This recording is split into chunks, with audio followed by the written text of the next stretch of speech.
The rains are here. They bring relief, green fields, and fresh water.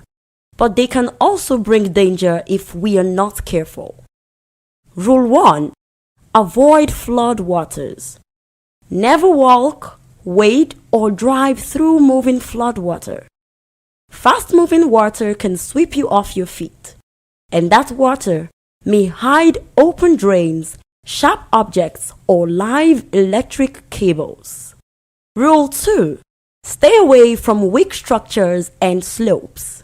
Heavy rain can weaken buildings, walls, and hillsides. Avoid sitting on the old buildings, billboards, or trees. If your area is prone to landslides, report cracks or soil movement to emergency agencies immediately. Rule 3. Protect yourself from lightning and accidents. Stay indoors during thunderstorms. Avoid open fields, tall trees, and metal objects. If you must travel, drive slowly. Use your headlights and never use an umbrella near power lines or while riding. And Rule 4. Stay healthy. Clear your gutters to stop mosquitoes that causes malaria. Boil or filter your drinking water. Keep food covered to avoid cholera and typhoid. And wash your hands often. This rainy season, stay alert, stay prepared, stay alive. This message is brought to you by Voice of the People Television. We encourage you to click on the like button and subscribe to our YouTube channel. We are Voice of the People TV. Also follow us on all our social media platforms. We are at Voptv Live. Visit our website www.vop.ng for fresh and trending news. Also watch us live on SLTV channel 264, Voptv, Voice of the People Television. Nigerians, your voice matters, and in 2027 it starts with your permanent voters card, your PVC.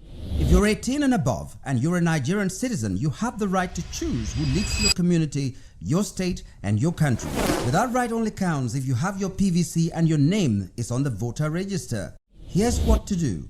First, check if you're registered. If you're not, or if you've moved, lost your card, or turned 18 since the last election, go to the nearest INEC office or an INEC registration center. Second, it's free. Don't pay anyone for any registration or collection. Third, collect your PVC early. Don't wait until the week before elections. INEC will announce dates. Listen to radio, TV, and follow INEC's official pages. Your PVC is more than plastic. It's your power to hold leaders accountable. It's how you decide on roads, schools, hospitals, and jobs for your community. When you vote, you decide the future of your children.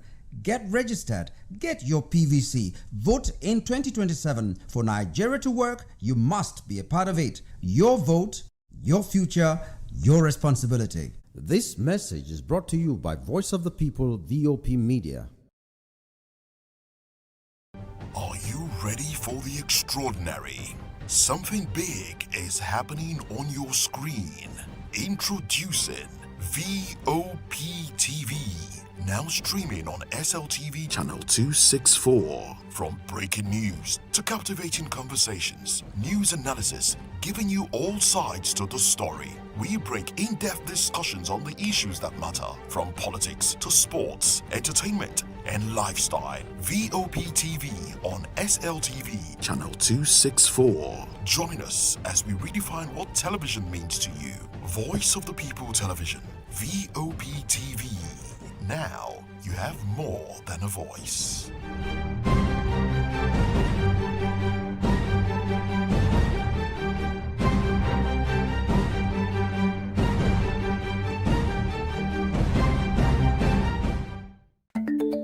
Africa is on the move, a continent of rising voices, untold stories, and powerful transformations. From the streets of Lagos to the heart of Nairobi, from the mines of Congo to the tech labs of Cape Town, the African story is being written every day. Bold, dynamic, unstoppable. This is African News on Voice of the People Television. We don't just bring you the news, we analyze and bring you Africa's heartbeat, the politics that shapes our nations, the economies that drives our future, the cultures that defines who we are, the voice that must be heard. Africa News, Africa's voice, Africa's future. Where Africa speaks, the world listens.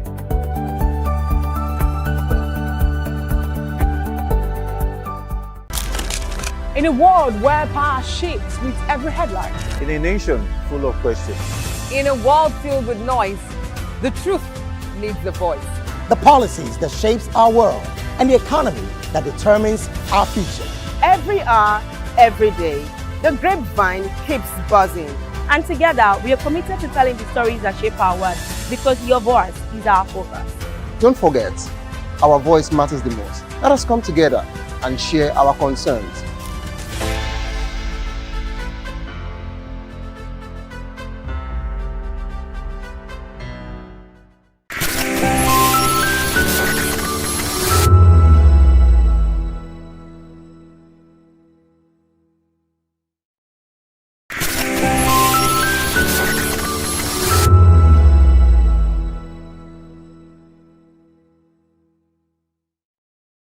The red carpets, awards, the razzmatazz, music, fashion, interviews, and more. Spotlight on Voice of the People Television. Let's feed you with all the juicy stories in the global entertainment space, bringing you the glitz and glamour as they hot.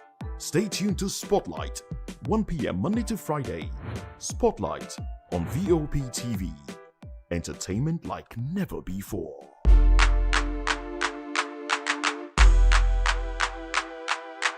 To know the happenings in the maritime sector, join us on the program Maritime Frontiers on Voptv as we discuss key areas in the maritime sector from aquaculture, maritime transportation, maritime labor regulation, oil and gas exploration, ferry and passenger insurance, marine pollution and prevention, port operations, and lots more. Maritime Frontiers, exploring Nigeria's blue economy.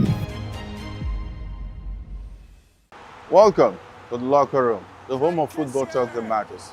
I am Jerry Apelon. Join us every weekday, Monday to Friday at 5 p.m. Nigerian time, as we share the hot takes and hot debates in the exciting world of football. And joining me are the usual suspects, Ikechukwu and Mayowa, as we break down all the hot takes and everything that's happening in the football. Don't just watch football, live it with us. Catch us on the locker room and Voice of the People Television at 5 p.m. Nigerian time. And like I always say, if not 20 minutes off, please discuss. This is African News on Voice of the People Television, where we don't just bring you the news, we bring you Africa's heartbeat, the policies that shapes our world, and the economy that determines our future.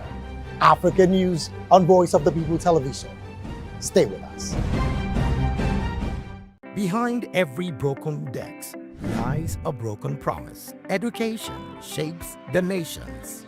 But who is asking the right questions? Introducing Edu Dialogue, the show that goes beyond the surface, exposes the cracks, the corruption, and the silence in Nigeria's education system. Edu Dialogue, Saturdays, 3 p.m. only on Voptv. We break the biggest stories, from missing funds to policy failures. We ask the tough questions and demand real answers. Edu Dialogue, this Saturday.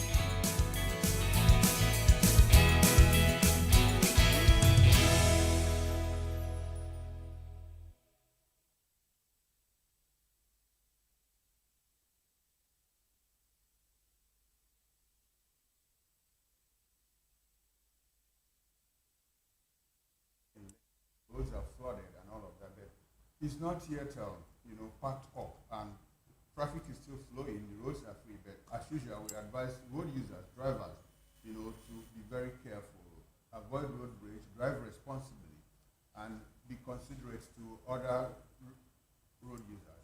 Before we get into the main discussion, let's take a quick break, to fix something. I'll be right back. Please do stay with us.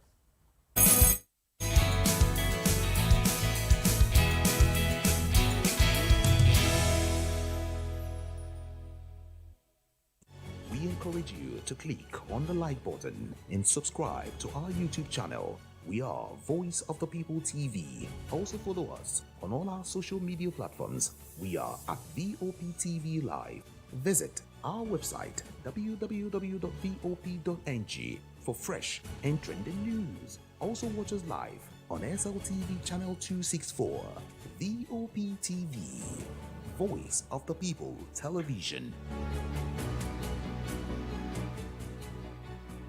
2564 is coming up on Bernie 9, right? The 2564 Atlantic Tower. What happens in the hush behind hangar doors? Who signs the papers that gamble with lives? Which truths were grounded before they even ever had wings? If you've ever buckled a seatbelt at 30,000 feet, if you've ever stared out of that tiny window and wondered who's really in control of the skies, it isn't just flight, it's power, it's politics, it's pressure sealed in steel. We're peeling back the clouds from runway risks to sky-high secrets. We're diving deep where most dare not to look. Aviation Scope, every Sunday at 7 p.m. only on Voice of the People TV.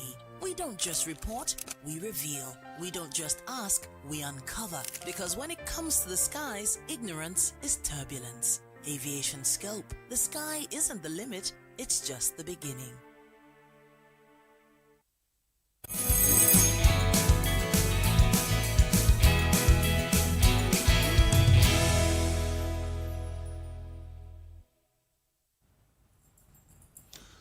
Hello there, good morning and welcome to VOP this morning on Voice of the People Television. I am Chukwuma Okoro. Good to have you join us. Now, it's raining cats and dogs in Lagos, where we are broadcasting from. The roads are free, by the way, but the floods are gradually gathering. And if it continues, the roads might be flooded again. The city might be flooded. So, as usual, we advise road users, drivers, motorists, and all others, to be careful, avoid road rage, be considerate to other road users, and ensure that, like we normally say, fix your brakes and all of that so that you don't get into, the wrong side of the law, like an accident or you hit someone hits you and all of that. Everyone should act responsibly. Now, in the next 2 or 3 hours, we'll be taking you through very interesting trending stories. State of the nation, every Nigerian will feel the impact of my reforms. That's coming from President Bola Ahmed Tinubu. Away from that, in the world of insecurity, bandits kidnapped my brothers, demanded 300 million ransom, Zamfara Governor Lawal, as Nigerian soldiers now earn 100,000 naira per month. Well, ahead of the 2027 general election, nothing must happen to Peter Obi and Kwakwanso. Atiku Abubakar wants the president. Now, those are the major topics of discussion this morning. Come along with us as we take you into our world of interesting stories. Good morning. Thank you so much for joining us on VOP this morning. I'm Jane Ogoyi. Good morning, Okoro. Good morning, Jane. How is First Start looking this morning? Well, I escaped it. Okay. I escaped. So you packed your canoe? No, Jen, don't go there. I escaped it. After I left, it started raining heavily, torrentially. Okay. But so I can imagine what it will look like right now. Look like if the rain continues. By the time I got to the office, it was still cats and dogs. So I can imagine what people that were caught up, in the rains will feel in First Start. They are doing a very good job. The contractor, the Federal Housing Authority, I understand it's not even the award of the local government area that is doing that. It's the federal government that is doing that. Where remediation of roads here and there. But then, one funny thing is that when they close the road for remediation, they don't create an alternative. And so, many vehicles use a part of the road that is good, and it's also giving in, getting worse than even the major road was before. And so in all of this, I was thinking that, well, I'm not an engineer, but I do understand that if you have to construct roads like this, you also create an alternative for people to use to safeguard, the quality and the life of the one that, because there's more vehicular traffic on adjoining roads that probably were not strongly built to contain trucks, articulated vehicles and all of that, because each passing day, the roads keep getting worse. So I think we need help. Like I said the other day, First Start needs to be declared a disaster area. Someone asked me, if you declare First Start a disaster area, what will you do to Lekki? To Lekki or Aja? Or Aja. I think it's the same thing. My response to you is just the same thing you usually say, that we are a country of peculiar people. We are an unusual country, because the same thoughts came to me while I was coming to the office this morning. It just occurred to me, like, we're in the thick of the rainy season. And this is the time the Lagos state government is deciding to clear the drainages, make up new channels, for water They were to not pass. proactive. They were not proactive. Why do we and always... like I said, we warned. We warned every year. I mean, every early warning year, alarm and all very of that. predictable. So why Every can't year. we plan ahead? For the past 3-4 years, I can recall, every other year, we'll get into this. You remember when half of Kogi was submerged? Oh, yes, and Dangotes and Co. contributed monies. And all of that. Even and Uyo, Akwa Ibom we keep going back. Is also flooded. I understand that Akwa Ibom is flooded. It's Someone flooded. said it yesterday that, hey, look at what is going on in the Akwa Ibom. And it's a coastal state, so you can understand what is going on there. It's a terrible situation. We just need to be proactive because most of our disasters are human-made and not natural. Let's just move on. The Nigerian Senate has approved a whopping 404 billion naira budget for the Police Trust Fund covering 2025 and 2026, a move aimed at strengthening law enforcement capacity and rising insecurity nationwide. The allocation, which includes provisions for training, equipment procurement, and welfare packages, is expected to boost police operations and modernize infrastructure across the country. However, the approval has already stirred controversy, with critics questioning whether such massive funding will translate into tangible improvements in public safety, given Nigeria's history of mismanaged security budgets and persistent challenges of corruption, poor oversight, and inadequate policing standards. Well, this is one of the many instances of where a lot of money, billions of naira, sometimes dollars, are earmarked for security, but at the end of the day, it does not translate to security of lives and property of Nigerians. It also does not translate to improved welfare, for the policemen who are tasked with the job of protecting Nigerians. It also does not translate to the eradication of policemen at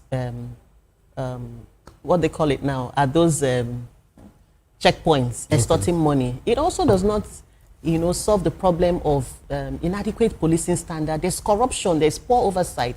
I don't really care. At this point, sometimes when I hear some of those figures, it doesn't move me again because I want results. Because it's not that the security sector of the country is not funded. It is adequately funded. In fact, security and defense takes the bulk of the national budget, much more than education and health. But when you look at the indices, at the end of the day, this sector, the security, defense and security sector, is almost comatose. Right now, it's almost as though the defense, soldiers, the army, the military, they've lost the capacity to even tackle the insecurity, such that we are debating state policing, we are debating, forest guards. Forest guards, and other things, because it seems like the government is overwhelmed, the military is overwhelmed. So all of this money, if it is actually earmarked and really put to good use, I think Nigeria will be better for it, because year in, year out, this money exists. We also have policemen who are even retired, who are still demanding for better welfare. So while you are in the system, you are not properly treated. When you leave, you die in a few years' time. We need to do better, really, and put humanity first. I think what Nigeria needs is just people at the helm of affairs who really think about the welfare of the average Nigerian. Let's put humanity first. These monies are so much. The other day I joked with you, I said, under this dispensation, we are talking about billions. Billions. Maybe before now we're talking about billions. Now we are talking about trillions. No, we are in trillions, yes. We are in trillions. We are in now. trillions. So maybe we get into zillions. And then maybe after that, where else? I don't know. Ad infinitum. Ad infinitum. Endlessly. Maybe at that time, money. Maybe at that time, like you said, Nigerians will rise up. Yesterday you said something interesting. You said it may not be a bloody revolution. It might not be. But it might not be. And it shouldn't be, as a matter of fact. But when you look at history, has any country ever, the right to freedom, to emancipation, has it always been on a platter? I'm just asking. Look at the Arab uprising that happened the other time. And when you look at Nigeria, even some African countries, Kenya, the likes of Kenya, they stand up, they protest. They were born into protest. Look at South Africans. Though I know that they are fighting for xenophobia. I know that they are xenophobic. The cause doesn't make sense. But I'm actually intrigued by their unity. Unity in fighting a wonderful cause. Yes. So why can't Nigerians borrow a leaf? Why can't we stand up? I know I'm deviating, but there are just so many angles. I understand your point. It will get to a point. Like you asked the question whether if there's any country that has risen above its challenges, without having to go through violent change. Yes, so many of them, it doesn't necessarily need to spill blood, to make a change. Lee Kuan Yew didn't do that, in Malaysia. It was just that they cut off with, in Singapore, it's just that they split with Malaysia, and he went back, into his thinking corner and thought out of the box and came out, with his acolytes, with his colleagues, and said, well, the only country we have is Singapore, and let us build it into a nation, that will be befitting and that will be proud, that will be proud of as a people. And within 30 years, he did that, the fastest in modern history to move from a third world to a first world country, in 30 years. Yeah. It's record. So it wasn't through a violent change. So it can happen here in Nigeria. And by the way, they are also multi-ethnic. You have the Chinese there, you have the Malays, you have the Indians, you even have the Tamils, And now there's a new crop of people that are coming into Malaysia, a different tribe of people, that a conglomerate that you cannot specifically name where they come from. And all of them live together. They're able to moderate and modulate their differences. Just like places like UK, where you have, it's multi-ethnic, Kenya is multi-ethnic, Ghana is multi-ethnic. But I think we are most multi-ethnic in Nigeria. No, we are not. America is more multi-ethnic than Nigeria. I mean in Africa. Okay, in terms of having to have a conglomeration of different ethnicities. Yes. In Nigeria, we are. But then it does not mean that we shouldn't manage it. Yeah. But I don't even believe that, ethnicity should be the main problem, because I've mentioned some multi-ethnic countries that are still doing well. But Nigeria is peculiar. Because of problem of leadership. We've not had good leaders. But when we talk about leadership, can we exonerate? We can't exonerate followership. Jane, it's a very, very expansive discussion. So let's go back let's focus on the issue of police let's funding. focus on it. I know why you took us to that point, because every other thing in Nigeria goes wrong. Yes. And so earmarking 404 billion naira for the police trust fund, it's a good thing, very well thought out. But then, as usually, we get into the problems of implementation. Are you sure that this money is not going to end up in private pockets? Because we have seen money. Police Service Commission, what do they do with the money allocated to them? Year in, year out, every budget cycle, they get money. What do they do with it? Policemen are still poorly remunerated. Some of them have to buy their, outfits, their boots, their uniforms, and all of that. You need to go to barracks and see how they live. The state of the barracks. The state of the barracks. So what is the money used for? What is the money meant for? Training. Where do you train them? Or is it just to write off, training session, and you bring a group of people together and they sing the national anthem and you disperse them? The money gets into other people, into someone's pocket. We need, for a country to get it right in security, you need very, very strict and painstaking policing. And so the police that we have here, I'm not sure that we are doing the best. Yeah. It takes, there are always layers of problems. The policemen, are they acting responsibly? The answer is no. Is government treating them very well? The answer is no. So we have to build some kind of, create a balance. Yeah. As I always say, it's shared responsibility. The government has to play its part. The people have to play their part. Yeah. Policemen, are you playing their parts? Are you playing your parts? Are you standing on the roads, checkpoints that the IGP has said, dismantle checkpoints?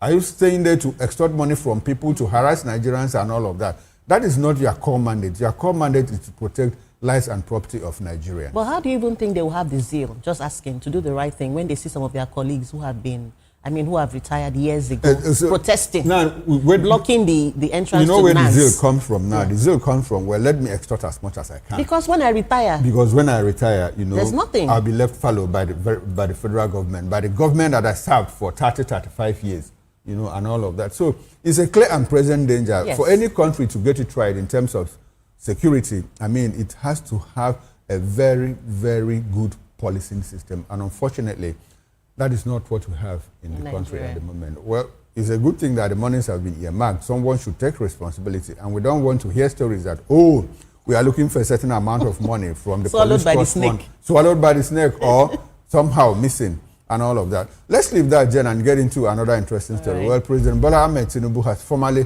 transmitted the Secondary Education Commission amendment bill to the Senate, seeking to overhaul Nigeria's secondary school framework and strengthen oversight of the sector. Well, the proposed legislation aims to restructure the Commission's mandate, enhance funding mechanisms, and align curriculum standards with global best practices, while also addressing long-standing challenges of poor infrastructure, teacher shortages, and uneven quality across states. Well, lawmakers are expected to debate the bill's implications for federal and state roles in education, with supporters arguing it could modernize Nigeria's learning environment, and critics warning of potential bureaucratic bottlenecks. It's a good thing, secondary education. Apart from primary education, okay, now primary education is the basics. It's the formative stage.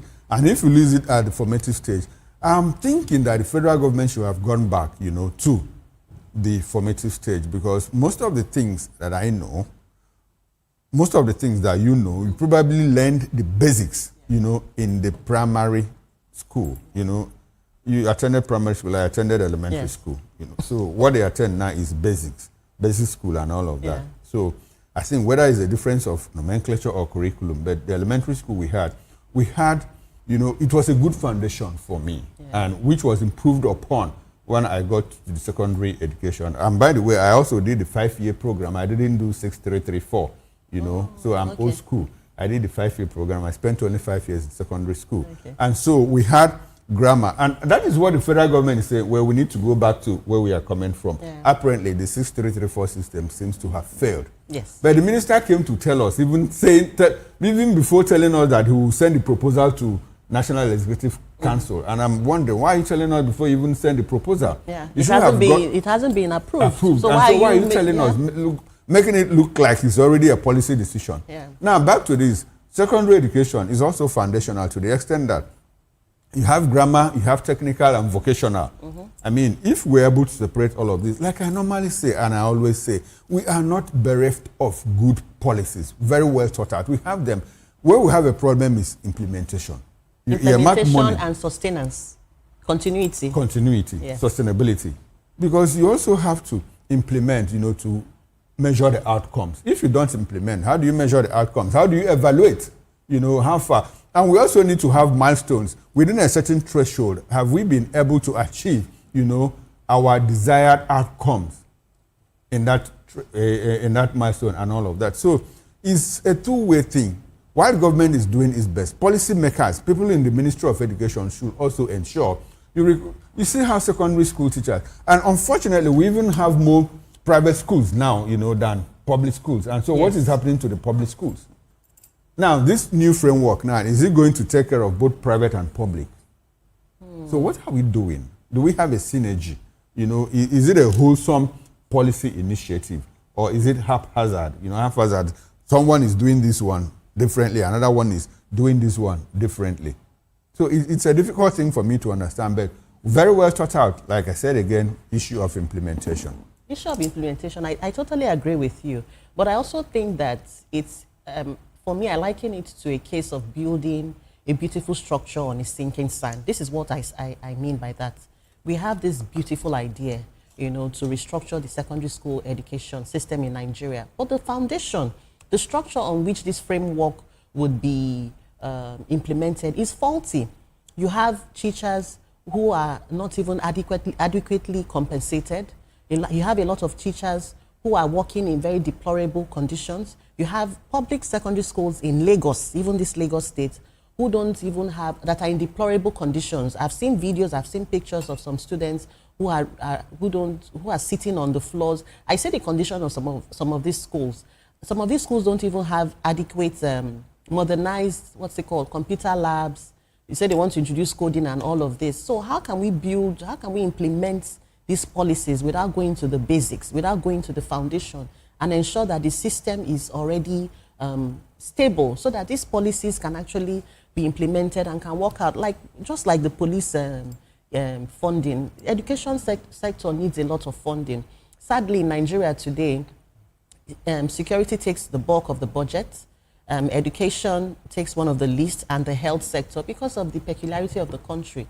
This money is, just like you said, we don't lack these policies. What we lack is implementation. Because year in, year out, every new education, you don't follow through. Every education minister comes up with a new proposal. And there's always policy somersault. There's always policy somersault. You do one thing, and after 3 years, you say, well, we need to go back to where we are starting from, because this one is not working. Yeah. How did you measure it? Did you evaluate? Yeah. How the process of implementation? How about the foundation? The structures on which this policy would even ride.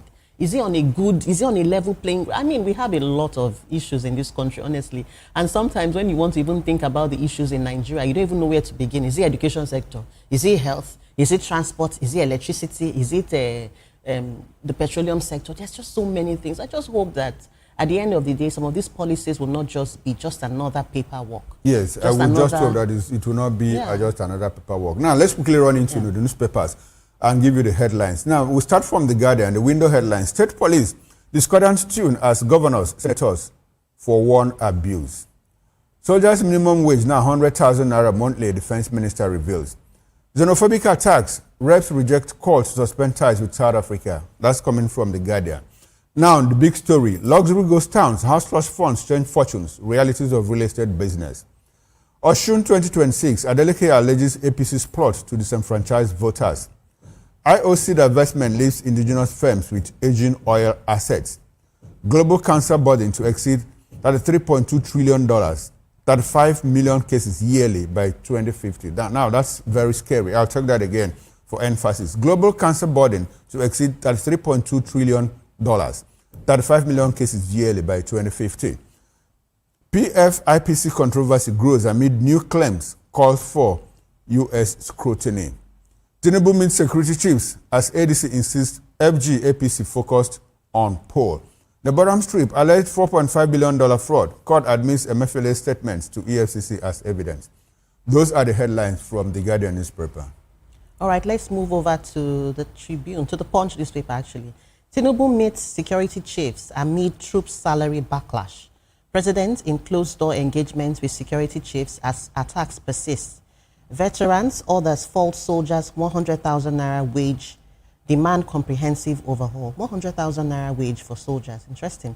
Tinubu's Easter pay review promised to security personnel yet to materialize. 2027, Tinubu unveils grassroots movement, defends economic reforms. U.S. names 124 Nigerians for deportation.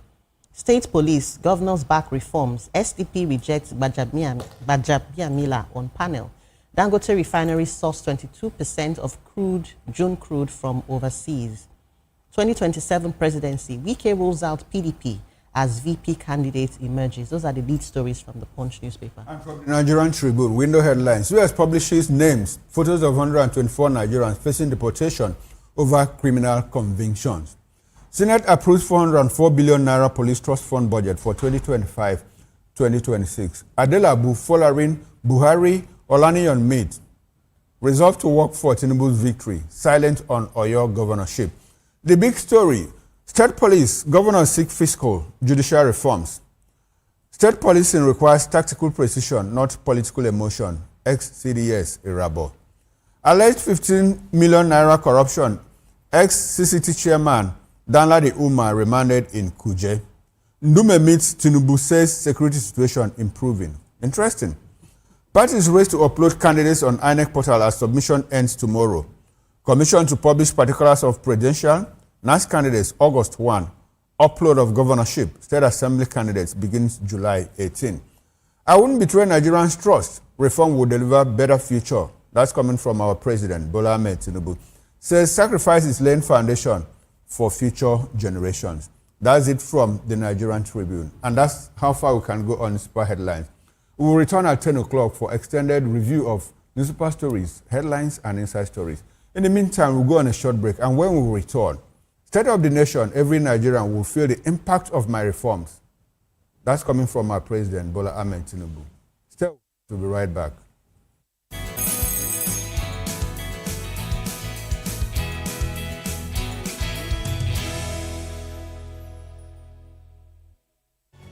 Encourage you to click on the like button and subscribe to our YouTube channel. We are Voice of the People TV. Also follow us on all our social media platforms. We are at Voptv Live. Visit our website www.vop.ng for fresh and trending news. Also watch us live on SLTV channel 264. Voptv, Voice of the People Television. 2564 is coming up on Barney 9, right? The 2564 Atlantic Tower. What happens in the hush behind hangar doors? Who signs the papers that gamble with lives? Which truths were grounded before they even ever had wings? If you've ever buckled a seatbelt at 30,000 feet, if you've ever stared out of that tiny window and wondered who's really in control of the skies, it isn't just flight, it's power, it's politics, it's pressure sealed in steel. We're peeling back the clouds from runway risks to sky-high secrets. We're diving deep where most dare not to look. Aviation Scope, every Sunday at 7 p.m. only on Voice of the People TV. We don't just report, we reveal. We don't just ask, we uncover. Because when it comes to the skies, ignorance is turbulence. Aviation Scope, the sky isn't the limit, it's just the beginning.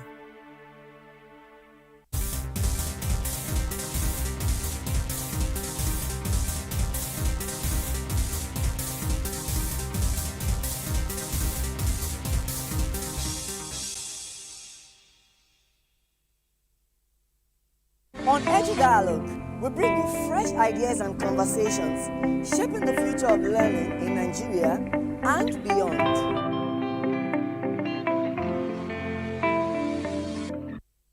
Hey guys, it's your girl Arika the Dimples, aka Risky Baby, and you are watching Voptv. Do not go anywhere. Where are you going to? Stay here. Calm down. Stay here if you're not. What's up, everybody? Who's Arco here, and I'm hanging out on Voptv. Keep it locked, don't go nowhere. Let's go. Hi everyone, my name is Yvonne Jagada. You are watching Voptv, and don't change the dial, because I said so. Who's happy to post them and who's happy the most? Because when shit goes south, y'all be happy to ghost. When you make a wrong move, they be happy to roast. But be careful when you win, who's not happy to toast. I am VJ Adams, and you rock with Voptv. Don't move. Hi people, Bisola here, and you are watching Voptv. Mwah. Shout out to Voptv. It's so good to have you on the red carpet of AV. Love you all. Wishing you all the best. Here's a shout out to Voptv. It's your girl April Oshidikwe at the AV premiere. You know what it is. Hi everyone, my name is Linda Ejiofor Suleiman, and I'm live at the EV premiere. Keep watching Voptv. I want to say hello to my Italian friends. I want to say them that Nigeria is the best country in the world, and I'm so happy to be here. Thank you so much. Hi guys, my name is Voptv. I'm an actor, and you guys are live on Voptv. Keep it locked, because I said so. Ladies and gentlemen, boys and girls, this is your girl Folu Storms out here, and this is a big shout out to Voptv. Hi guys, my name is Charles Bourne. My name is Lydia Lawrence, and please keep watching Voice of the People television. Love ya. In a world where power shapes with every headline. In a nation full of questions. In a world filled with noise, the truth needs a voice. The policies that shapes our world and the economy that determines our future. Every hour, every day, the grapevine keeps buzzing. And together, we are committed to telling the stories that shape our world, because your voice is our focus. Don't forget, our voice matters the most. Let us come together and share our concerns.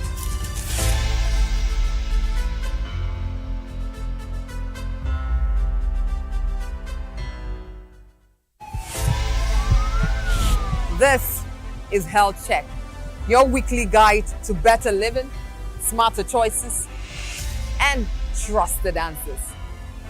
From everyday wellness to urgent health issues, we've got you covered. Health Check, only on Voice of the People television, where your health has a voice.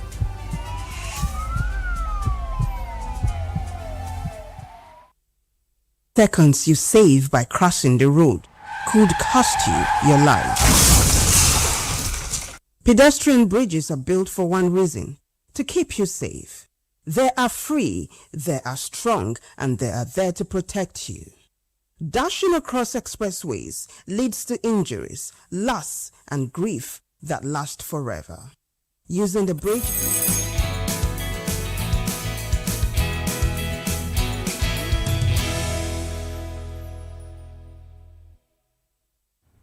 Welcome back. This is VOP this morning. President Bola Tinubu has assured Nigerians that every citizen will feel the positive impact of his administration's courageous reforms, including the removal of fuel subsidies and unification of foreign exchange market, insisting these tough but necessary decisions,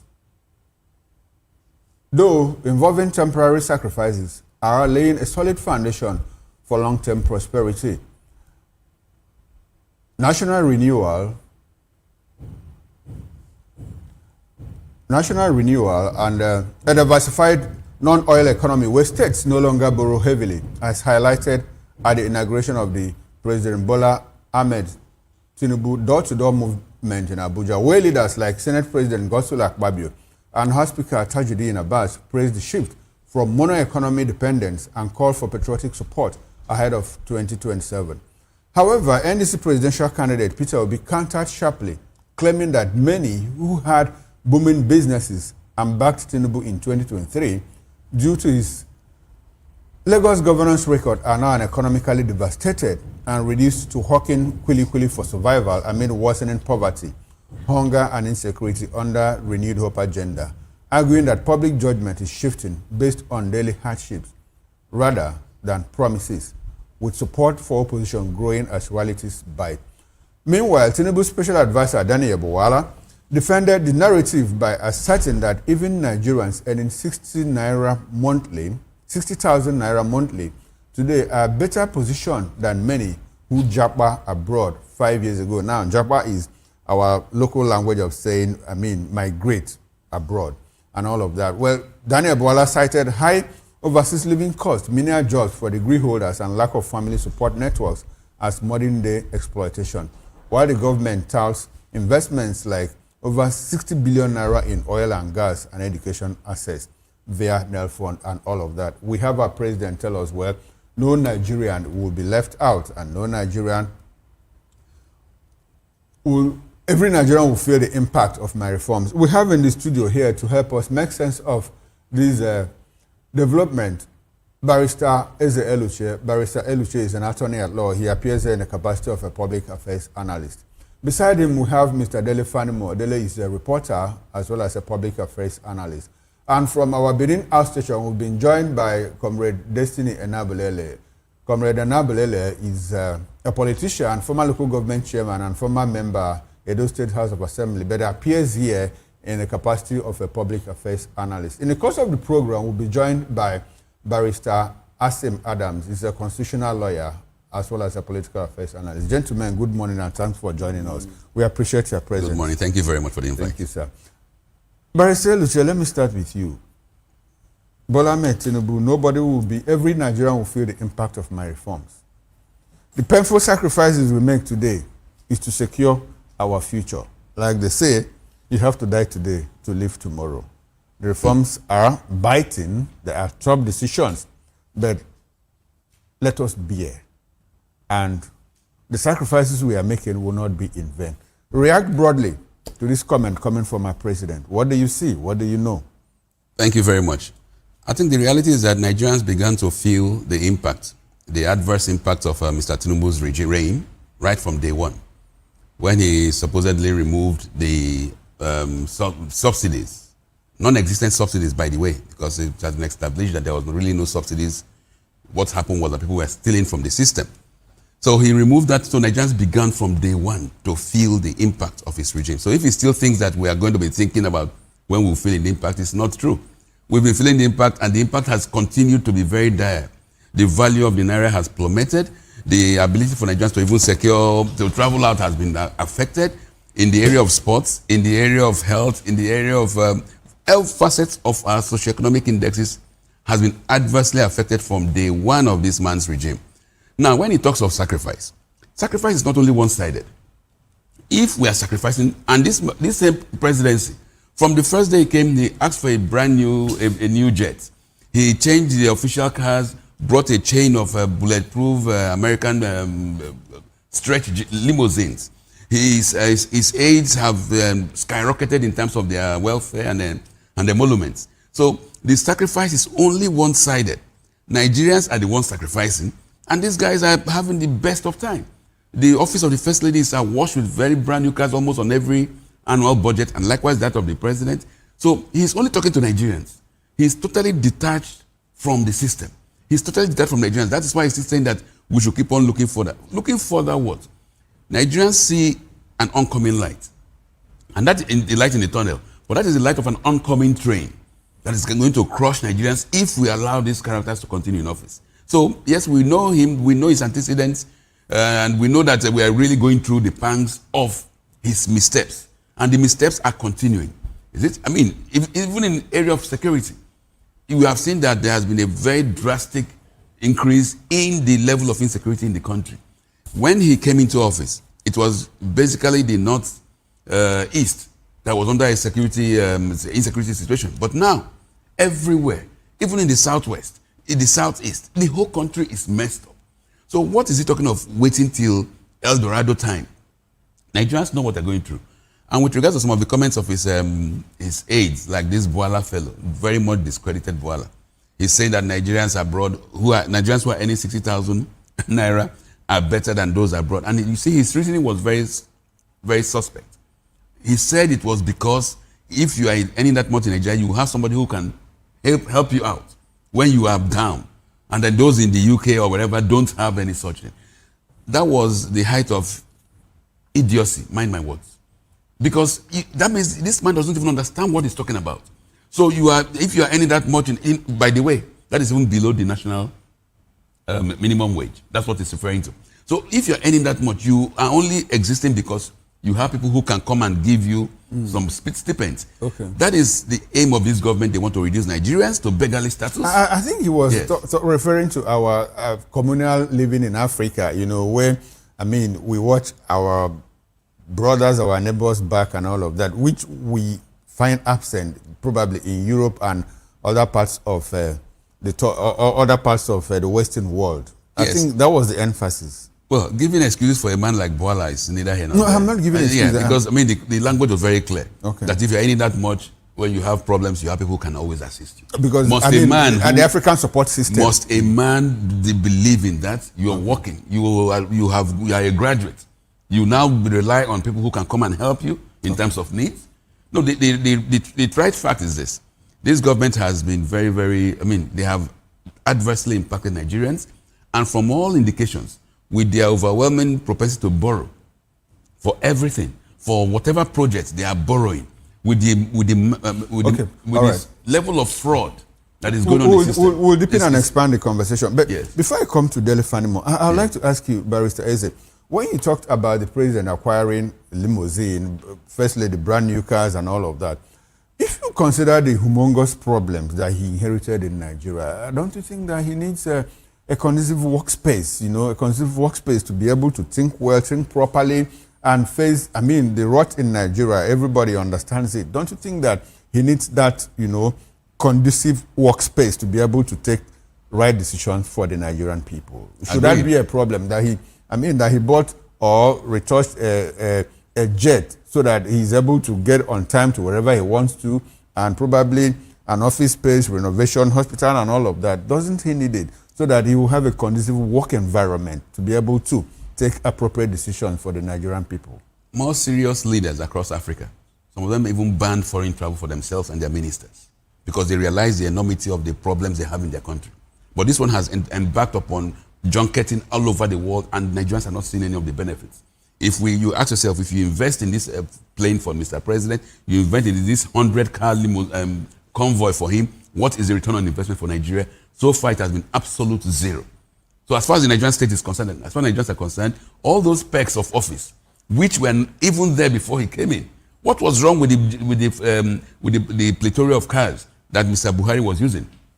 You and I use cars for 5-6 years. What was wrong with the fresh, brand new cars that Buhari was using? So let us not try to cushion these guys because they are not even for our own interest.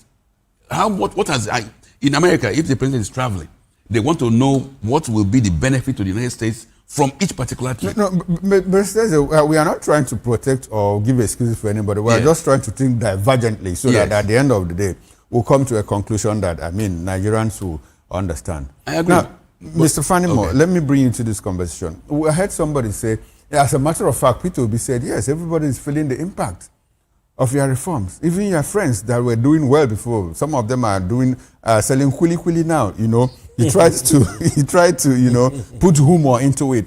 But recall that at some point the president said, yes, we were living larger than life. You know, we were living beyond our means and all of that. So these reforms is cutting everybody to size.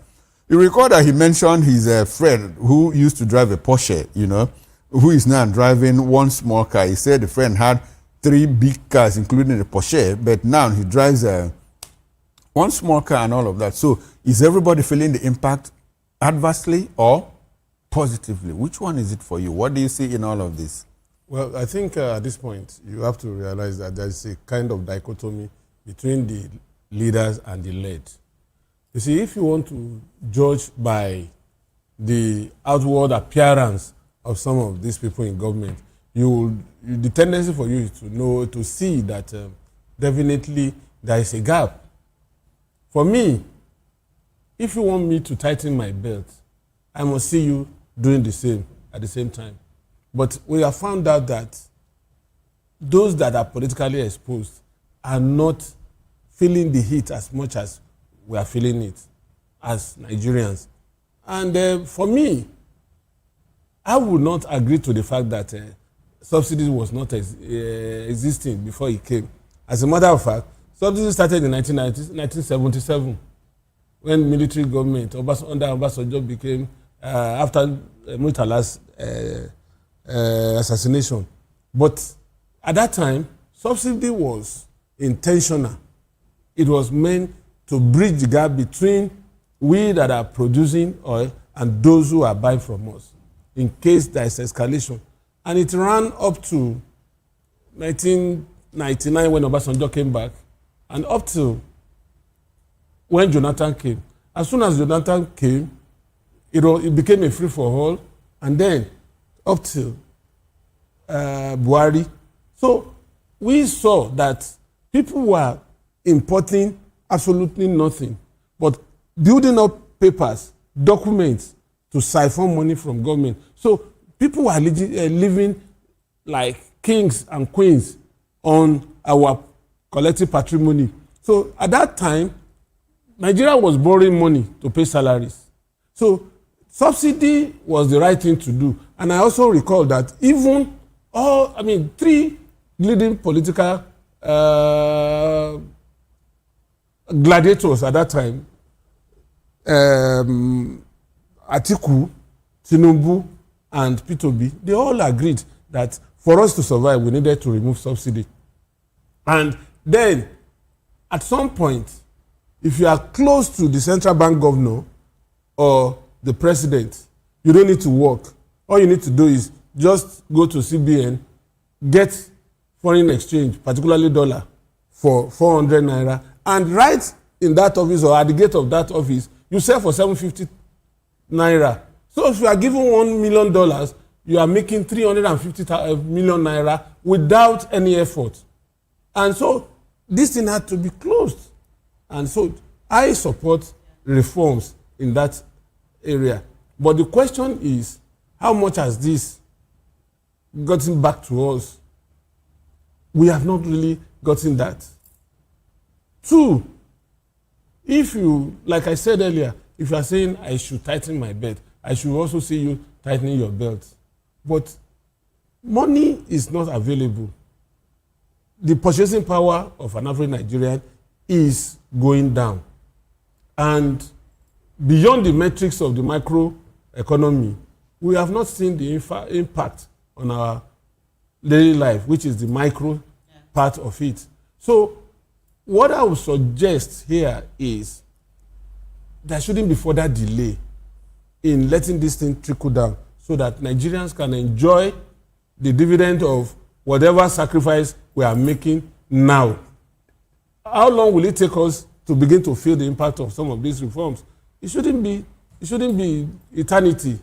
It should be something that should be seen at this time, because this is over 3 years of government's exposure to some of these things. So I don't see any reason why we shouldn't be feeling the impact of the reforms.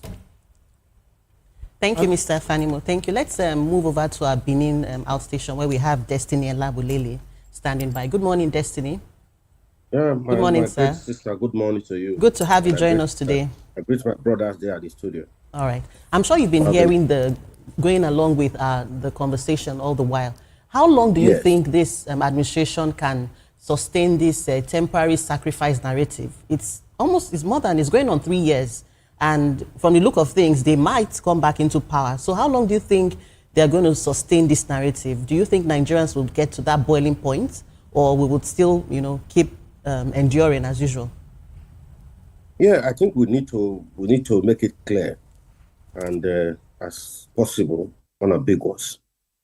These present rulers at the Abuja and other subnational governments across the length and breadth of this country, their aim is not to empower Nigerians. Their aim is to impoverish Nigerians. And that they succeeded in doing it. And the most sad thing is this. Some gullible Nigerians are doing tete-a-tete with them. That is the most sad thing, and it's very, very regrettable. You see, for a government to say that Nigerians to embark on kuli-kuli and akara at this day and age, 21st century, not in the Stone Age during my grandmother, it is lucific. Let me put it very mildly, according to one of my seniors. It's very lucific. So if you look at I think the speaker there, they have done justice to it. They have impoverished majority of us. So when they say that everybody will feel the impact, indeed, we have started feeling the impact from the very first hour of these present ruiners in Aso Rock. We have started feeling the impact. Since that day till now, it has never been well with Nigerians. That is the gospel truth. Because they are widening the gap. While they are living in luxury and they are living in affluence.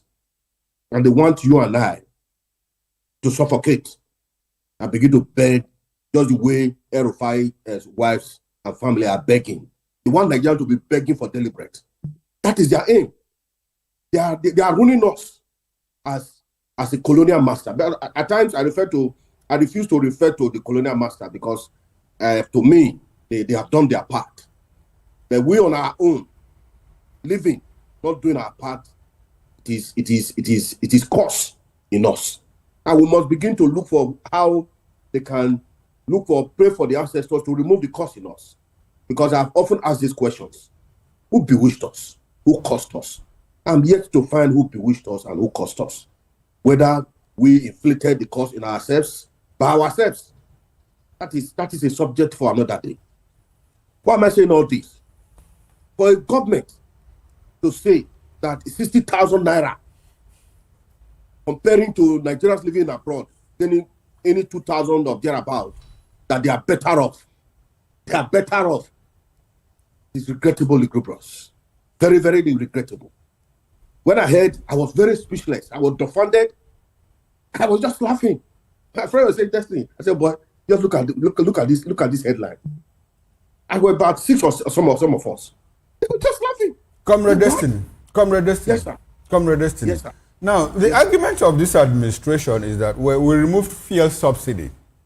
And as a result of that, we are getting more money. The money that we used to pay out, to non-existent subsidies, is now been plowed back, into the FAC account, Federation Allocation Account, Committee POS and all of that. And the governors are getting more money. The governors are not in denial that they are getting more monies. Nasarawa State Governor, Enugu State Governor, they all acknowledge the fact that they are getting more monies. You joined us from Benin City in Edo State. We understand that Edo State is now a construction site. So, what's your reaction to that? Don't you think that the problem shouldn't be at the desk of the president? What about our governors? What are they doing with the monies that they are getting? I mean, states that used to get like 6 billion naira, some of them get in excess of 20, 25, sometimes 30 billion naira per month. Should we continue to hold the central government responsible? How about the governors? And I'd like for you to respond. Edo State as a construction site. Tell us what you know, sir. Mr. Okoro, I don't know what you've seen in Edo State. Anybody that is telling you that Edo State is a construction site, I think the person is living in self-denial. Sorry, sir. I saw the picture of the new flyover at Ramat Square the other day. Very wonderful, very beautiful. Go and do your due diligence. Finding that Ramat Park is being constructed by the federal government. Oh, beautiful, by the federal government. Okay. It's a federal one. It's a federal government project. Anybody telling you but selling dummy to the outside people from outside Edo State, I think they are living in self-denial. So apparently, the first subsidy money is working for Edo people.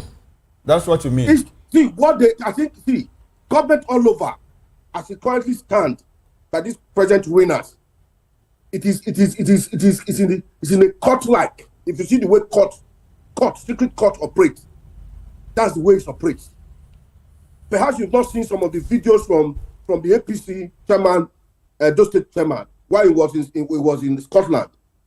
Moving from some these big names, designers big names. I wouldn't want to be doing an advert from one designer shop to another designer shop in Scotland. That's exactly what they are doing with our money. Not too long ago, but some of the aides with the government, they had a fracas as it relates to a setting in running to billions. Comrade Destiny. So, Comrade Destiny. Jared Stenebe, did you travel with Edo State money to Scotland? Do you have proof of that? But you must see, when we are talking, you look at a man before the party assumed and when it was outside the government. You try to juxtapose, try to do a comparison.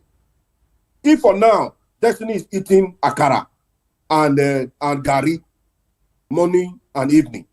Suddenly tomorrow I'm not in power. I begin to eat salad and turkey. The following, you should be able to know that the present status has elevated my eating status too. That's exactly before now. Who's Jared Stenebe? Please go and do your try to look at his before he had home office, and now though he was known to this government, the person that are presently ruling us. There's no way you will not find one fraudsters in either here or there. You are not hearing from me. The governor of Ogun, the chief of staff to the president, even the president himself. We have had one or two incidences. What they have done, they have a link with Yahoo. They have a link with advanced fraud on these persons. So when I said that this government is run as a secret court, I know exactly what I'm talking about. Although I've not been a member of a secret court, but as a student and a grown-up man, I must have done my due diligence by way of doing a feasibility study and doing a research. And that's exactly where this government is running from the ruiners from Aso Rock, that cascading even to the local government. If you belong to Party A, especially the people in APC, they wouldn't want to associate with anybody outside their party. They see you as an outcast. All right. They see you as an enemy. Okay. So that's the problem we're having in this country. Now, beautiful. Thank you very much, Comrade Destiny Enabelele. Please, let's be careful the kind of comments you make on national TV when you are. Are you hearing me? Are you hearing from him for the very first time? I mean, excuse me, sir. You've had incidences. Excuse me, sir. When you say that, you mean that people in government are closely associated with fraudsters and all of that. We need to be very certain that these are comments that you can substantiate. Please, thank you very much. We appreciate your presence. We'll come back to you in the course of the show. In the meantime, let's return to the studio, where we still have Barrister Ezeluche and Delefanimo. Barrister Eze, let me come to you again. I would like for you to tell us, in the life of this administration, all the reforms that they tout, talk about removal of fuel subsidy, talk about foreign exchange arbitrage, talk about NEL fund that they are implementing, talk about the state police and all of that. Is there any one thing in the life of this administration that you see that, it's taking Nigeria a step further, a step higher in terms of development? Is there just any one that you can think of in the life of this administration? Well, I think the one you mentioned now about is loans, student loans, NEL fund, is one that can be said to be altruistic to some extent. But when you have a situation whereby many schools, many students, if you ask them, have you had access to this NEL fund? How is it? And you understand the amount of fraud going on in it. You now ask about was it really what is being projected? Because we have several instances of schools collecting more monies and demanding for more and giving less as school fees to these kids or giving allowances. And in some areas, there is almost zero participation and apathy towards it. That is the only thing that one can say, okay, this government has had an altruistic origins for it, but in terms of implementation, like every other thing by this government is still very skewed. But other things that the government talks about, like the subsidy. Why I say subsidy, there is no subsidy is this. And what the other political gladiators were talking about was to remove the fraud. Because clearly what we have is fraud. Even Buhari himself said, what does subsidy mean? The oil pipelines, the drillings were done 30, 40 years ago. Oil continues to gush out. And you say you're subsidizing. What really are you subsidizing? You're subsidizing the importation. And then most of this importation is because of the poor work done by the customs and immigration in allowing refined fuel to leave the country, and the round tripping of documents in CBN to pay criminals for importing what they never imported. So that is what those who said they remove subsidy actually meant. Not this removal of some huge sums and diverting it to personal pockets, which the Bola Tinubu regime has done. So I do not see any. The only thing that this government has ever done that is good or close to good is the NEL fund. But virtually every other thing they've done, they have non-altruistic reasons and purposes for it, and you can easily see it in them because they're not really. There is not much Nigerians can take home to the bank from what they are doing. Thank you. All right. Talking about NEL fund daily, a lot of Nigerians, in fact, some critics have said the idea of giving students loans, to pay back in a country where they might not even get jobs, and even those who want to go into entrepreneurship, the environment is not conducive. They said it's like a disaster in waiting. Do you agree with that the NEL fund was actually carefully thought about? You see, most policies in this country are well thought out. But when it gets to implementation, that's where you have a lot of discrepancies. You see, I will go with NEL fund to the extent that we as parents, I have only one child in the university, and I can afford to pay a school fee.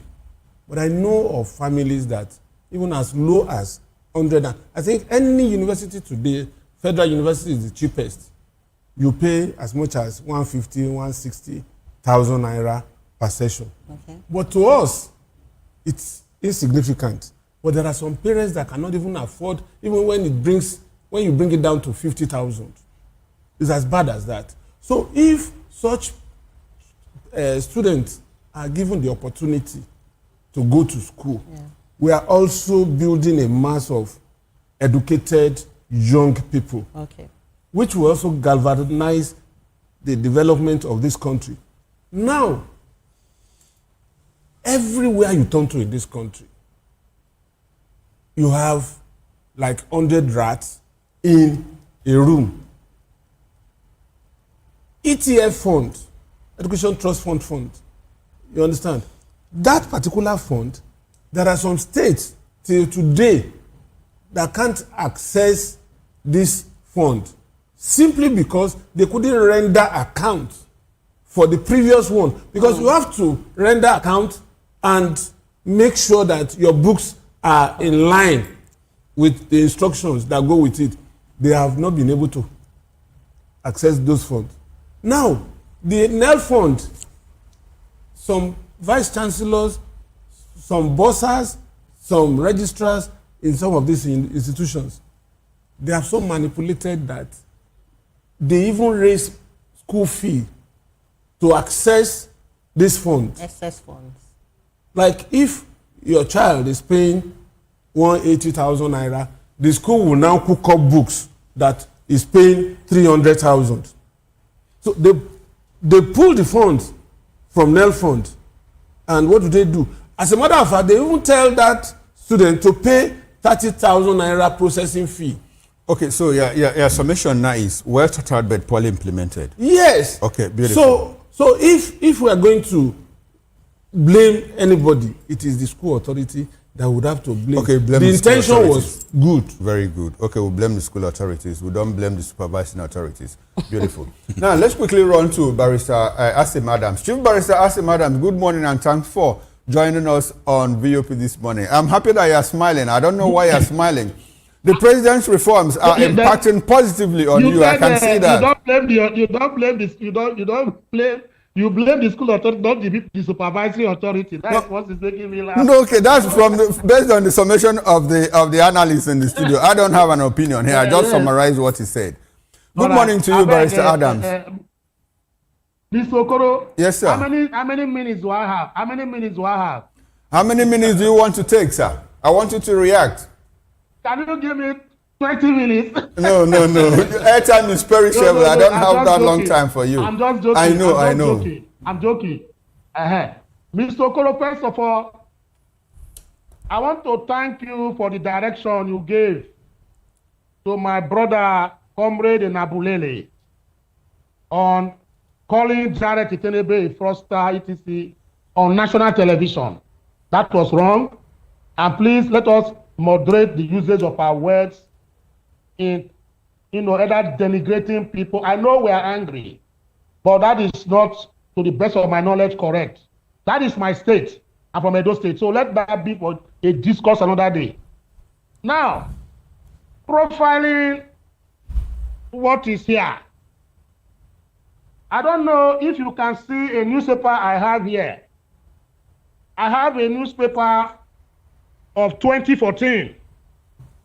And the newspaper is dated Saturday, October 29. In fact, 2011.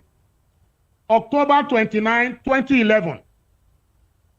States are not bankrupt, but we have no money. You know who made that famous statement? That statement was made by one young man who is the vice presidential aspirant to Atiku Abubakar, Rotimi Chubike Amechi. He was the chairman of the Governors Forum as at that time. He said states are not bankrupt yet, but states are broke. No money. We don't have any money. So from 2010, 11, 12, 13, 14, 15, 16 to 2023, the government, federal states, they had issues with, monies for the state. Tinubu came in. As I speak to you, when Tinubu came in 2023, 23 or 24 states could not pay salaries. It's on record. I have the records here. They were struggling to pay salaries. They were civil servants, pensioners. They couldn't pay them. That's a thing of the past now. Everybody agreed that fuel subsidy should be removed, whether it was fraudulent or not, as at that time. All the aspirants, even till today, agreed that fuel subsidy was draining the economy. Tinubu came and removed it, and today there's no fuel subsidy. Tinubu introduced what they call net fund. It has never been there. No government has ever, brought that. He introduced a net fund, as the case may be. For the past 15, 16 years, our foreign reserve in the Federal Reserve Bank, wherever they keep their money, whether it's in heaven or maybe in Coven, I don't know where they keep, has increased to 51 point something billion and going up, down. Today, even yesterday or last week, the richest man in India, his name is called Gupta. He's the sixth richest billionaire in the whole world. He came to Nigeria, specifically Niger State. He wants to establish the biggest and the largest solar steel manufacturing mill in Africa, in Niger State. 4, the rating agency also rated Nigeria as the second country after Egypt with manufacturing ability. Those are amongst other things I cannot go into that because of time. These are novel, innovations by the Tinubu government. I clap for him. I say he should do more. but those are macroeconomics. He allowed the naira to be determined by market forces. For me, those are achievements. But if you have a healthy macro and you have an unhealthy micro, the nation will always be swimming in poverty. So what I'm trying to say, because I'm tired, I know that you don't need to tell me Nigeria's problems. If we come here to debate about Nigeria's problems, I know. But what are the solutions? So the solutions I want to give to them, if they are listening, is this. On the macro side, you have done well, Mr. President. On the micro side, you have failed woefully. And if the macro is healthy and the micro is wavering, there will be gnashing of teeth. That is why it seems as if it's doing nothing. Yes, it's going to take time for the micro to come up and work. Okay. To meet up the macro. All right. But we are not ready to wait for that period of time. Okay, we are not ready to wait for that period of time. What you need to do now, the states, you are giving money to governors. They are receiving billions every time. That is why 31 of them want you to come. Stop giving the governors this money because they are not using it well. If the governors should be working, local governments getting billions are working, the pressure will not be on the federal government. The states are doing nothing. They receive so much money. Beautiful, so beautiful. Stop giving them money. Well said, Barrister Adams. Let me give you some posers now because some of these things are confusing. When you talked about fuel subsidy, the basic reason why fuel subsidy was removed was because, according to them, it was no longer benefiting the average Nigerian for whom it was meant for in the first place. Now, Nigerians are paying more for a product. Yeah. God-given product, in our backyard here now. So between then and now, between the removal of self-subsidy, when we had fuel subsidy, I think at last count fuel was selling for 187 or 200 naira or thereabout before it was removed. Yeah. And now that it is selling for in the neighborhood of 1,000, 1,012 and all of that. That is one. Yeah. Number two, another reason why fuel subsidy was removed was because a few of us, less than 100 of the 230 million of us, had cornered this money through over-invoicing, round-tripping, and all of that.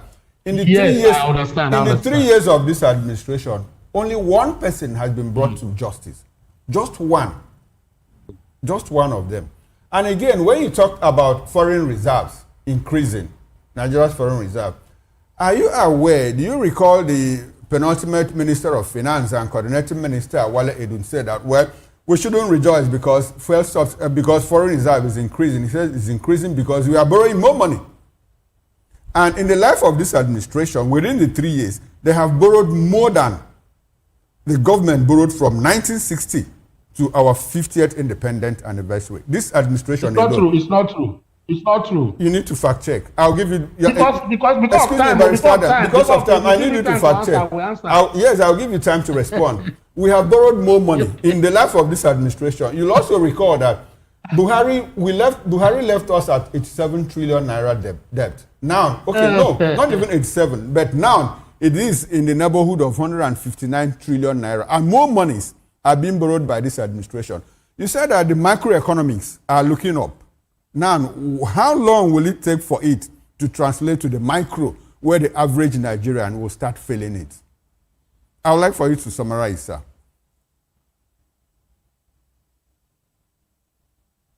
Barrister Adams, can you hear me? Oh, unfortunately, his network has taken him out. Let me just correct one impression that's always been regurgitated by Nigerians about what happened in 2011 and what is going on now with regards to the amount of money states have. For goodness sake, the value of the naira to the dollar was how much then? So when you hear that these state governments are paying salaries and they're doing whatever, the value of the naira has depreciated, has been destroyed. And the salaries of these workers has not improved. So that the states are able to pay money is because, yes, they are getting more money from the center, but they are paying the same salary that was the same at 2011. So definitely they'll clear more of these salaries. But then when you look at the monies this federal government claims to be giving states, it has been revealed that most of it is spurious and built on fraud. An example is the one that just got revealed that over 800 billion was contributed by APC governors. And the governor of Imo State was accused of having squandered it.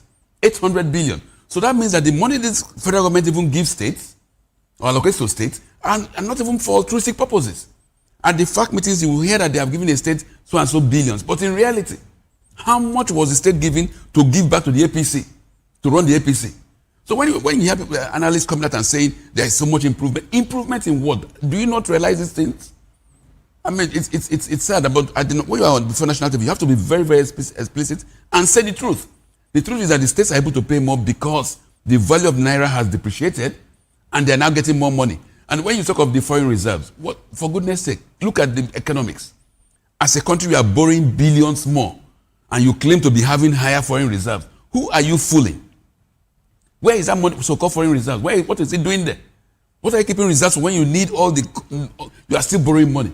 So we seem not to look through some of these antics this government is playing, and the fact that they use some of our media, they use some of our so-called analysts to propagate these very false narratives. Mr. Bola Tinubu, do not be deceived. Nigerians are feeling the pains of your misrule. And hopefully, if there is a proper democracy, there will be consequences for those misrule. But unfortunately, we don't have a proper democracy in Nigeria. And the same government that promised us things, clear things, that if there is no uninterrupted power supply and there is no estimated billing, you should not be voted for. That was what Mr. Tinubu said to Nigerians. Now he's shamelessly coming back asking for votes. And some people are propagating the issue that he did some well. All this micro, macro, whatever economics is neither here nor there. Can an average family in Nigeria feed itself? Can it take care of its own health benefits? Has there been increased health facilities in Nigeria? If the answer to all this is no, then Mr. Tinubu's government has been an abysmal failure. All right, thank you very much. Okay, thank you very much, Barrister Asim. I understand that we've been able to re-establish connection with Chief Barrister Asim Adams. Barrister Adams, I would like you to summarize on the posers I gave you. Can you hear me, sir? Yes, I can hear you. Should I respond? Yes, briefly, as brief as you can, sir. As brief, I want to be brief. Now, Mr. Okoro and the panel, I have raised very germane questions. I'm not speaking for the government. I said I'm tired of the problems. And I was talking about the solution before the network became, somehow. From what you have raised is this. You talk about the foreign reserve. That is the statistics. What Wale Edu said is of a moment to me, but I'm telling you about the rise and increase in the foreign exchange, whatever, which we are using today. I've told you that, investors are coming into Nigeria in trickles, and I gave an example of that. Now, what I'm saying is that the macro is very beautiful. That if the macro is beautiful and the micro is not beautiful, that it will look as if the government is not doing anything. Firstly, my solution, Tinubu, the monies you are getting from the monies from the removal of fuel subsidy, do not pay to governors again direct. Open a sovereign wealth account that can be managed, by the Minister of Finance or anybody or independent body. Instead of you pouring money to give to the states and they are not using it well. My local government gets 5 billion naira this month. What are they doing with it? Next month, another 2 billion. What are they doing with it? My state government got billions. What are they doing with the money? So these are questions. Since they are not using it very well, don't begin to give to them again. All right, then. So that you can do a sovereign wealth account, if it's as case may be. All right, then. Then the third one is that right on grants. Like what the first lady came and talking about Akaritis, you saw what happened. Why can't you give grants of 500,000 naira to a select few, 10,000 people? The state governments we are giving money to give 1 million to the same people. The local government give maybe 300,000 to the same people. If you empower 10,000 Nigerians, 20,000 Nigerians with 5 million naira each all over the federation, you see that it will trickle down for this small scale industry that will revive the economy sort of. Okay. These are things I want the government to do. All right, then. I have so many solutions to them. I'm tired so many of the solutions. problem. All right, then. Thank you very much, Barrister Asim Adams. We'll come back to you in the course of the show. And at the end of the program, we are going to get concluding thoughts from our analysts. In the meantime, we'll go into our next topic of discussion. But before then, the elephant here wants to react briefly. Yeah. I want to react to what Barrister Hassan just said, there's no way the governors can be denied of their rights. Constitutionally, they are supposed to be partaker of this money that is coming to the national pool. You recall what happened during the Sovereign Wealth Fund under Jonathan. It was this Oshiomhole that is now in the Senate that spearheaded it. As a matter of fact. Yes, you know, and they squander this money. Then too, we should de-emphasize this idea of doling out money, 500, 1 million naira to individuals. Because those who really need that money will never get it. It is those who are already in the wrong of the rich that will corner this money. You imagine if you are going to give out money to the peasant and you are routing it through a senator or House of Rep member, he would rather give it to his thugs. So they don't get this fund at all. So it can't really be part of the solution to the problem. All right, then. Thank you very much, Mr. Dele Fanimo. I think in all that we have said, the Nigerian people are the judge, the ultimate judge. They know whether the president's reforms are making impact, positive or negative, on their lives. Okay, I also understand that Comrade Destiny Enabulele has a brief reaction to make. Can we have that, sir, before we move on to our next topic of discussion? Yeah, thank you, Mr. Okoro, for giving me a voice. Let me quickly clear something here. In my course of trying to explain, I did not say Tenebe is a fraudster. Mr. Adams should not misconstrue me. Perhaps he is aware of Tenebe's antecedent. For me, I'm not aware. What I said, why Tenebe, popped up in the course of my analysis, was that the issue given to the money given to state. And I said some of this money are not getting to the end users. I tried to use him like going to Scotland and moving from one shop, one big name shop, designer shop to another. And you asked me that is it that the money that he took to? I said, if you want to know a man, try to know what he was before he ascended or they came to power.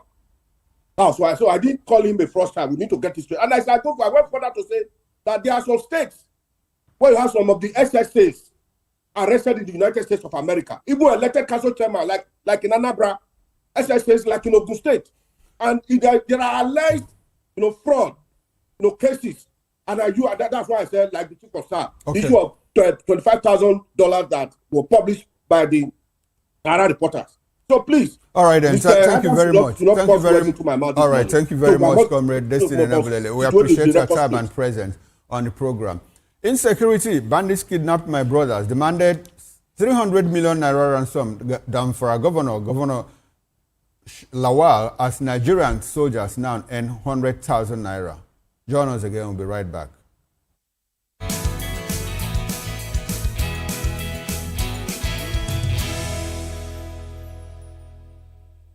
We encourage you to click on the like button and subscribe to our YouTube channel. We are Voice of the People TV. Also follow us on all our social media platforms. We are at Voptv Live.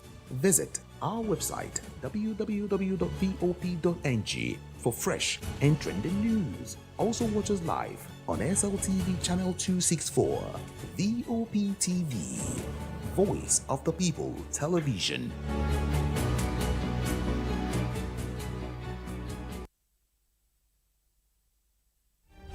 In a world where power shifts with every headlines, news breaks and events happens, we bring you unbiased and explicit information on politics, economy and state of the nation. We break down the chaos. Facts, not fluff. Truth, not spin. We discuss not just politics, but a glimpse into the future. Voice of the People Television. Now you have more than a voice.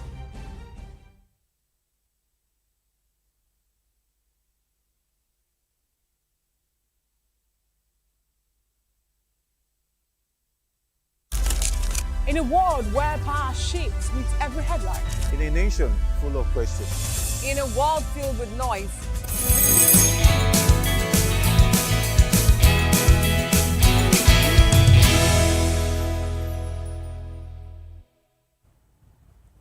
Welcome back. In a major assessment of Nigeria's ongoing security crisis, the Defense Minister, Christopher Musa, has revealed that under the federal government of President Bola Tinubu, He has more than doubled the minimum monthly salary of soldiers from 49,000 naira to 100,000 naira as part of efforts to boost welfare, even as he admitted that the defense budget remains inadequate and frontline troops continue to face fierce challenges from bandits and terrorists who embed themselves within sympathetic communities, making intelligence and operations far more difficult in a democratic setting where public perception and local support are crucial.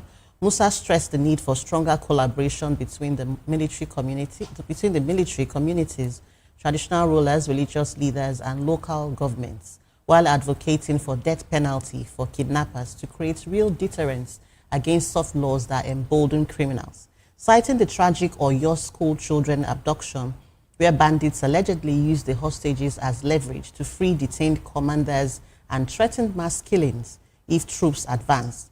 This comes amid fresh violence, including an ISWAP terrorist attack on a military base in Logomani, Borno State, that killed one soldier, damaged equipment, but was repelled with significant casualties inflicted on the insurgents, alongside reports of bandits kidnapping the brothers of the Zamfara governor, Dauda Lawal, and demanding a staggering 300 million naira ransom, which he refused to pay to avoid encouraging more adoptions. In the courts, a federal high court in Abuja also granted terror suspect Abubakar Abba time until July 20 to decide on changing his plea in a 32-count case involving terrorism financing, illegal mining, IED fabrication, and links to groups like Ansaru, as one co-defendant has already been sentenced on related charges. As Musa called for a comprehensive national database to aid security forces in identification, tracking, echoing frustrations over fragmented data systems. Dele, let me come to you. There's so much to unpack, but let's start from the wages of our dear soldiers, 100,000 naira for soldiers on the front line. Is this something we should even say in public? What do you think? What do you make of this? I would not want to start from that okay. Standpoint. I want to talk about the 300 million naira demanded by bandits for the release of the brothers to the governor of Zamfara. I think it is even better now that they are targeting these people so that they can feel the heat. No wonder the northern governors that were vacillating and trying to avoid taking these people head on, they are now ready. They are now ready for state police. They are now ready to tackle them. They are even saying that there shouldn't be reprieve for these bandits. Whatever name you call them. And you can see some of the things woven around that particular suspect is illegal mining. So that person is no longer a small terrorist. He's a big-time terrorist with network. So it shows that there is more to this terrorism and banditry than we already know. So now, coming back to this 100,000 naira salary to a private in the Nigerian army, it's not something to be celebrated at all. Now, these soldiers are complaining that they don't give them their rations, because once you take somebody out of his barracks to another location, you're supposed to give that person his ration allowance, and you also have to provide certain basic necessities for him to feel comfortable. These are not non-negotiable things you must give. Now, 100,000 naira, how much is a bag of rice? For a soldier that has laid down his life, how much is a bag of rice? How much can the wife, and for instance, if this particular soldier has just a child in secondary school, for 3 months that makes a term, he pays average of maybe 50,000 or 100,000, depending on the school. So what that means is that that man has to forgo 1 month's salary to pay the child's school fee for the 3 months that makes up a time. Then what about food? Today, to prepare for an average family, to prepare a pot of soup, you need about 10,000 minimum. Okay, all right. All right, thank you very much. Let's bring in other guests. Barrister Adams. Sorry, Barrister Ezeluche. Sorry about that. Yes, Barrister. Actually, Mr. Ezeluche when I'm here. Okay, Barrister Ezeluche. Sorry about that. Now, Christopher Musa spoke at a town hall meeting, where Nigerians are brainstorming on how to solve the problem of insecurity. He said something that struck me, and he said, Well, Nigerian government has not been able to fight insecurity, conclusively, because the communities are sympathetic to the terrorists, the bandits, and all of that. If you have a situation where you have a government in place and you have communities have sympathy for their attackers, what does that tell you? What does that reveal to you? Well, thank you very much. I think these characters who rule over us, they realize that they can say whatever they want to say and nobody throws eggs or whatever at them. They can come out and mouth whatever they want to say. When he says communities sympathize, when there is no police or military presence and the person around you is the terrorist with a gun, you won't just start. You have to survive. And if survival means respecting the man with the gun, you do that. So when he's only indicting himself, because there's a total absence of security or military personnel in those communities, they are now forced to kowtow to criminals who rape their children, who steal from them. I don't think any community in Nigeria of its own will kowtow to these criminals. But because there's an absence of government, there's an absence of governance, then they are forced to do that. But back to what Mr. Musa is talking about, 100,000.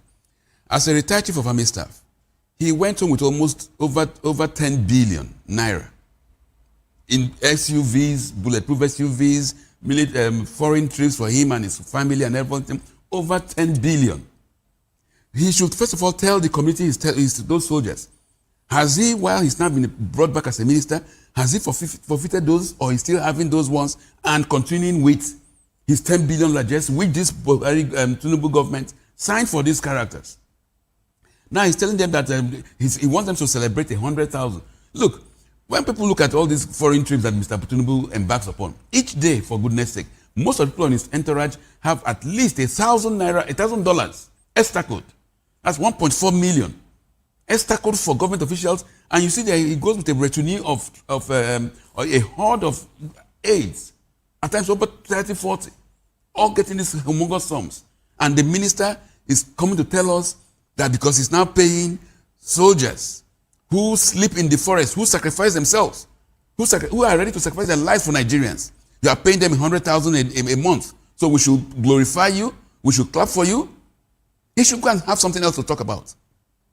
Nigerians should be very annoyed with these characters because they talk to us as if they are giving Nigerians this gift. For goodness sake, why will you pay Nigerian soldiers that much? Why will you even pay any Nigerian, whether soldiers or teachers or whatsoever, that sum? And then when you are traveling abroad, you have the guts, the temerity to take public funds as extra code. And most of these trips are useless and worthless. When I use those words, I'm being very, very stark. Because we see what Mr. Tinubu tells Nigerians when he's here. We see his incapability of even speaking to Nigerians. So what is he going to say when he goes abroad? Is he going to speak a different language? Or will it suddenly become a better speaker? And they're telling us they're paying the soldiers 100,000. Well, the fact is this, the soldiers are very calm. Because they see through these scams. They are escorting a single SUV vehicle that is generals riding, cost several, 300, 400, 500 million naira. And you are paying, in fact, that amount for that car can be used to pay the Nigerian soldiers. And he's thinking that we should clap for him. And somebody will be saying that this government is improving, is doing well in any facet. Come on, give us a break, please. Barrister, yes. Christopher Musa retired as a general in the Nigerian army after holding so many command positions. Yes. What is wrong with him going home with 10 billion naira? Is there anything wrong in that? Good. You ask yourself, what does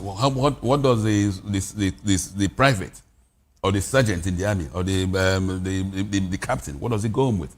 Are they not Nigerians? Why would there be so much disparity? Okay, you give him 10 billion and he goes home with it. He comes back as a minister, he still gets paid. And everything is wrong with it, my dear. Because they are there as Nigerians. They are not buying in a different market. We are all Nigerians. Look, the highest office in the land is the office of the citizen of the Federal Republic of Nigeria. The president is a servant to the citizen and not a god to the citizen. Once we have that clear in our mind, we understand that he works for us. And you don't work with people and then you now begin to treat them like slaves.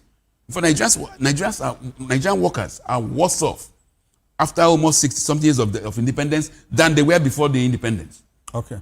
All right, beautiful. It's so sad. Everything is wrong with a general going home with 10 billion naira.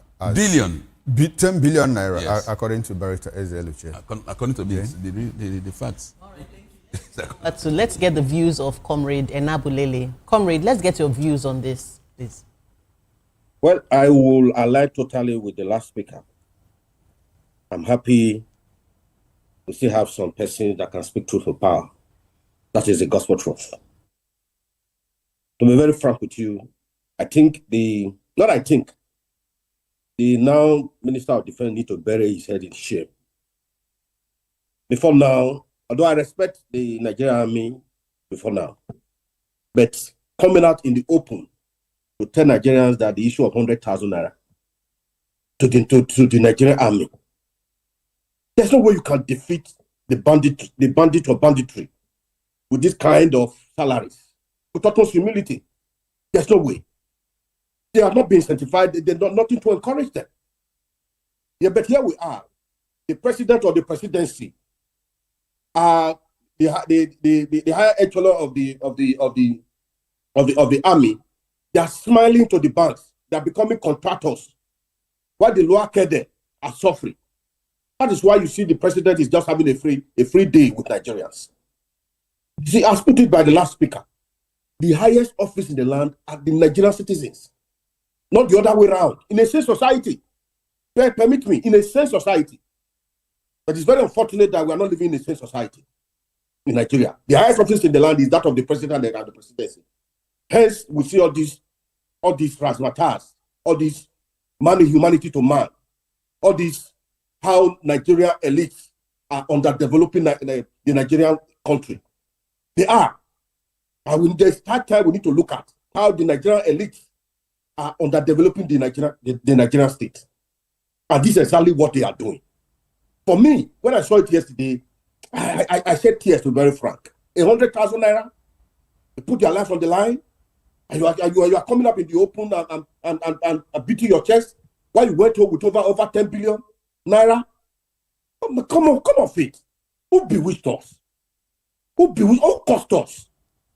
This will remain in my list for years to come until there are changes. Okay. Or we begin to rejig that which affects the fabrics of this country.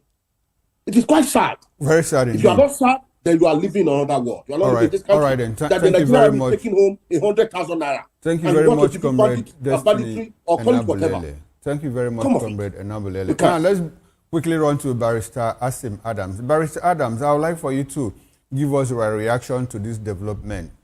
Communities are sympathetic to terrorists. That is why Nigerian government has not been able to fight insecurity, terrorism, and all of that. 100,000 naira apiece for a Nigerian soldier. And I mean, the Minister of Defense is saying that proudly, motivating, boosting the morale of Nigerian soldiers. And finally, as a lawyer, I would like for you to tell us, a certain Abubakar Abba, has been given up until July 20th by a high court in Abuja to change his plea to guilty. I mean, isn't that putting him under duress by the court? Educate us, sir. 3 questions in one, as fast as you can.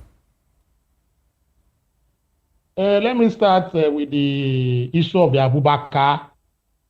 I have not read why the court did that, but there is a principle in law, criminal law, for instance, that if I'm charged for an offense, they will ask me, especially for the very serious offenses, after reading the charges to you, they will ask you, are you guilty or not guilty?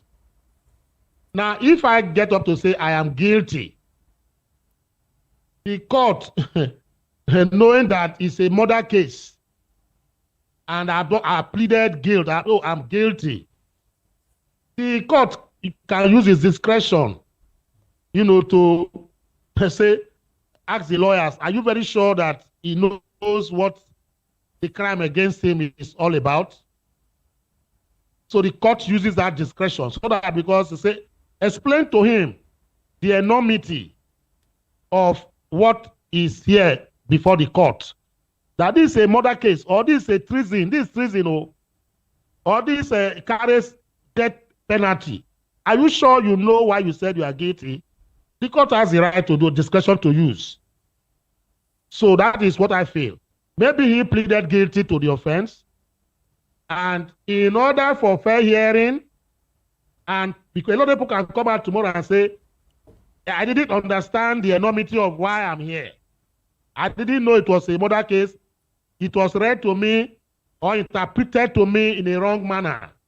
That is why you find that when they bring them, they'll say English or Hausa. If you say Hausa, they'll bring an Hausa to interpret. So it's a difficult something, and the court has the right to say, okay, are you sure maybe the court can physically see the man as not too educated? He does not know exactly, what the charges against him carries a life or death penalty. So he can give him that opportunity to see whether he will rescind that decision. It is normal. It is normal. But in this particular case, I don't know what happened, but I'm looking at the principle of pleading guilt to a serious offense. The court may have time and say, let them evaluate that man to be very sure that he understands the weight and enormity of the offenses that is being charged with. That is, for me, that is the answer I can provide for that. Can you hear me? I can hear you. Go ahead, sir. I can hear you. All right. The second one, I think you asked the second question. Now, the Chief of Defense... Okay, the Chief of Defense Staff says, we are not able to fight terrorism because communities where terrorists are embedded are sympathetic to the terrorists. How do you react to that? Well, that is the truth. In the Orire abduction that took place, preliminary investigation shows that even the leader of the group is an indigene or something or whatever. Why will terrorists and bandits not infiltrate the communities? Why will the bandits? It's just like what we have in our motor parks. You want to take a bus from Enugu to Lagos. There are those who determine the price. And determining that particular price, that to be the one, you see them exchanging 200 naira, they share it, they share. Without those people, they cannot operate. It's the same thing that happened in the forest. The community was okay. Without me paying this ladder, they call it ladder in Hausa, I cannot go to my farm. I cannot sleep well. So on a daily or monthly basis, everybody must gather his ladder to go and pay them. So briefly, does that amount to, Barrister Adam, does that amount to a failure of governance? It's a failure of governance, absolutely. See, it is a failure of governance. Let me show you something. Look, I have on that newspaper, the U.S.-Nigeria Iron Heart modalities on rescue of Chibok girls. It was 2014. Mr. Okoro, you go and read this thing. You don't find that these things are being replayed today. Okay. That is a failure of governance from 1999 to today. That we've not had good governance. And that's why when I see politicians talking on television and promising heaven and earth, I want to, if I let me not use that word, I want to. I'm happy you refrained yourself from using that word. I'm happy you refrained yourself from using that word. Barrister Adams, for lack of time. When I see them talk, they have destroyed this country. And they are coming to talk on all right, television. we are coasting home.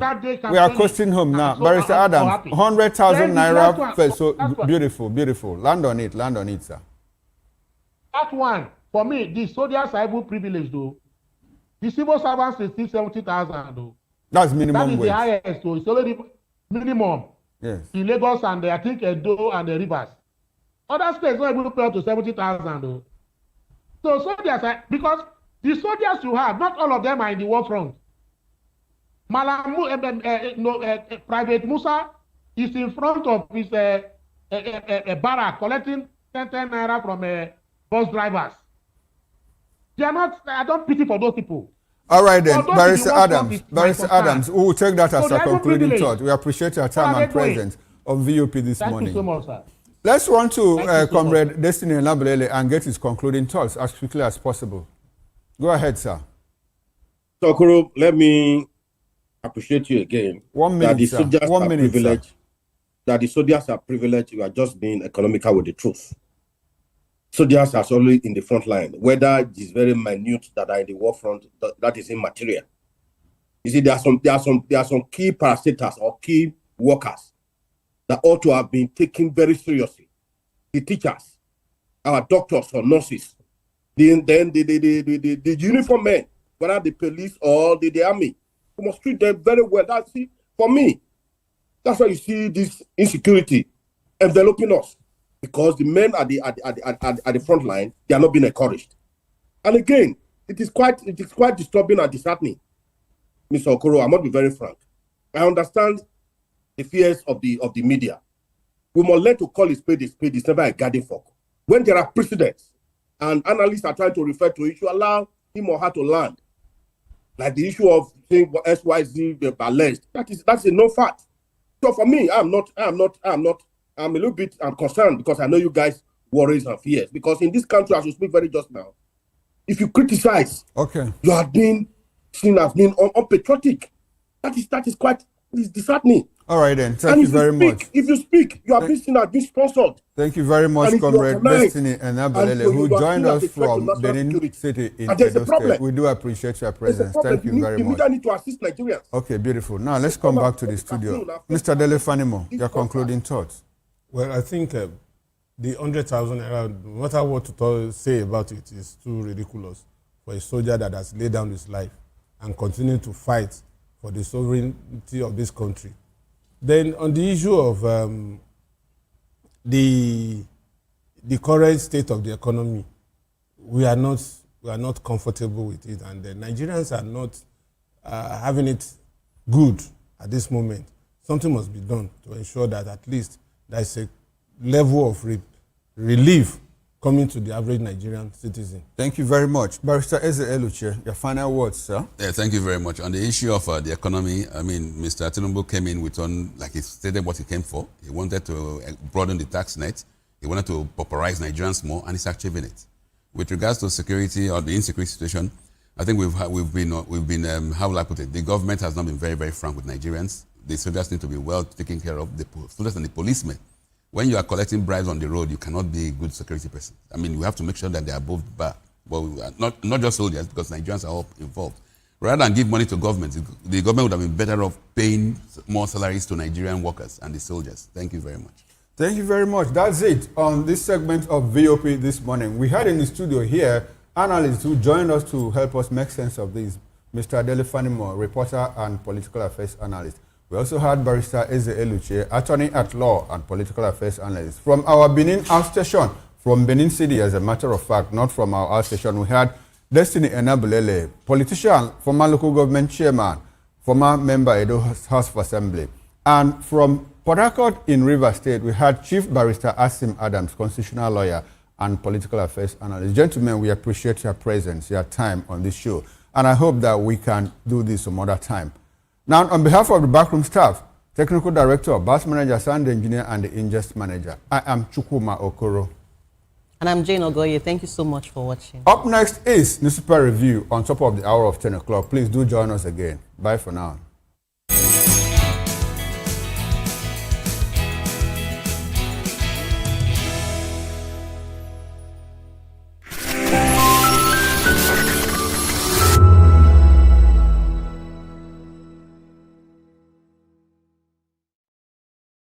In a world where truth is the ultimate power and opinions scream the loudest, it's time to wade through the noise. Hunger no get tribe! Hunger no get religion! And scan the human interest and trending topics that matter. Stay tuned to The Issues, your plug to the stories making the buzz, from politics to science and technology, social justice, and more. Let's tackle the tough questions and expose the truth. The Issues on Voice of the People Television, Mondays to Fridays, 8 to 9 p.m. The Issues. Don't just react. Understand. The rains are here. They bring relief, green fields, and fresh water. But they can also bring danger if we are not careful. Rule 1. Avoid flood waters. Never walk, wade, or drive through moving floodwater. Fast-moving water can sweep you off your feet, and that water may hide open drains, sharp objects, or live electric cables. Rule 2. Stay away from weak structures and slopes. Heavy rain can weaken buildings, walls, and hillsides. Avoid sitting on the old buildings, billboards, or trees. If your area is prone to landslides, report cracks or soil movement to emergency agencies immediately. Rule 3. Protect yourself from lightning and accidents. Stay indoors during thunderstorms. Avoid open fields, tall trees, and metal objects. If you must travel, drive slowly. Use your headlights and never use an umbrella near power lines or while riding. And rule 4. Stay healthy. Clear your gutters to stop mosquitoes that causes malaria. Boil or filter your drinking water. Keep food covered to avoid cholera and typhoid. And wash your hands often. This rainy season, stay alert, stay prepared, stay alive. This message is brought to you by Voice of the People Television. Voptv. Now, you have more than a voice. Are you ready for the extraordinary? Something big is happening on your screen. Introducing Voptv. Now streaming on SLTV channel 264. From breaking news to captivating conversations, news analysis, giving you all sides to the story. We break in-depth discussions on the issues that matter, from politics to sports, entertainment, and lifestyle. Voptv on SLTV channel 264. Join us as we redefine what television means to you. Voice of the People Television. Voptv. Now you have more than a voice.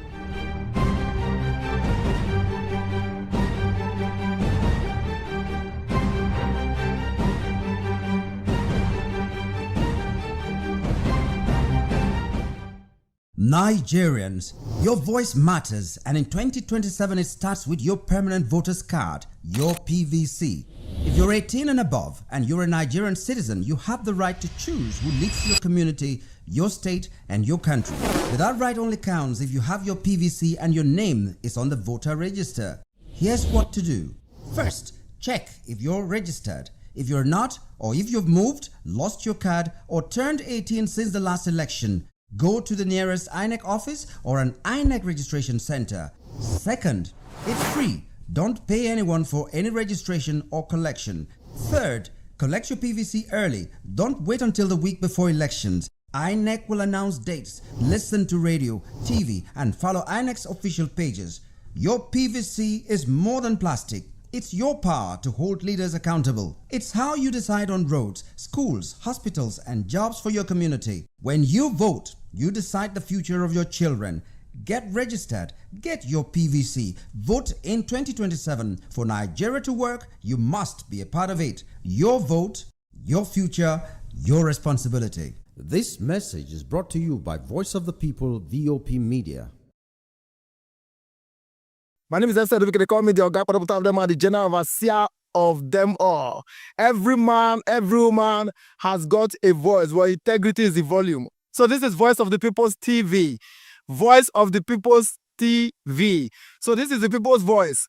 And the people's voice is the voice of God. That's the voice populi in Latin. The people's voice is the voice of God. So keep watching Voice of the People. In fact, my name is Voice of the People. Keep watching MC Ado Pikin. Thank you. Hi guys, my name is Kagan. I am Nigeria's biggest tech content creator, and I just wanted to give a quick shout out to Voice of the People TV.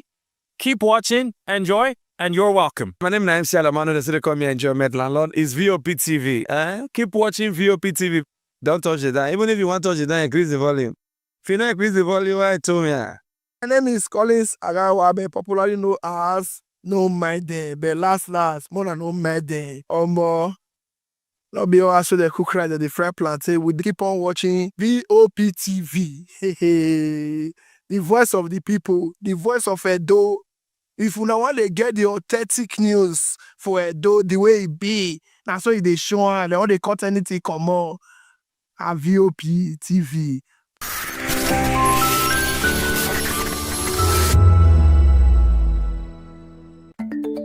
Africa is on the move, a continent of rising voices, untold stories, and powerful transformations. From the streets of Lagos to the heart of Nairobi, from the mines of Congo to the tech labs of Cape Town, the African story is being written every day. Bold, dynamic, unstoppable. This is African News on Voice of the People Television. We don't just bring you the news. We analyze and bring you Africa's heartbeat, the politics that shapes our nations, the economies that drives our future, the cultures that defines who we are, the voice that must be heard. Africa News, Africa's voice, Africa's future. Where Africa speaks, the world listens.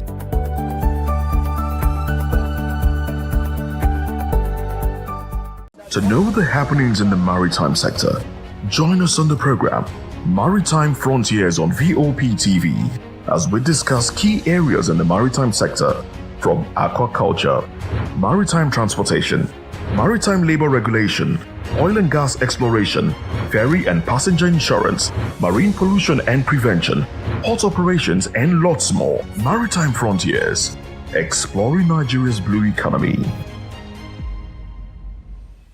This is African News on Voice of the People Television, where we don't just bring you the news, we bring you Africa's heartbeat, the policies that shapes our world, and the economy that determines our future. African News on Voice of the People Television. Stay with us. We encourage you to click on the like button and subscribe to our YouTube channel. We are Voice of the People TV. Also follow us on all our social media platforms. We are at Voptv Live. Visit our website www.vop.ng for fresh and trending news. Also watch us live on SLTV channel 264. Voptv, Voice of the People Television.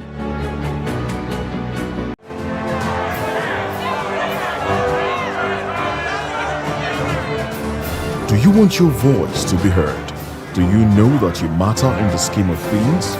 The People's Voice, the show where ordinary citizens take center stage as we discuss the biggest stories that affect you and I. With you in mind, we facilitate lively discussions, debates, and interviews on the topics that matter most to you and I. From social justice to economic empowerment, education to healthcare, governance, and more. Tackling tough topics and amplifying your voice. Join the conversation and make your voice count. The People's Voice. Make your voice count. In a world where power shifts its every headlines, news breaks and events happens, we bring you unbiased and explicit information on politics, economy, and state of the nation. We break down the chaos. Facts, not fluff.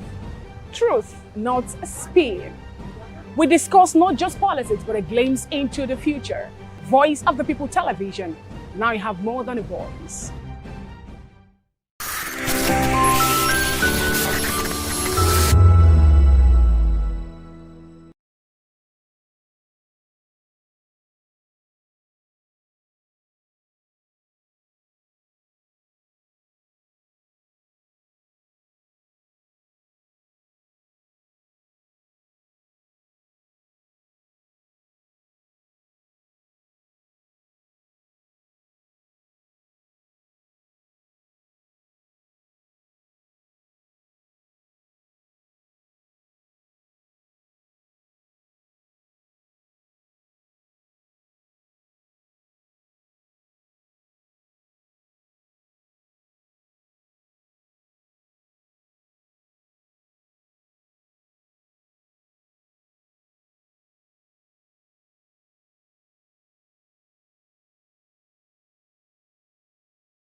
Are you ready for the extraordinary? Something big is happening on your screen. Introducing Voptv.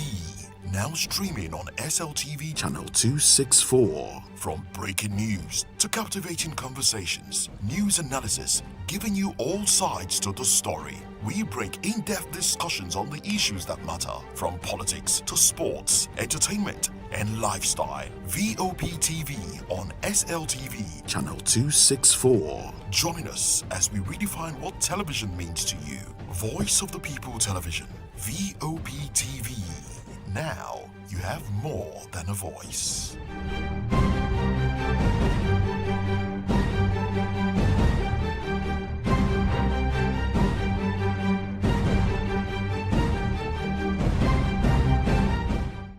Nigerians, your voice matters, and in 2027 it starts with your permanent voters card, your PVC.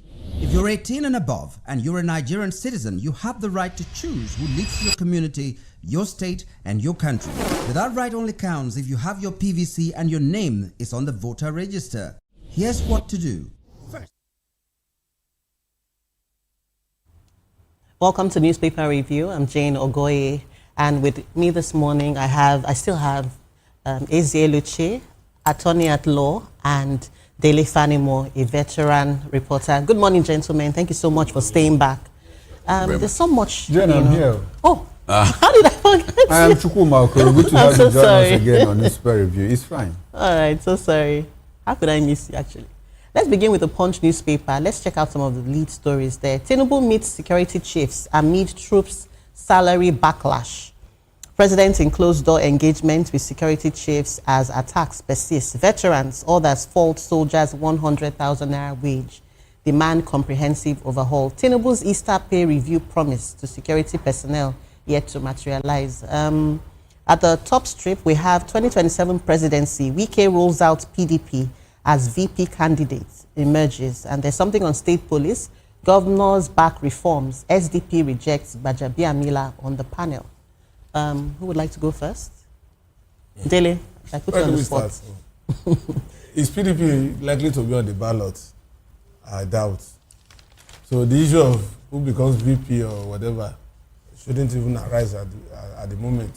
Because which of the factions, is it the Wike faction or the other faction that will produce presidential candidate?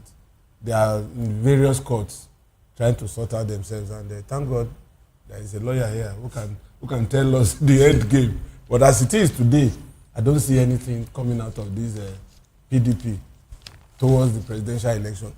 Campaigns will start any moment from now. And who is going to be the presidential candidate of either of these? Funny enough, the two factions are even giving tickets to candidates. And they are running under the same party. So who do we really identify as the authentic candidate for each of the positions that they have fielded candidates? Makinde, that was at the forefront, had suddenly dropped PDP, is now APM presidential candidate. Some other states, you see PDP members moving to other political parties. So already PDP is in disarray. And I don't think anything good will come out of it.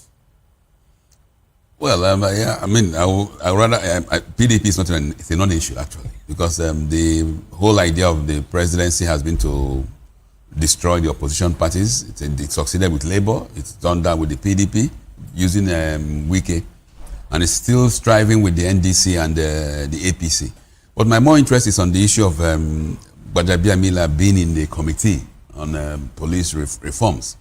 I'm amazed at the audacity of the president, because here is a man who is neck deep in this PFIPC scam.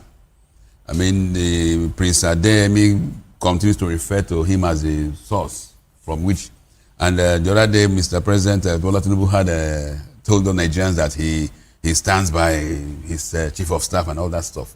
I mean, I'm not surprised. Basically, people like us are not surprised, because birds of the same feather flock together. And I believe the man is really doing the workings, doing the bidding of Mr. Tinubu. And Tinubu realizes that if this young man falls, he falls with him. Because the enormity of the scam under that PFIPC is mind-boggling. So having him in a committee on police reforms Maybe he's just there to also serve as a conduit. Because that is basically what I believe Mr. Femi Gbadamina has been doing since his days as Speaker of the Lagos House, Speaker of the House of Reps, and then up to this time when he's Chief of Staff. I don't think Mr. President will allow him, even if he's caught pants down with anything, he will stick by him. But you don't bring him to such issues as implementation of state police force. And I'm amazed at the audacity of the president. Only the House of Reps and the Senate has approved this proposed constitutional amendment. The State House of Assembly have not. And from Nigerian, for there to be a constitutional amendment to allow for state police, 2/3 of the 36 states must approve of it.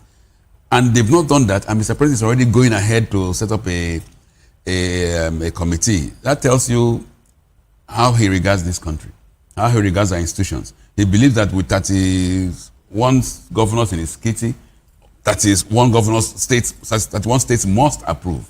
So it shows how these people at the federal level rate Nigerians.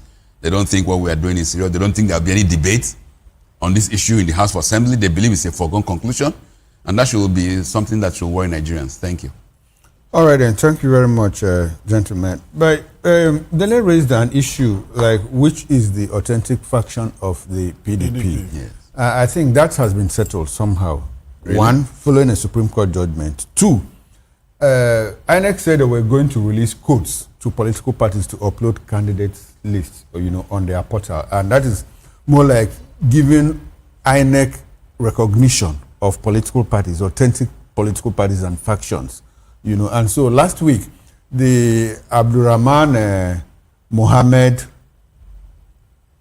faction, that is the Wike faction, the Mohammed Abdurrahman National Working Committee, confirmed that they have received the codes to upload candidates' name in the INEC portal. And by the way, it expires either today or tomorrow. That's the deadline.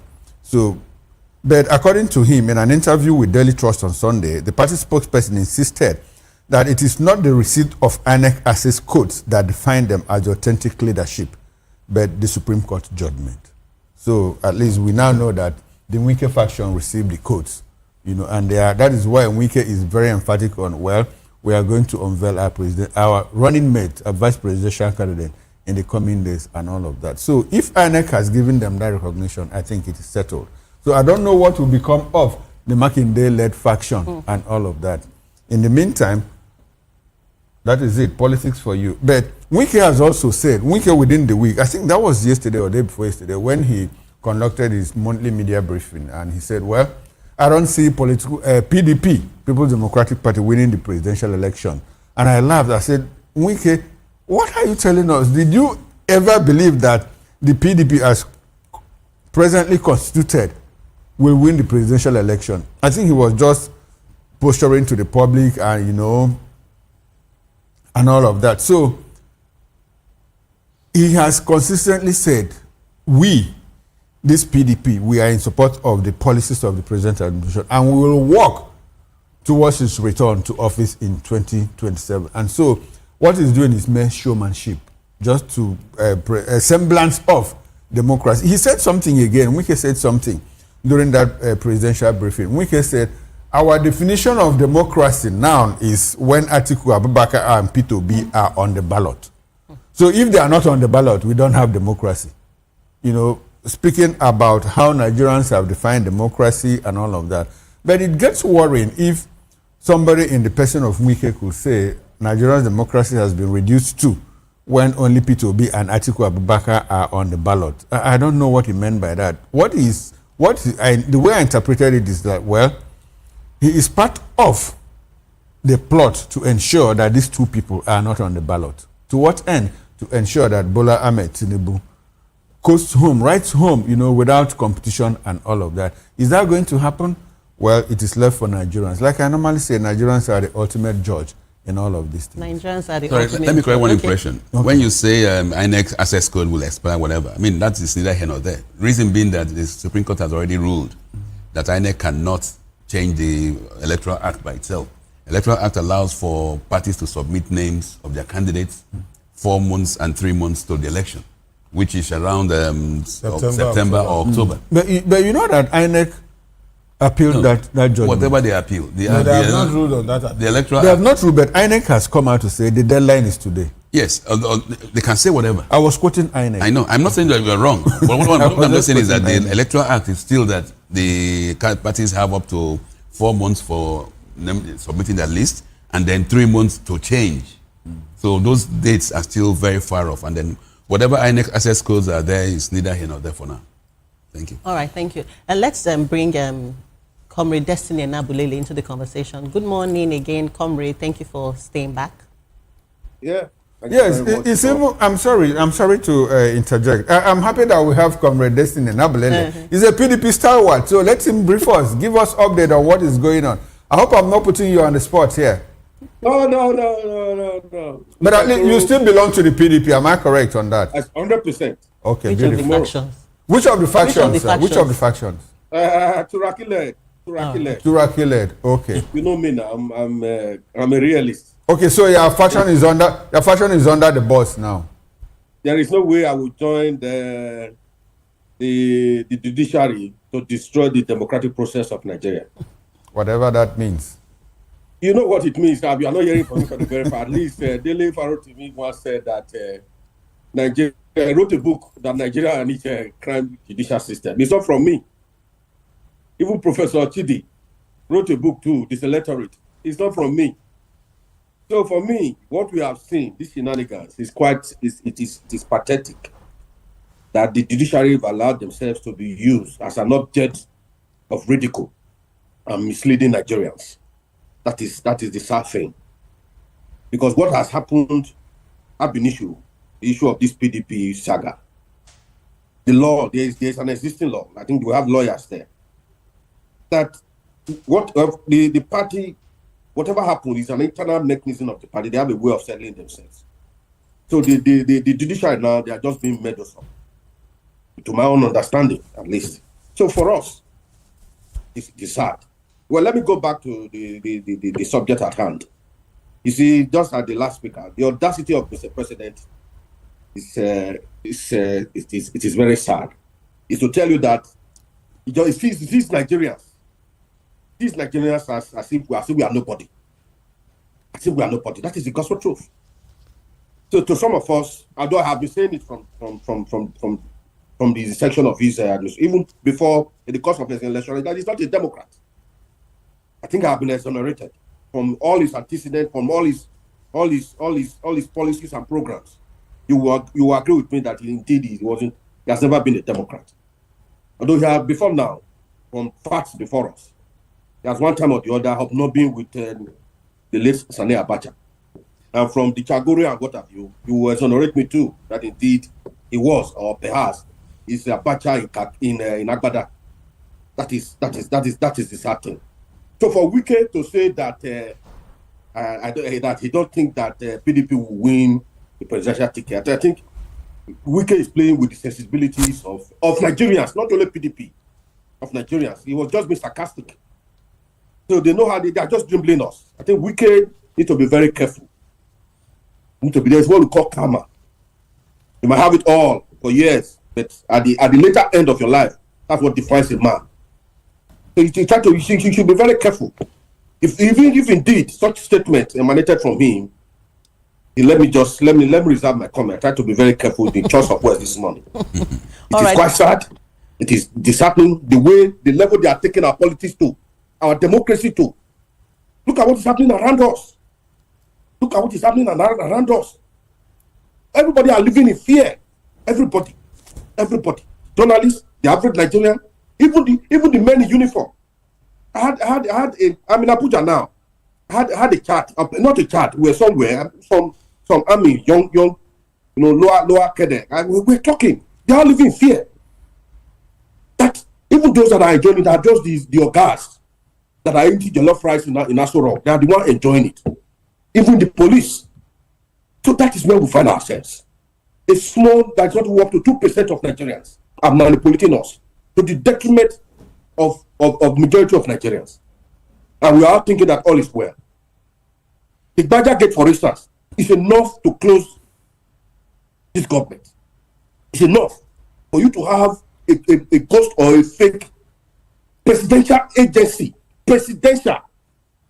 Not an agency tied to one ministry, to the president's seat.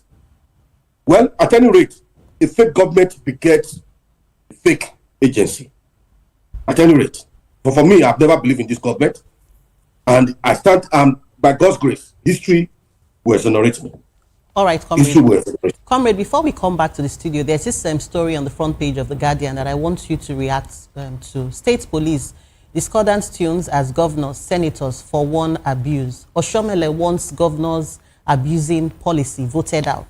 Mba allays fears of abuse. Abiodun optimistic. House of Assembly will pass bill simultaneously. I know you are a former local government chairman. What are your views on this? Do you think that we're going to have a lot of abuse on the part of the governors, state, local government, and all of that?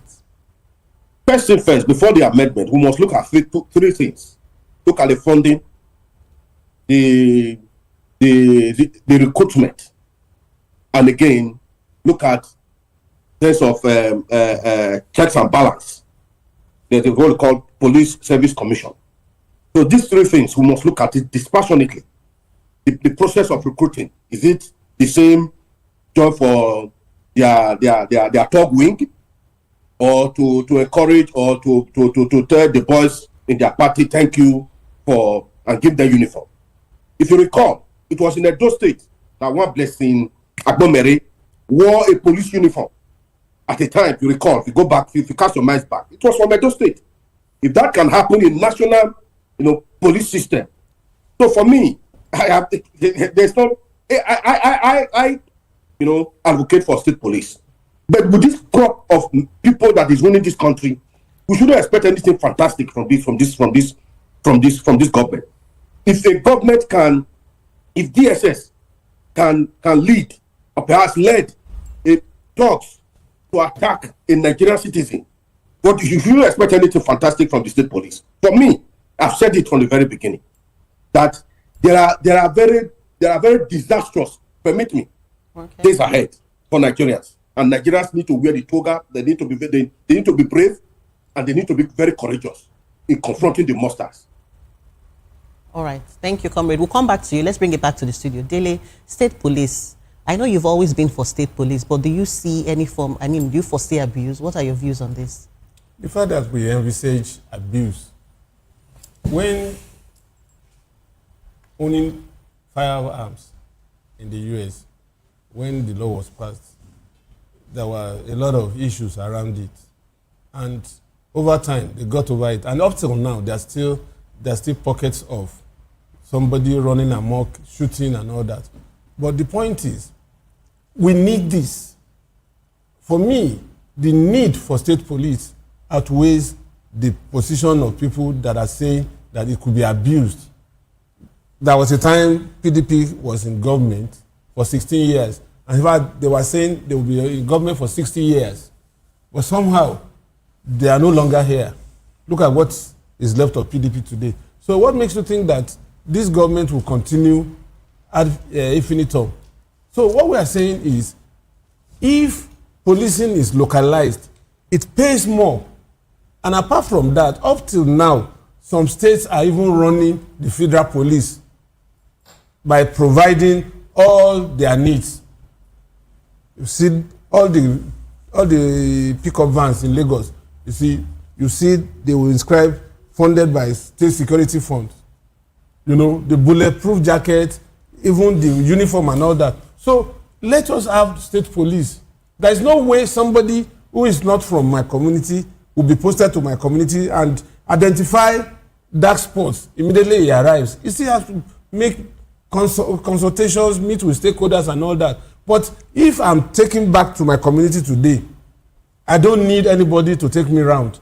I know the areas where to go if there's any incident. So for me, I would prefer that we have state police, regardless of all these fears of abuse or not abuse. Over time, we'll get over it.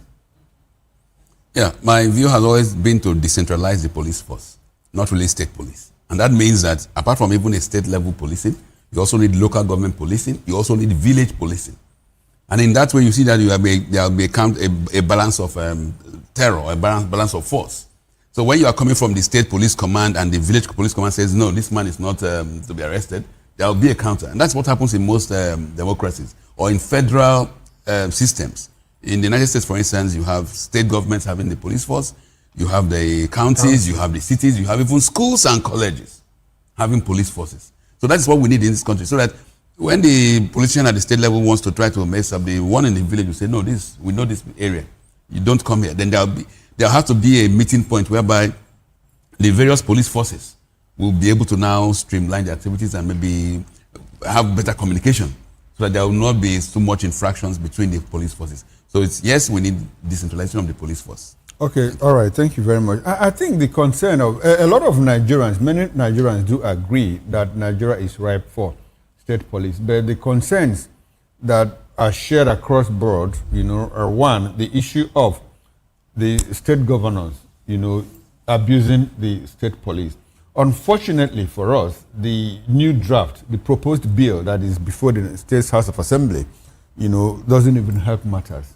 The proposed bill states clearly, under the proposed state police framework, the president directly resolves conflict between a state governor and the police commissioner by stepping in through the National Police Council. There's a National Police Council, and the president steps in through the National Police Council or via direct executive intervention, depending on the severity of the crisis. Now, executive intervention, according to the proposed bill, the Constitution Alteration Bill allows the president to completely suspend the operations of a state police service that violates constitutional law, threatens national security, or undermines sovereignty. Again, federal takeover. In extreme cases where a governor uses state police for unlawful or partisan actions, the federal police service will temporarily take over policing responsibilities in the state. Now, national oversight. The National Police Council, which includes the president, state governors, and the Inspector General of Police, serves as the ultimate institutional arbiter to guarantee professionalism and oversight across state commands. If you examine these provisions, do we really have a state police? No. I mean, we don't have a state police. Particularly in instances where Mr. President has been known to use his former ADCs as IG of police. No, it goes beyond this former president, because he wouldn't always be there. At some point, he will leave. And so some Nigerians have said, well, instead of having 36 abuses, is it not better that we have only one abuse? Because the police force is also abused at the central level by the federal police. Yes. Certainly. So the argument of some people is, instead of having 37 abuses, or at best 30, 28, 30, because all the governors will not, I understand, may not, abuse at the same time. Yeah. And so if we have one central abuse, is it not better than when you have 28, 30 abuses? It's worse. I asked for 774 abuses. Unfortunately, I can't recall this bill going through public hearing for Nigerians, to make contributions in terms of the policy direction, the control measures and all of that. It didn't. And fears are already being expressed. How will, there will be state police. Some of the militias that are coming up, are they going to transform to state police? Or will they be stand? I mean, so many questions. So many questions. Let's have Barrister Asim's views. Good morning again, Barrister. Thank you so much for staying back. Hey, good morning. Good morning. Okay, let's have your views on this state police matter. For me, I support state police. I support state police for security reasons. But if you look at what has happened now, the issue people are raising, which are germane, is the political side of it. State governors used to intimidate their political opponent, etc., whatever as case may be. So which means in Nigeria here, everything that goes on in Nigeria is about politics, and politicians. So we don't even have people, we don't even have statesmen anymore.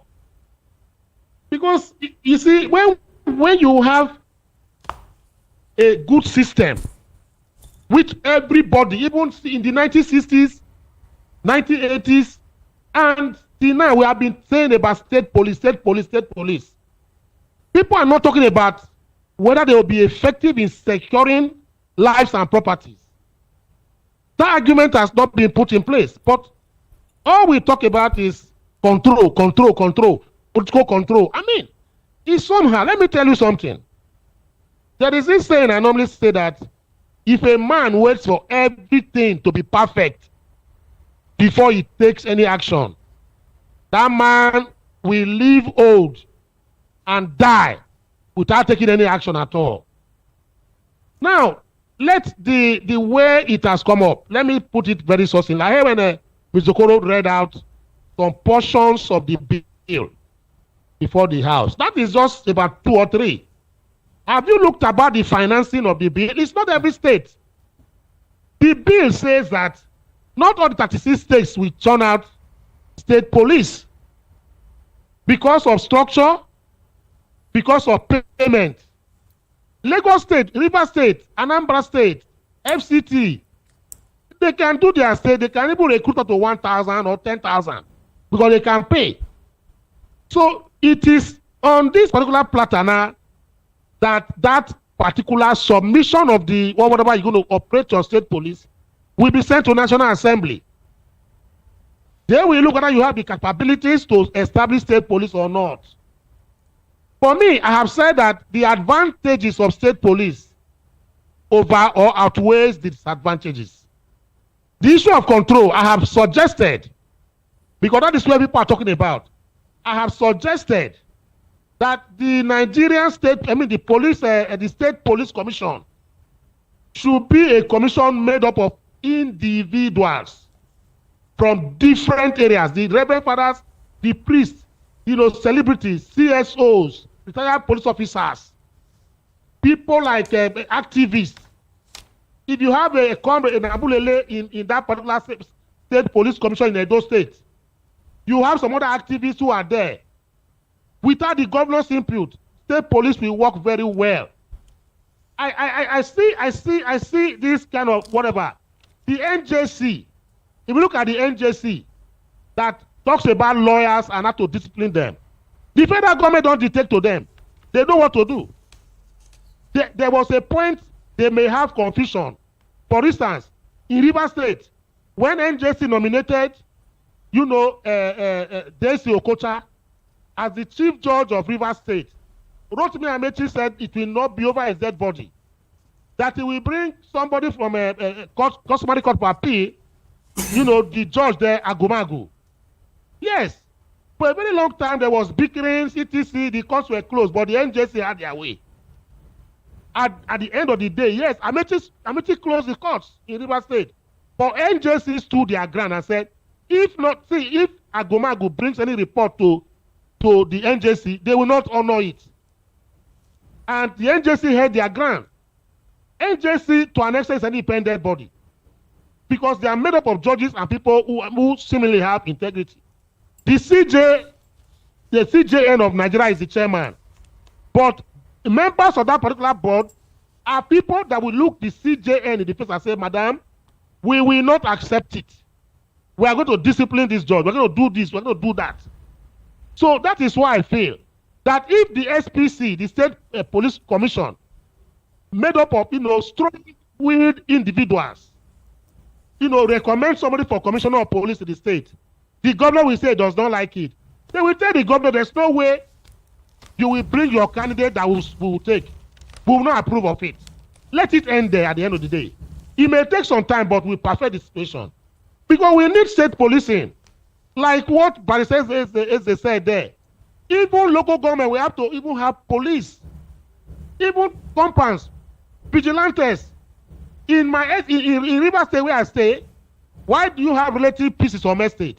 Because we pay for vigilante. We pay OSPAC and this they patrol. We pay for them. How did they select their leaders? So please, we should at least bring this thing down. I'm happy that the Senate, National Assembly.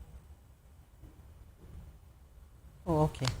I think we've lost connection with him, but we'll go back to Barrister in a bit. Let's bring it back to the studio. The PFIPC controversy is still in the front burner, and here in The Guardian, it said controversy grows amid new claims and calls for U.S. scrutiny. A U.S. lobbyist is urging Trump and the Congress to expand investigation into the matter. Wike has dismissed claims against Gbajabiamila and he's blaming the opposition. Ohaneze rejects ICPC probe, calls for transparent investigation. Baba Ahmed seeks judicial panel, says presidency can't investigate itself.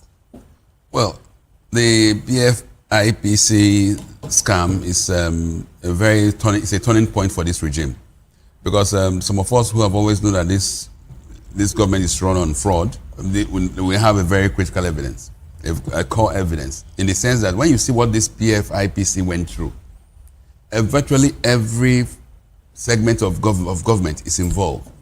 Is it the National Assembly that sat over this budget, that budget committees approved a budget for this agency?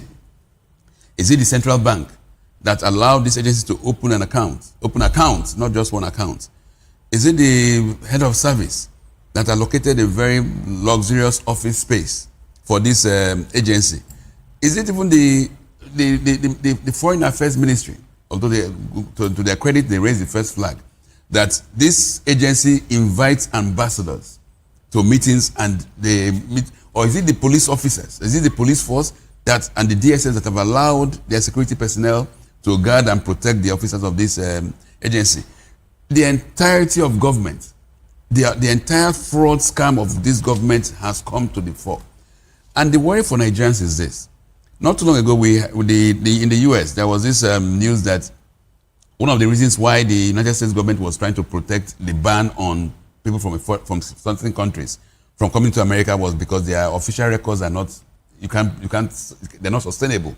You can't really establish the truthfulness in those records. Now, Nigerian government under Bola Tinubu has given the world a reason to even suspect the presidency, to suspect everything that comes from Nigeria. And there will be implications for this. The implication is that when next you even go to the embassy for a visa and you say you have this and this document from the CJN's office or the presidency, you are put in doubt. You are subjected under very serious examinations to be sure that what you're saying is true. So the PFIPC scam has been very, very worrisome for Nigerians.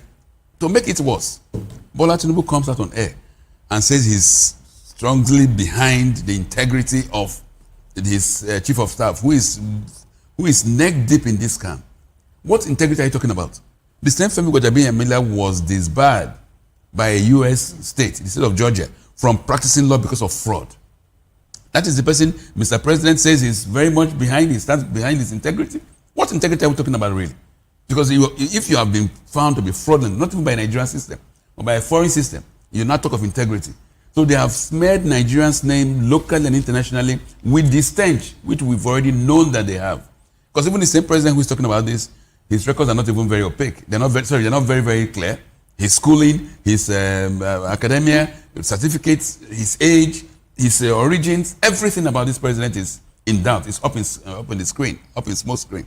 So it's so sad that this PFIPC is coming up at this time, but it gives credence to what some of us have been saying, that we shouldn't have, from the onset, even allowed Mr. Bola Tinubu to contest for presidency, talk less of being there as the president and further damaging the image of this country. There's a line I want to read here before you share your views. Adeyemi says, I was detained for 23 days between October 27 and November 19. During that period, I was not involved in any budget preparation, and nobody from the agency, that's his agency, appeared before any committee to defend a budget. Yeah. That's what he said. You see, my worry about all of this is that if I were to be Adeyemi, I will give myself up. You understand? So that we can thoroughly engage some of these things. Now, who paid money? From what account? How did he transfer money? How did he get rent? Space in the Federal Secretariat. A lot of issues are around all of this. For me, the plausible thing to do the moment this thing came up was until when it is resolved for Gbajabiamila to step back from government and then clear his name rather than we going back and forth.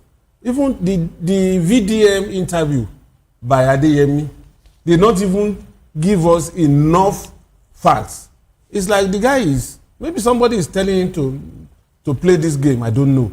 If I were him, I would give myself up and then explain some of these issues. Exactly the point. Off the air, Dele, you are my friend. And so I will advise you, if you were involved, I will not advise you to give yourself in. Right. Yes. For obvious reasons. You'll be dead. Which you know. You'll be dead. For obvious reasons. See, the thing is in the open. There's no way they will kill him. What is in the open? Say that. What is in the open? Dele, off the air, you are my friend. So I will not advise you. If you were involved, please don't give yourself in.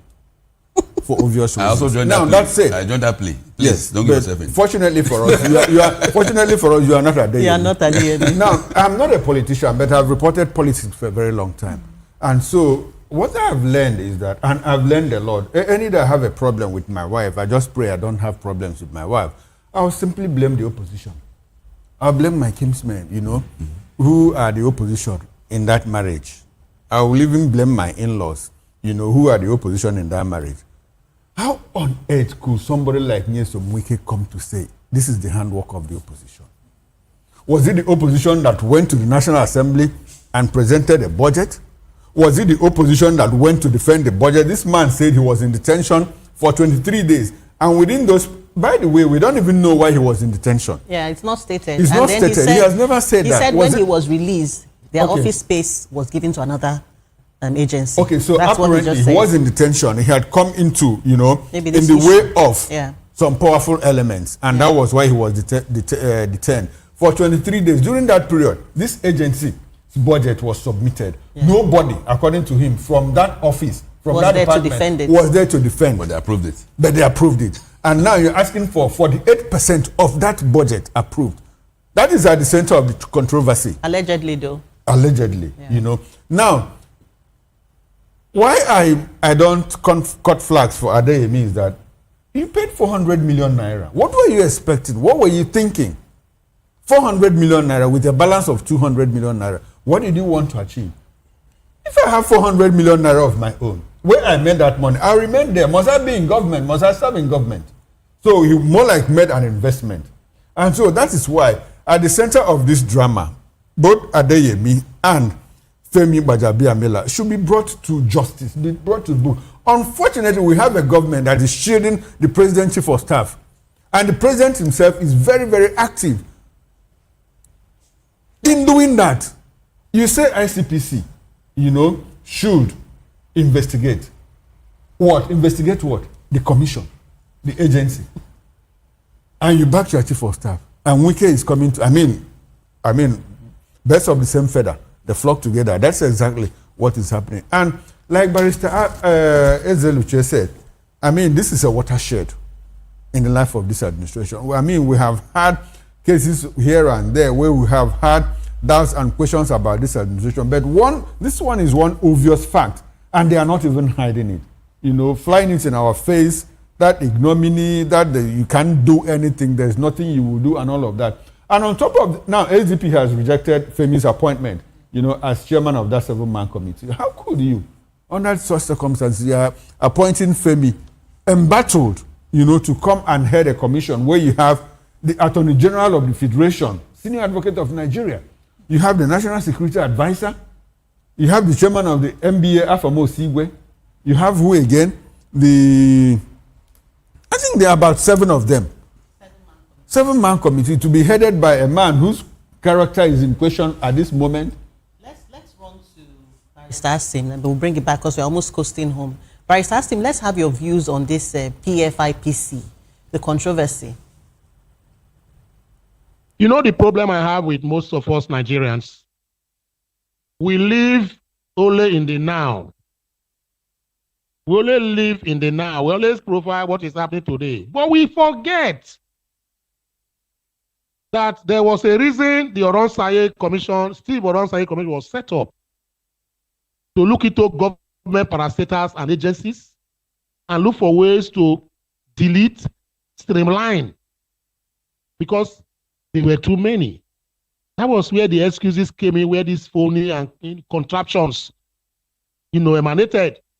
2, under the Buhari administration, there is a particular contraption, economic advice to the president. That office is non-existent. it was discovered.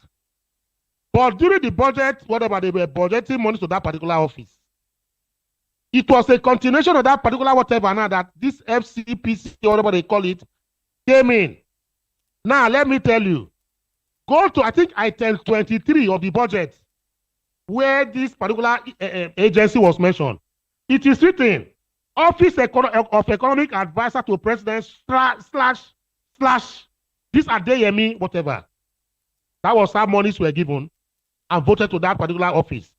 It's been there for about a decade. The only problem now is that we got to know now because a personality like Bajabia Miller name has been mentioned. Whereas they have been stealing this money quietly. Nobody knows. That is what we call budget padding. Most of the members are aware that these phony agencies come to collect money. They budget money for non-existent agencies. I go around the Nigeria country. I see signboard, federal government, this agency. I ask question, what kind of job are these people doing here? But you'll be very surprised they don't have any office. But every year they budget money to them at National Assembly. It has been there. Do you think that it's yesterday that Adeniyi set up that office in a secretariat? Can you assemble that kind of authority within a month or two? This man has been operating quietly for these people. He has been operating quietly. It's just that it is now that this bubble burst, that the lid was now blown open. Because you can't tell me that in the secretariat where you have the office, you cannot own an office there without the approval and consent of the secretary to the government of the federation. He's the one that allocates offices to people inside that particular secretariat. How did Adeyemi get an office there? How did he get an office? A physical office, not AI. It's not AI. A physical office. He had staff. So let me just this move. This man went together. I'm sorry, I have to cut you in. With him. I'm so sorry, I have to cut you for a bit. So what are they talking about? Let's have what are they talking about? Let's have Comrade Nabulele's views in 1 minute or less, please. Then we'll bring it back to the studio. We're out of time, sadly.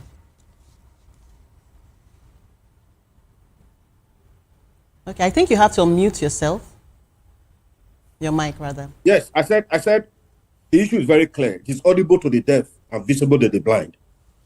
The last speaker said something that strikes me, that this agency or agencies has been there and they have been stealing money quietly. The crux of the matter, where the contract went sour, is this: that Baja was requesting for about 42% of the budget to that agency. That is the crux of the matter. And Nigerians, we need to look in. See, I'm happy that the last speaker said something that has been there close to since the session of APC-led administration. Nigeria has never remained the same again. It is from one fraud to another very, very ignominious display of grabbing the people's collective patrimony. That is where we find ourselves. And let me try to anchor. The last speaker said something about the issue of giving 400 million. That were to be you see, that is what is up. That is what goes on. Before they give you anything in this government or in this party, in this APC-led government, you must part away with reasonable sum. That is what, whether a contract or whether you're going to just pass through or just pass through Aso Rock, you must part away something for this set of people. And again, we talked about the issue of Nigeria image. You want Nigeria image to be good. How? It's not possible.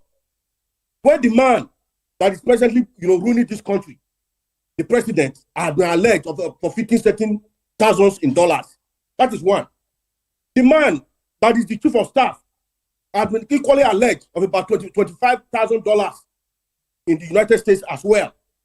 And again, this essay to Ogun was arrested in the US, one of the essays. And again, an elected council chairman in this APC government in Anambra was equally arrested. And you want the international community to see us as a saint or someone that we liken to Saul, who later became Paul on his way to Damascus. We are not even ready for for that kind of experience as we speak very justly. Because we are not willing, we are not ready to change.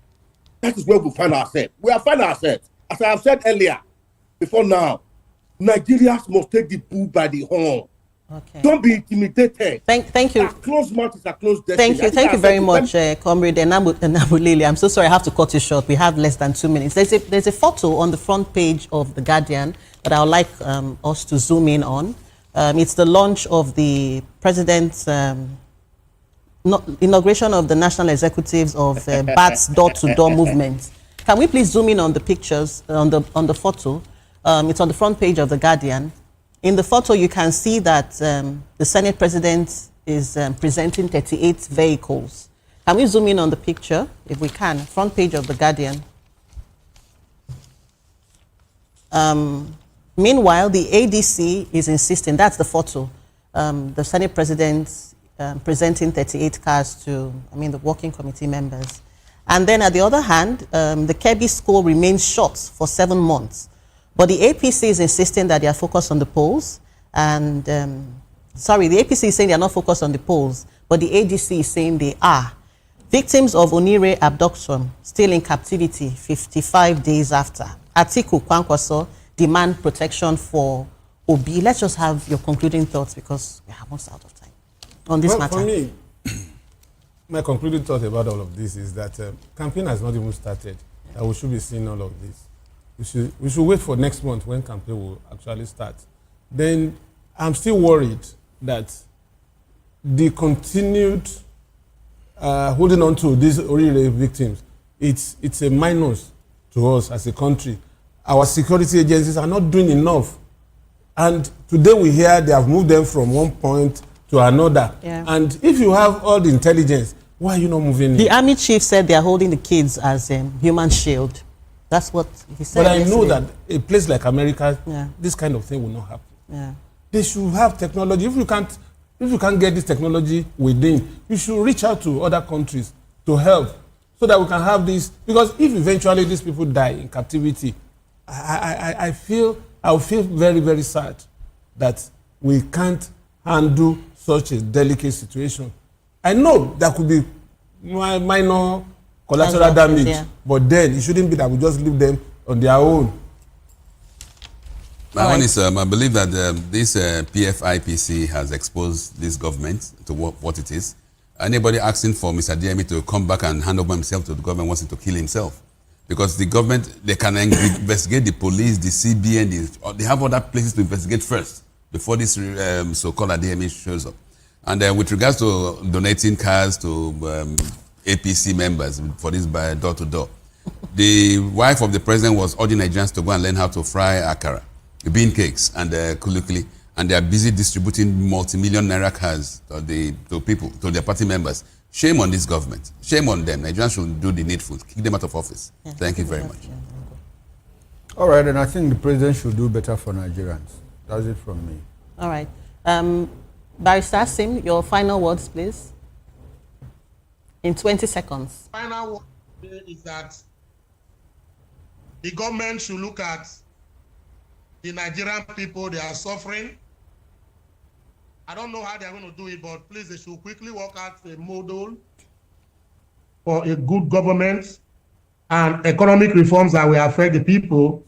And lastly, I want everybody, all old politicians that participated in elections from 1990 dates, they should be banned from coming to take office in 2027. All of them should go and see them because they caused these problems we've had from 1999 to date. All of them should not seek office again. All right. If you participated from 1999 to date, points taken. Nigerians should not vote for the They should go and sit down. Comrade Destiny, please. Comrade Destiny. To come to government. All right. Comrade Destiny, your final words, please. You see, if the president says that he's comfortable with Badger and is making him the chairman of the police review, whatever, then what do you expect the committee set up to interrogate or the ICPC to do with the investigation? It's dead on arrival. That is my own conclusion. And again, let us be very sincere. You see, the issue of sharing of over 30 utility vehicles or SUVs That's to tell you that that is where our subsidy or the gains they are getting from subsidy, that's where they are going. That's where they are channeling. All right, comrade. I take that as your passing words. Thank you so much. We are absolutely out of time. Thank you so much. Thank you so much. I must appreciate you for staying back, Comrade Destiny Enabulele and Barrister Asim Adams. Back here in the studio, Dele Fanimo, it's always a pleasure having you. Chukuma Okora, and I'll see you tomorrow. See you on Monday morning, actually. Monday morning. But I'll be back at 6 o'clock for Political Lens. Join me there, and it promises to be quite interesting. Okay. We also had Eze Luce, an attorney at law. Thank you so much for joining us. That's all we can take on newspaper review this morning. Sports is next. I'm Jane Ogoye. Thank you so much for watching.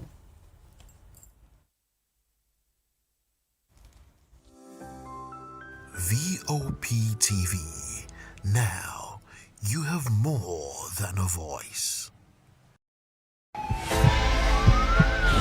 This is Health Check, your weekly guide to better living, smarter choices, and trusted answers. From everyday wellness to urgent health issues, we've got you covered. Health Check, only on Voice of the People television, where your health has a voice.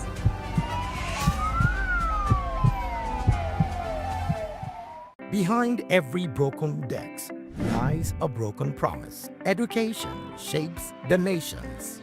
But who is asking the right questions?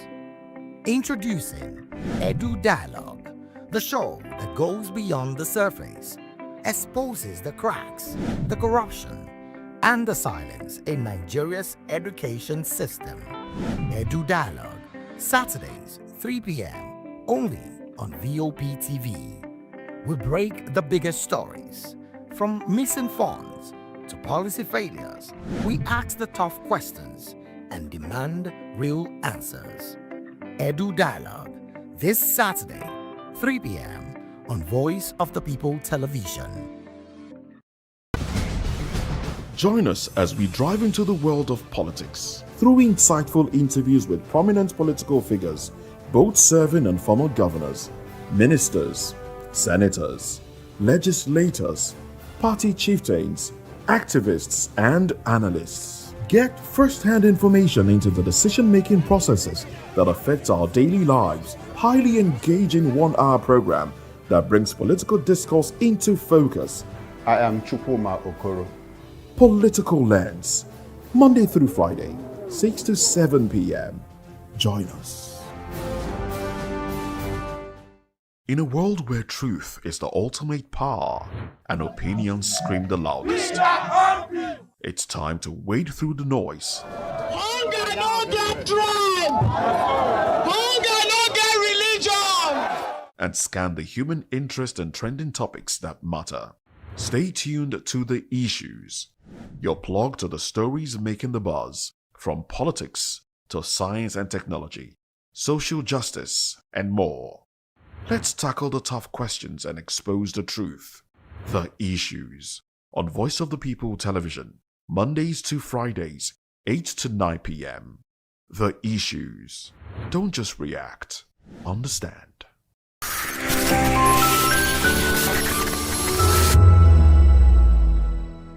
The red carpet came alive in Lagos as industry players, cultural enthusiasts, and cinema lovers gathered for the premiere of Amayanabo, The Eagle King.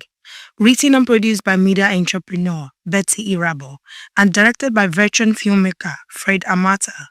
The historical drama brings to life the rich culture and traditions of the Niger Delta, told through the lens of royalty, power, and identity. All we've learned in history is what the white man has told us. Let us start telling them our own side, how our forefathers felt, how they... We had city-states, we had a structure, we had a government before the white man came in. We need to start telling our own side of the story, not their side of the story. And we can do it, and we are doing it, and I will continue. Nothing will stop me by the grace of God. The movie explores themes of leadership and betrayal with standout performance from its cast. One of the lead actors who played the antagonist shared his excitement about embodying a complex role that challenged the king's authority. Let me say, without revealing too much, my character was the character that led King Ibanichuka down the path of unrighteousness. Hey. Oh yes, so this is so that means you're like a villain in the movie. Well, without revealing too much, I wouldn't say I was a villain. I would say I was a principled person that insisted on sticking to terms. So those terms are now open to interpretation by the audience. Audience members who attended the screening described the film as a bold celebration of culture, applauding his storytelling, costuming, and cinematography. As the stunt director, how was it? Well, I would say a bit challenging, but because I've been doing that for over a while. I mean, I've been featuring in fight movies as a fighter, so it's the experience is not totally new. But it was actually a challenge for me to individually choreograph a fight scene of that kind of epic scene. You understand? It's actually a challenge, but I thank God that it was a success. So what are your expectations for this movie as you have directed? Actually, there are no longer expectations. I've seen the final output, and I expect that you will be blown away when you watch it. It's a comprehensive telling of the struggle of a people for identity, for survival, and also to stand your ground when it matters most, so that you don't get trampled upon by an intruder, so to speak, and many more. With Amayanabo, the Eagle King, Irabo and a team hope to set a new pace for culturally rooted cinema, proving once again that Nigerian stories are best told by Nigerians themselves. Oyindamala Olukuton for Voice of the People TV.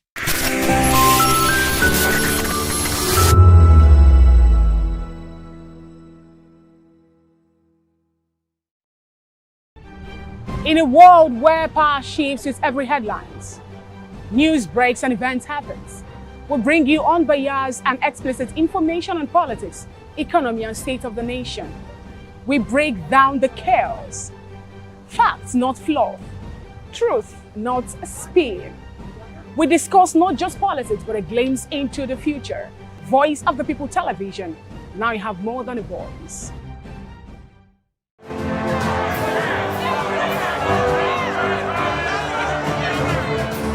Do you want your voice to be heard? Do you know that you matter in the scheme of things?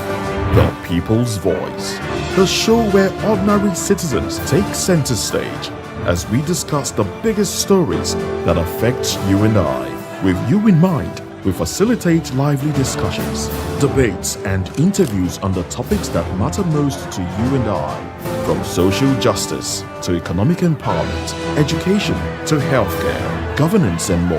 Tackling tough topics and amplifying your voice. Join the conversation and make your voice count. The People's Voice. Make your voice count. The red carpets, awards, the razzmatazz, music, fashion, interviews, and more. Spotlight on Voice of the People Television. Let's feed you with all the juicy stories in the global entertainment space, bringing you the glitz and glamour as it is hot. Stay tuned to Spotlight, 1 p.m. Monday to Friday. Spotlight on Voptv. Entertainment like never before.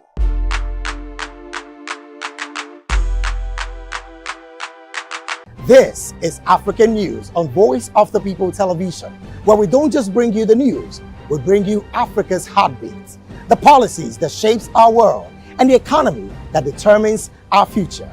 African News on Voice of the People Television. Stay with us.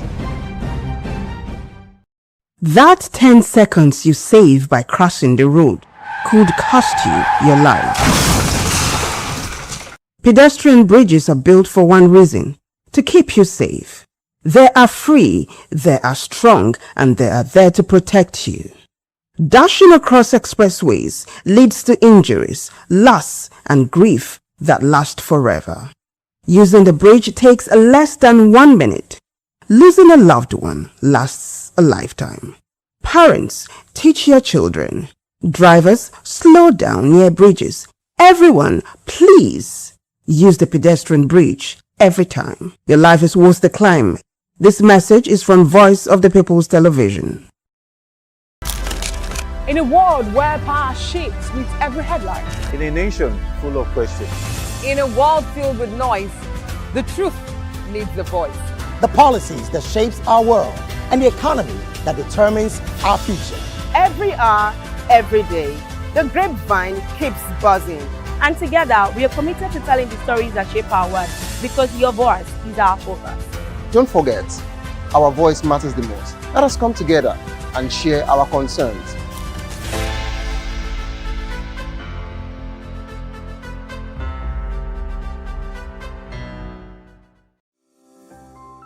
Voptv.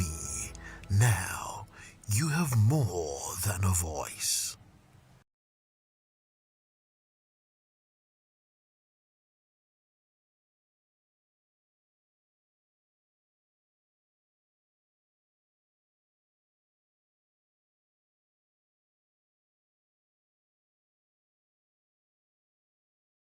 Welcome to the locker room, the home of football talk that matters.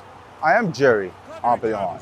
Join us every weekday, Monday to Friday at 5 p.m. Nigerian time, as we share the hot takes and hot debates in the exciting world of football. And joining me are the usual suspects, Ikechukwu and Mayowa, as we break down all the hot takes and everything that's happening in the football. Don't just watch football, live it with us. Catch us on the locker room and Voice of the People Television at 5 p.m. Nigerian time. And like I always say, if not 20 minutes off, please discuss. We encourage you to click on the like button and subscribe to our YouTube channel. We are Voice of the People TV. Also follow us on all our social media platforms. We are at VOPTV Live. Visit our website www.vop.ng for fresh and trending news. Also watch us live on SLTV channel 264. VOPTV. Voice. And the nation will tango all night long.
For a tournament that started with 48 teams and now we are down to, well, a country is already in the last four of the FIFA World Cup 2026, and that's talking about the finalists of the last edition, Les Bleus of France, the likes of Kylian Mbappe, Michael Olise, Ousmane Dembele, Desiré Doué, that fearsome attack. And now in the last four, after brushing away the Atlas Lions of Morocco 2-0. Well, that game was always going to give us excitement. But after 90 minutes, it looked like it was one-way traffic at some point because Les Bleus actually showed their might over the Moroccans.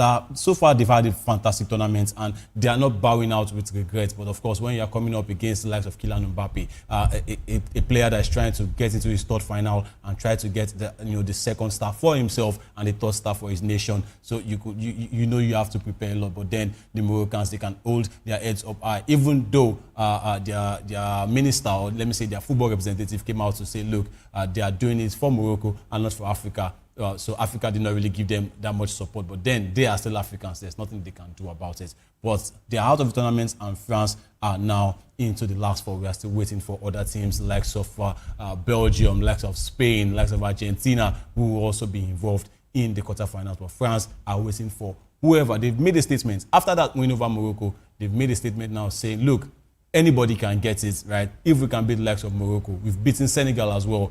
We've even beaten Norway, even though it's a second string Norway. But anybody can get it, and they are in the last 4. Good morning and welcome to the Sports Republic Show at this beautiful Friday morning. I am Hafiz Okunbanjo, and we are going to be giving you the very best from the world of sports, and none is bigger than the World Cup. And we are going to be starting immediately with the game that happened last night. Le Bleu of France against the Atlas Lions of Morocco.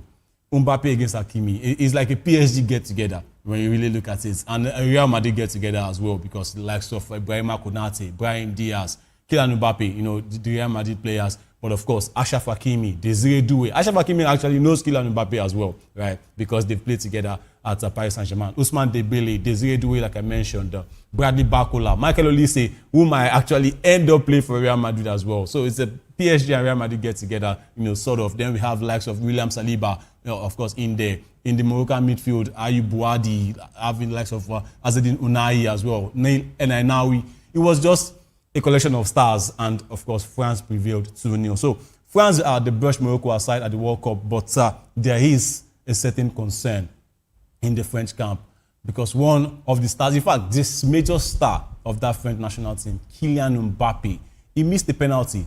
Well, he stepped up again, dusted himself up, and he got a beautiful goal for himself, and also an assist. And of course, as you have it right there, the Man of the Match award, you know, rightly given, you know, to the Real Madrid man. But he went down with an injury, and Mateta came on as well. But Kylian Mbappe, of course, France will want to keep him. His injury scare has raised concerns, and Morocco, they've tasted defeat for the first time in 35 games. That's an incredible run, and they can only be really, really proud of that one. And it has seen them capture the hearts of the football once again. The football world has captured their hearts. And a certain Manchester United legend, Roy Keane, he came out to speak, and he said you could have 25 players around Kylian Mbappe, but the great players decide what they are going to do with the ball. And with these great players, what they do is they dictate. And of course, you know, memes have been coming up for Kylian Mbappe. Some people have called him the dictator. They've given him names of, you know, dictators in the past. But what you cannot deny is the quality of this man. And the Ballon d'Or, with this World Cup, the Ballon d'Or conversation is stirring up for him as well. People are saying, oh, it's going to be Ousmane Dembele, it's going to be Harry Kane, it's going to be Michael Olise. But don't forget Kylian Mbappe. It was a trophyless season with Real Madrid. You can't still write him out with the numbers he gave. Even in his first season, you know, about 2 seasons ago now, he came in 44 goals in all competition. He showed up and showed out. Ultimately, the team did not get to win any trophy. The next season as well, they didn't get to win. But the man is still doing well for himself. He still went on to the World Cup. 8 goals now, 20 goals at the World Cup. You can't write the script for this man. Desiree Doué as well, he showed support for his PSG teammate Achraf Hakimi after Morocco's elimination from the World Cup. All right, before we go into all of this, my guest is with me right here. We learned that he is not on for now, but he is definitely going to be joining. Let's just take some numbers from that French backline. Dayo Upamecano and, of course, Arsenal man William Saliba. They've kept 4 clean sheets in matches at the World Cup, and clean sheets against Iraq. They had a clean sheet against Sweden. Of course, clean sheet as well against Paraguay. Again, against Morocco, they got another clean sheet. What a team. What a pairing it has been. Upamecano he has proven to be very, very shaky at times. But William Saliba, you know, giving him that balance. I can't play with the ball. He's a ball-playing defender. But Upamecano is the one that, you know, when you need the hard tackle. It's just like Saliba and Gabriel at Arsenal. Upamecano goes in for the tackles. He goes in for the one-on-one duels. Saliba as well, also good in that department. But when you want him, you know, to spread the ball to the midfielders, to the fullbacks, you have a William Saliba that can't hold the ball. So it's a great balance for France. They have that strong pairing in there. Dayo Upamecano and, of course, William Saliba. You have it on your screen. And their goalkeeper as well. He has not really been talked about because he's not really been too stressed, even though they've conceded. Mike Maignan of AC Milan doing a good job. And another thing about this French squad is the depth. And before I go into that depth, I will want my guest here has now joined me, Abiodun Akpino. Thank you for joining on the show this morning. It's good to have you. And this game, France against Morocco, and I want us to start with this French team, with this lineup that we have. Look at that squad depth. There's Mike Mignon, Saliba, and Upamecano. They've been playing, since the tournament started. But look at Dean. He didn't start in the first game. It was Thierry Hernandez, the Al Hilal man. Then that depth showed up, and now we have Lucas Digne has been playing games. Joe Koundé on the other side as well. We have Adrien Rabiot, Manu Kone, who also did not start the first game. Desiree Doué, Michael Olise, Ousmane Dembele, and of course, Kylian Mbappe. And let's look at the other players on the bench. They have Ryan Cherki, who can start in any other nation on a regular day. You have Lucas Hernandez. Ibrahima Konate has not even played. There's Warren Zaïre-Emery. N'Golo Kanté is also still in this squad. What do you make of this French team? And did you expect them to roll over Morocco like they did yesterday? Good morning and welcome.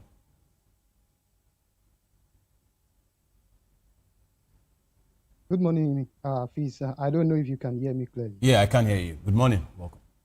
Okay. Good morning. It's good to be back on the show this morning, where it has been an interesting, 2026 World Cup so far. Absolutely. Right from the group stages down to the quarterfinal. We saw the first quarterfinal yesterday between the Les Bleus and the Moroccan national team. Well, France is showing to us that, we got to the final in 2018, we won it. Got to the final in 2022, lost narrowly to the Argentine. And this time around, we are going all out to win it this time around. Of course, they secured their spot in the semi-final. And that is a testament to the quality of that team. A whole lot has changed since the last, played in the final of the World Cup. No Pogba anymore. N'Golo Kanté is still very much around, but not as decisive as he used to be for them in the past. So it shows that they've got quality, they've got players who can actually impact game. And that is what we are currently seeing under the leadership of Didier Deschamps, the manager of the team. For me, Morocco failed to come to the party yesterday, and they paid dearly, in that game. Of course, Kylian Mbappe, the man who has been the go-to man for them, he would definitely step up anytime, any day, and exactly what he did for them yesterday. So I'm really happy for the French national team. But then talking about, their allegiance to African team, I really want Morocco to win that game. But then the quality is just too much for any football fans out there to ignore the French national team not to win that game. Right. So I think they did everything possible yesterday. They ticked all of the boxes, and it paid out for them, and they won that game. But Abiodun, much has been said about the way Morocco approached that game, right? Because when you look at their first game against Brazil, they were fearless, they were bold. Ayub Boadi was controlling the midfield. But in this game against France, they sort of sat back. So I was having a discussion with a colleague this morning, and he was like, maybe they showed too much respect to the French national team. Is that the same way you view that game as well for Morocco? Absolutely. I agree with the person, honestly. Because if you look at the game against Brazil, fast forward to their game against the Netherlands, it was end-to-end stuff in those two games. They weren't afraid of the Brazilians, knowing full well that, this is the Brazilian national team, you have to respect them. But then they came out all strong that, we are from Africa, we know, but we've got quality in our teams also, and we can actually hurt you on a good day. So I was expecting something like that against the French national team yesterday. But it felt like, maybe they had another plan. Maybe they want to, sit deep and eat the French national team on the counter. But then if you look at the French side also, they've got fast player, they've got fantastic defender, who could hold their own on a good day. So I wasn't expecting that kind of approach from, the Moroccans. And I don't know whatever the manager told them. Yeah. Maybe he's telling them that, Kylian Mbappe is in form, Doué is in form, Dembele is in form. So we have to approach the game in lethargic way, or go out there to respect them. Right. How big of a miss was new Bayern Munich man Ismail Saibari? How big was a miss? Was it because he pulled up in their round of 16 game?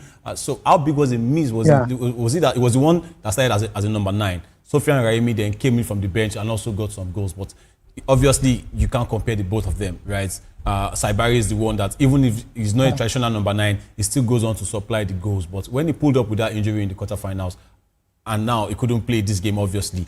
So how big of a miss was he to that Moroccan team? Do you think his absence there just sort of, took away the goal contribution in that attack?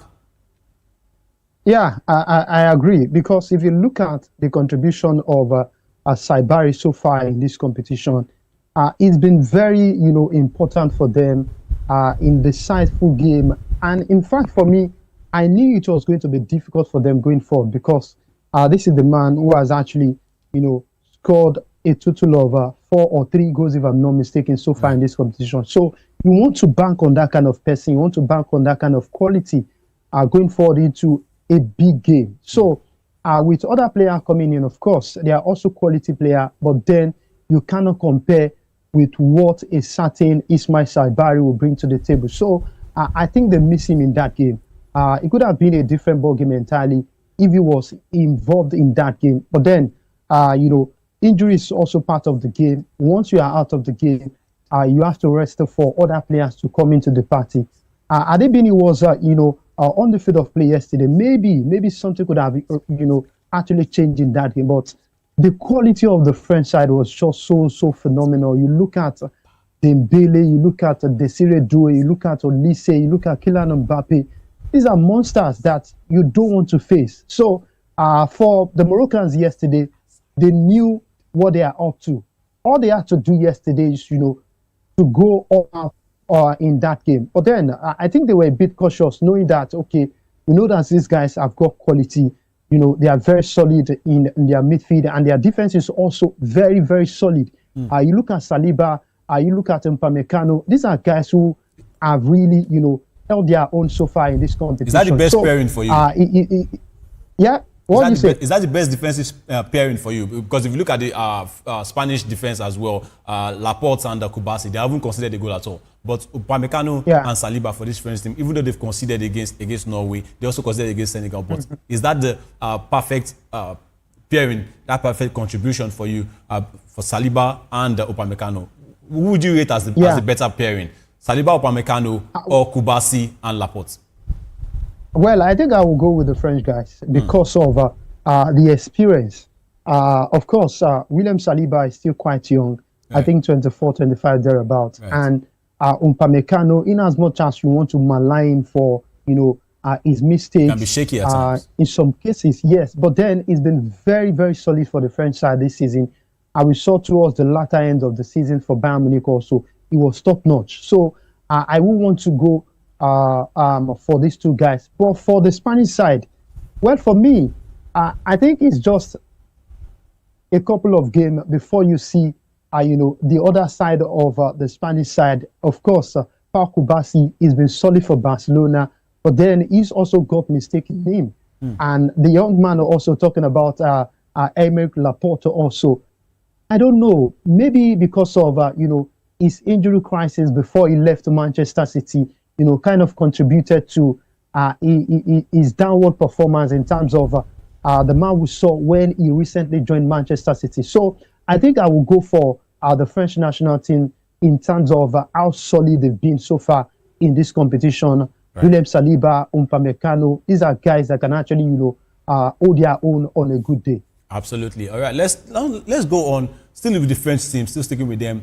One man, that we can't just afford not to talk about. Kylian Mbappe, right? Let's look at his World Cup starts after 6 games. He's got 8 goals, 3 assists, 11 goal contributions, direct goal contributions in just 6 games. Man of the match, a lot, right? At the end of this World Cup, even if they don't get to win, let me just put you on the spot quickly before we move on. Even if they don't get to win, do you think this man is now in the Ballon d'Or conversation just because of this contribution? 11 goal contributions. He now has 20 goals at the World Cup in just 6 games. 11 goals. He was the star of the show at the last edition. When he was 19-20 in 2018, he was also the star of the show for France. He has led them to 2 finals now, back to back. He's on the way to the 3rd one. What can you say about this man? You are the Real Madrid man. Let me just make that public now. You are the Real Madrid man. You've seen him week in, week out for your club, doing really well. What can you say about this man, Kylian Mbappe, at this World Cup especially? I think this is one thing we need to get straight.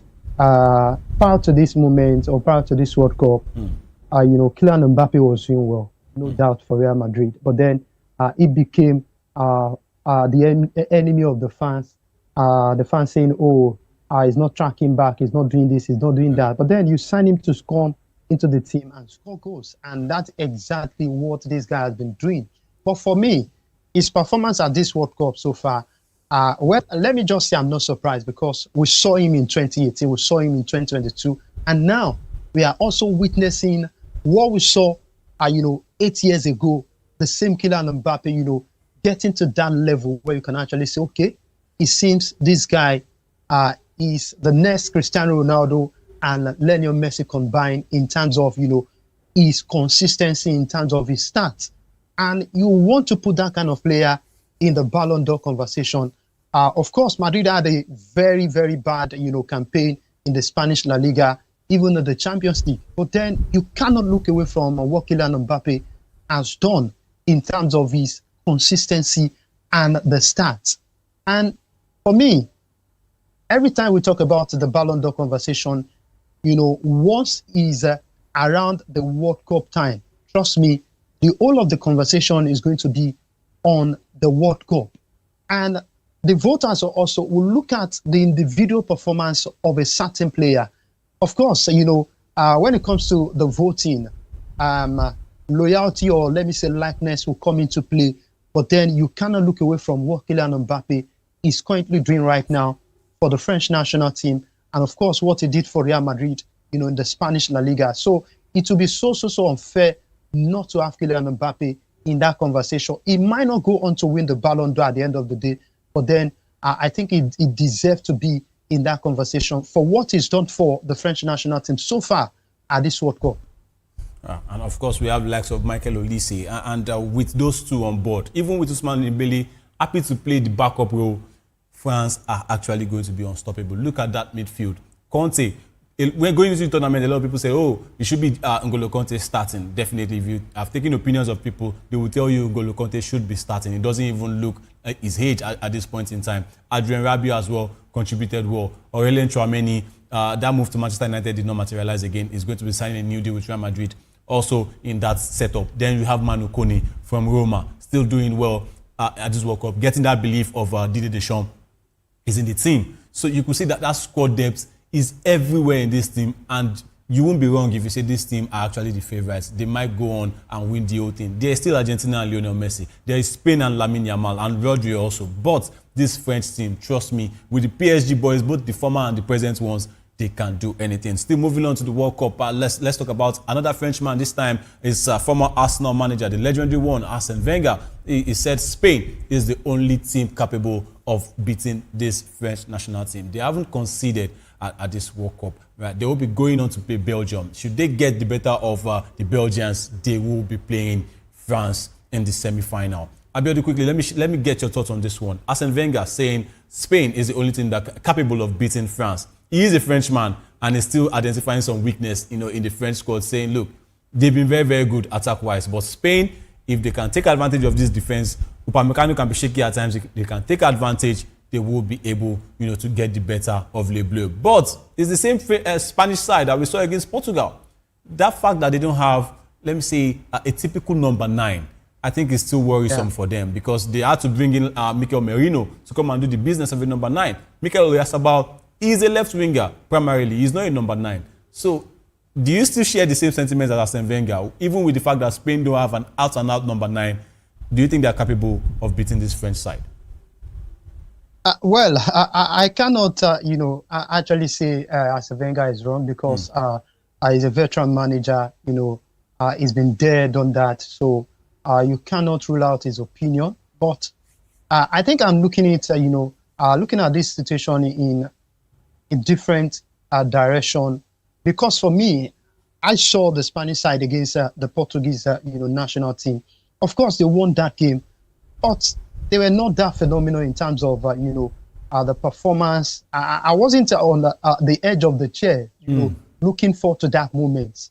But for me, this French side, I think what is working for them is the fact that they've been able to, maximize what they've got up front. Mbappe, Dembele, Olise, Doué, they've been able to maximize, their strength. And if you look at the midfield also, of course, you cannot compare with what they had, at the last World Cup. They had the likes of Paul Pogba, Conte is still doing well in his prime. So you can actually say they've got a fantastic midfielder and they maximize that also. You cannot compare with what they had back then. Talking about Olivier Giroud, Antoine Griezmann. Right. So there a little bit of, changes in terms of the dimension and how the team want to set out. So for me, if the French national team could actually maximize more going forward into that semi-final, whether they are going to be playing, whether the Spanish side or the Belgian side, I think for me, they are still going to be the favorite because of they've been able to maximize their attack. You have to, attack first. And of course, the defenders also, they've been doing pretty well. So all they have to do is to make sure that they are giving their defenders that leverage to also, buckle up and do well when it comes to, team play. And the question has been very, very solid in terms of team play. So for me, I would fancy Les Bleus to go all the way. If, Spain actually get to the semi-final, of course, you will respect Arsene Wenger because he's a top-notch manager, he's a veteran.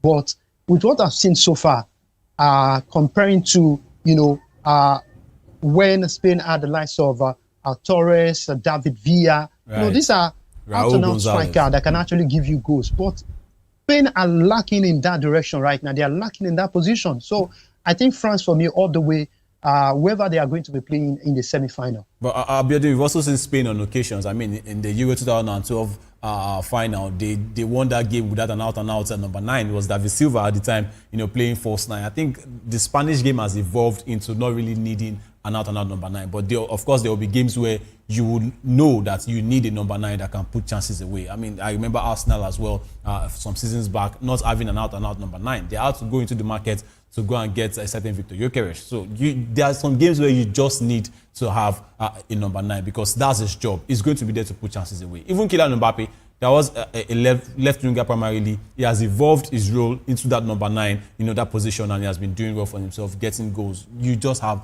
to have a number 9 in your team. Borja Iglesias, they have actually Borja Iglesias, but you can't trust the former Celta Vigo man to give you all the goals. But let's still move on and let's talk about another contender. This time around is the Three Lions of England, and they have injuries left and right, suspensions left and right, and there's this latest one. Jarell Quansah, the former Liverpool man, has been suspended by FIFA for the next 2 games, and Quansah was given a red card during Mexico's game, missing the quarterfinal clash with Norway and, of course, a potential semi-final. Before I go into that as well, let's just talk about Spain against Belgium too. It's the battle of the Reds. There's La Furia Roja of Spain up against the Red Devils of Belgium. Let's see the better red that will go on to meet Les Bleus. Battle of the colours right now, in the semi-final. Spain against France is actually going to be a blockbuster game. And still talking England, Mark Guehi and Declan Rice as well are also major doubts for England's World Cup quarterfinal against Norway. And Guehi, the City man, he felt tightness in his hamstring this week while Rice is dealing with an illness. And this time, Abiodun, let's go into this game quickly. We are still going to take a preview later on this show, but let's just look at it quickly. England, they are contenders, definitely. They go into any tournament as contenders. They do well in the qualifying. Now with this team that Thomas Tuchel has brought out, this man on your screen, Jarell Quansah, that was a rash tackle for me against Mexico. He's going to be missing the next 2 games. He might miss the semi-final. In fact, he is going to miss the semi-final. Should they get there, he's going to miss the semi-final. Declan Rice is dealing with an illness. He's been, I'll put it, Mr. Consistent for this English team, even from his club side, Arsenal. Mark Guehi as well, who has actually formed a fantastic partnership with Ezri Konsa, in the heart of that English defense, is also feeling some tightness in his hamstring. Injuries left and right. Rhys James is also out. And now they are battling suspension. How do you think they are going to shape up against this Norwegian side? They are actually booming in confidence. Erling Haaland is getting goals left, right, and center. Martin Odegaard is pulling the strings. They also have players in the midfield, Sander Berg and, of course, Patrick Berg. players at the back as well, Julian Ryerson, and their goalkeeper, who was inspirational in their game against Brazil. That's talking about Nyland as well. You are facing a side, booming with confidence, and you are suffering in your own hand. How do you think England will shape up against Norway quickly? Well, I think this is the best time to, the worst time to actually face the Norwegian side. Right. I don't know what is going through the head of Thomas Tuchel right now. I think I saw somewhere yesterday a video of, John Stone, trying to prank Thomas Tuchel that he was injured, but then it was just a joke, and you could tell from the reaction of the manager that he wasn't happy. He's looking forward to a team that is fully fit to go all out, because they've been knocking on the door for a long time. We saw them under Gareth Southgate, in the semi-final, the Euros final. So they've been nearly men in terms of achieving that success. But for me, I think it's going to be a difficult encounter for them because of the players who could be missing. Kwanzaa is out with suspension. They do not have a certain, Donald Trump to speak on their behalf. So that is how. Why did you go there? Why did you go there now? How did you know it was Donald Trump that said that? It just happened. It's an Article 73. Let's respect that. Okay, where you go? So if you look at the team of the three line right now, maybe this is the time to call on board the other guys who have not been able to actually have a taste of the game so far. Yeah, the likes of Chalobah. And I think Thomas Tuchel, yes, and I think Thomas Tuchel also who switches formation. Maybe you want to go with a three-man defense. There's still Ezra Konsa. There's what's this man named John Stone, and maybe you just look for someone that could partner, these two guys in terms of playing, the three-man back line. So I'm not a coach, but then you have to find a way to actually navigate this kind of game once some of your players are out injured and the one that is suspended. So he needs to create something out of nothing for him to actually win this game. Right. Because the Norwegian, they are brimming with a lot of confidence right now. And you cannot go into a game like this, fielding a very weak defense when you are facing a certain Erling Braut Haaland. This man do not care. He just wants to get the goals. And I think it's going to be a difficult game for the Three Lions. Absolutely. I won't be surprised to see Bukayo Saka playing as a left back. Anyway, he started there. And he also did that. I think that was at the Euros where he came in. He stepped up and he played as a left back. I won't be surprised if Thomas Tuchel could deploy him, in that department, because trust me, the Norwegians, they are not a joke. They have Antonio Nusa, who is also doing well for himself as well on the left wing. Oscar Bob is on the right-hand side as well. Martin Odegaard, of course, like I said earlier, pulling the strings, and of course you have the big man up front, Erling Braut Haaland. 7 goals. He now is now, let me say, second, right? Because Kylian Mbappe and Lionel Messi are both on 8 goals, and he will also be looking to catch them. This tournament has just been fantastic. But England, they have firepower of their own. Harry Kane, who is also doing good business for himself. He's been the one dragging them out of the mud. And with this man I'm about to talk about, Jude Bellingham, of course, the midfielder for Real Madrid. He has become the first player, by the way, to score twice in a World Cup match at the Azteca since Diego Maradona in 1986. And guess who Diego Maradona scored those goals against? It was against England, where we have the popular, or let me say the infamous hand of God, and of course one of the best goals in World Cup history. Taking the ball from the midfield, dribbling through the English players, including the goalkeeper, and getting on to score. But an Englishman has come out and now is the first player since Maradona to score twice in a World Cup match at the Azteca Stadium. This man as well, alongside Harry Kane, they've been the ones dragging England in terrible situations that they find themselves in.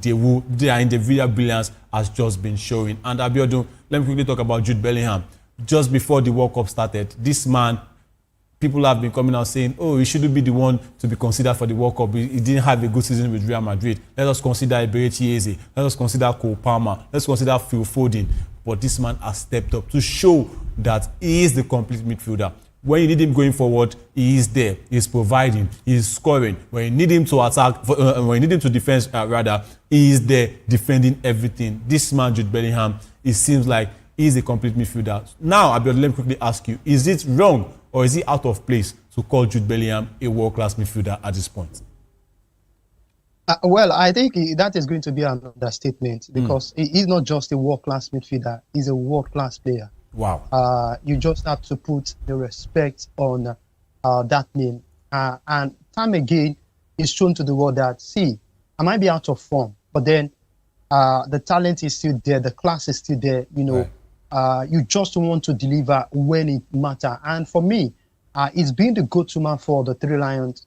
If Harry Kane is not in game, you definitely see, Jude Bellingham asking for the ball, wanting to take that decision. So that is how you define a world-class player. Just like you said, prior to the World Cup, there were a lot of narratives out there. Oh, he should be dropped. He wasn't fit. He's not doing well. And at some point, there was also this conversation around, oh, Morgan Rogers should start because he's in top form. He's doing well for Aston Villa. But then you cannot compare a Morgan Rogers who is just having a first wonderful season with Aston Villa compared to a young man who has been bringing consistency even before he joined Real Madrid. So I think for me, the comparison was just out of place for me. But then, Jude Bellingham being the man he is, he decided to show to the world that, see, I know a whole lot has been said about me, but I'm going to show you guys that I'm a world-class player and exactly what he's currently doing for the Three Lions right now. So I wouldn't be surprised if we stepped up again tomorrow against the Norwegian. But then, like I said earlier, that game is going to be a bit difficult for them. But if you are relying on someone to deliver the goods for you, you can always bank on Harry Kane and Jude Bellingham anytime, any day. Absolutely. All right. Let's now go into another quarterfinal game.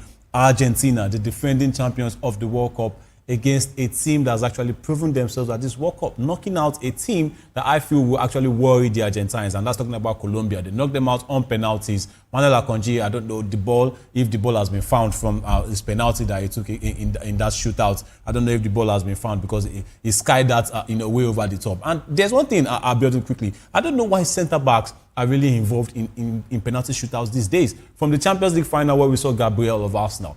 Even at this World Cup now, we've seen Jonathan Tah. We've seen Arisuta for Australia. We've seen Lucas Errington, a young man that has been doing well for Australia. They put him, in the line of fire to go and play penalty, a centre-back, and he missed. Now we saw Davinson Sanchez in the game against Switzerland as well, missing a penalty. Manuel Akanji doing the same thing. What is wrong with centre-backs and stepping up for penalties? Where are the other players? Is it that they have, let me say, the mental strength more than other players to step up and take penalties, especially decisive runs? What do you say about that? Well, I think playing a penalty is psychological because in that moment, a lot is going through your head. Right. For those who have played football before, you understand what I'm saying. I play football, for a long time, and I'm still playing football in a situation whereby, you have to deliver your team. A lot is going through your mind. You are under pressure. You are just thinking of many, many things in your head. So, and it boils down to the fact that if you do not have that confidence going forward to take that penalty, at the end, you could miss it. So you have to have that belief, that, mentality that I can convert this penalty, irrespective of the goalkeeper I'm facing. Of course, we've seen, big players miss penalty, but they will tell you that the penalty is crazy. Is either you miss or you score. So you have to be decisive in terms of, your decision, where I'm going to play the ball, and you don't change your decision. Right. And goalkeepers also nowadays, they are very, very smart. We've seen analysts who are monitoring a particular player, how he plays his penalty, how he takes his move, and all of that. So football has really evolved. Technology is also helping in that direction. So I think it's just so crazy for footballers, to step up to go and play. Not to talk of defenders who their primary assignment is to, get the ball out of the way for the opponent not to score. So their primary assignment is not to play a penalty. Of course, you always want them to step up, but then I think psychologically, you feel that emotion, you feel that, that scaredness that, this position whereby I need to deliver, and you really can't afford them, honestly. Some of them have done well in the past. You look at the likes of Hierro, you look at the likes of Paulo Maldini, Even you Sergio look at the Ramos. likes of Zambrota. These are guys that will convert penalty, and they are defenders also. So I think penalty is just psychological. If you are not ready, trust me, you are going to miss it. Absolutely, but of course you can't just afford to put your centre back, in front. Maybe that mentality of him clearing the ball, when he's trying to defend, maybe that's what it would take to that penalty shootout. So I think it happens like that. But let's look at this game, Argentina against Switzerland. Argentina scaled through barely against Egypt. They had to come back from 2 goals down, against the Pharaohs of Egypt. And of course, there is a lot that has actually transpired in that game. A lot has been said behind the scene. Okay, we don't want to go into that yet.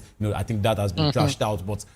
That quality of the Argentine side, this man, Rachel, Lionel Messi, dragging his team like he always does, getting an assist, getting a goal, and of course enforcing for that late goal as well. So, but this Swiss team, we've seen Granit Xhaka, who is also the midfield enforcer, in that team. Then of course the young gem Joan Manzambi, who will be getting a move to Newcastle as well. It's been the revelation for this team at this tournament. Vargas is also doing well, and Bolo as well. Where do you think this game will be won and lost? And again, before you answer that, Abiodun, Portuguese referee João Pinheiro, he will now be the one to officiate the game between Argentina and Switzerland. What game, or what is FIFA trying to do? Because we saw in the game Argentina against Egypt, it was a French referee. France, in their game against Morocco, was an Argentine referee. Now Argentina against Switzerland again, we are seeing a Portuguese referee. What is going on with FIFA, and where do you think this game will be won and lost? Well, I think I had this same conversation with a particular referee in the MPFL, right? And he told me point blank, see, it doesn't matter. In as much as you are a professional, right, you know this is your job. You have to put into consideration that this is my job. The whole world is looking at me. So, irrespective of who is playing, whether the country that are playing is they are Argentine, they are Spanish, you have to do your job, and you have to do it really well. So I think FIFA is trying to, maybe curb, or let me say eradicate the notion that, if you are officiating a game that involves Argentina and Brazil, and maybe you are from Colombia, maybe you want to favor a particular country, right, because of the rivalry in between these two teams. I think, FIFA are trying to, actually curb all of that. So I think they do not care about the opinions of the fans. They just want to do their job on the field of play. Of course, we know that some of these referees, they have allegiance with some of these teams. And that is a statement of fact, because you are also human. We've seen referee that will tell you, I support this particular team. But that doesn't mean when I'm doing my job, I should be biased. So you have to be professional in handling, some of these games. So that being said, talking about the game between Switzerland and Argentina, for me, Argentina has been, very, very good in this competition. And I love the fact that they have this mentality of never say die. Give up. We saw them, yes, against Cabo Verde. We saw them against Egypt, And the fact that they have a certain Lionel Messi in that team has been an extra edge for them, more like, the icing on the cake for them. So they've been able to maximize the quality of Lionel Messi, and that is working really well for them. So, but like I've been saying, in me joining this particular show, I think the Argentine are still very lucky in terms of the kind of opponent they've been able to face so far. Of course, the draws have been done even before the commencement of the World Cup. You can't afford them for that.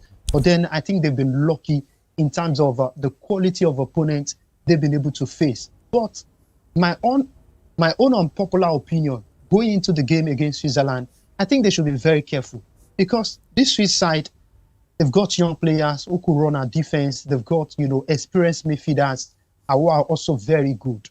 But then, if you have to put it side by side, you want to favor Argentina on paper based on the quality and the form they are in right now. But I think for me, I'm looking forward to see what will happen. Maybe you might be seeing something close to what we saw against Egypt and Argentina.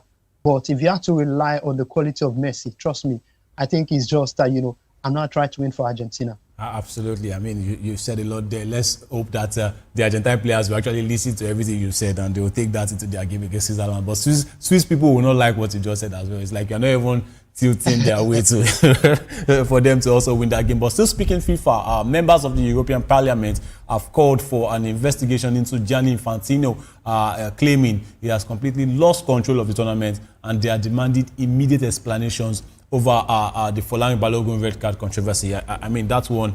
I don't think Infantino right now is covering himself in glory.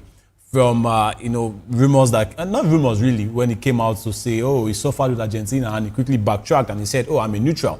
From that one to this Balogun red card, it's just so funny, and I don't know the stand that Infantino is taking in this one. And I mean, if you look at that, this is not a picture you really want to be looking at, because it actually looked like it was influenced. We can say Article 23, Article 73, whatever, but for a red card that still stood and the player still got to play. At the end of the day, Belgium said, look, that doesn't matter. We will still beat you, right? And they did that, in fantastic style. 4-1 it ended, and USA are now out of the tournament. But things like this will linger, over a long period of time, because you've set a precedent, really. Other departments, other football bodies will be looking into this and say, look, we can actually overturn decisions. If a red card, something has been given as a red card, a foul or not, the verdict has been given, right? And you still went on to say, look, it can be changed by anybody because it's in power. I don't think that is good for this man right here on your screen, Gianni Infantino. Abiodun, before I let you go on the show, let's quickly take this one.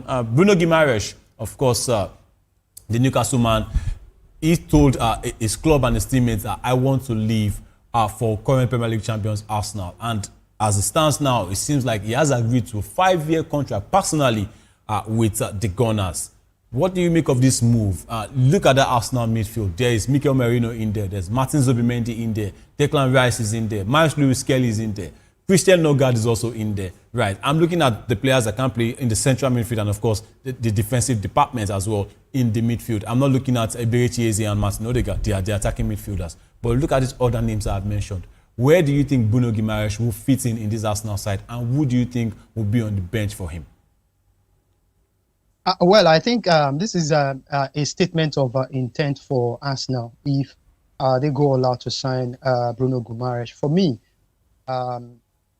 the performance of Martin Zubimendi has been either here or there in terms of his consistency. He had a good start, by the way.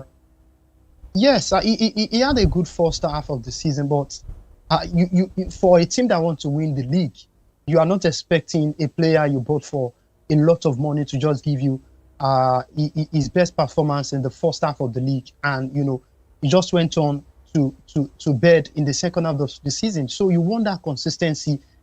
Top players will give you the consistency until the end of the season. But for me, with the experience of Bruno Guimaraes coming into this Arsenal team, I think he's going to be a starter, honestly. Wow. He's going to be a starter. Going into that midfield, you have Declan Rice, you have, like you mentioned, Merino, Martin Odegaard, Zubimendi. For me, Mikel Arteta, will definitely fancy his chances to start Bruno Guimaraes ahead of Martin Zubimendi, because he's that kind of a player that can go forward to get you goal, and of course, be that shield to shield the defense also. So for me, I think it's going to be a major coup. And for Newcastle, well, it is what it is. They are a big club, no doubt, but they're not as big as Arsenal Football Club. So at the end of the day, some of your big players are definitely going to leave for the biggest of the biggest. They want to play championship football. They want to win trophy. So it's just making sense right now that this man wants to win trophy.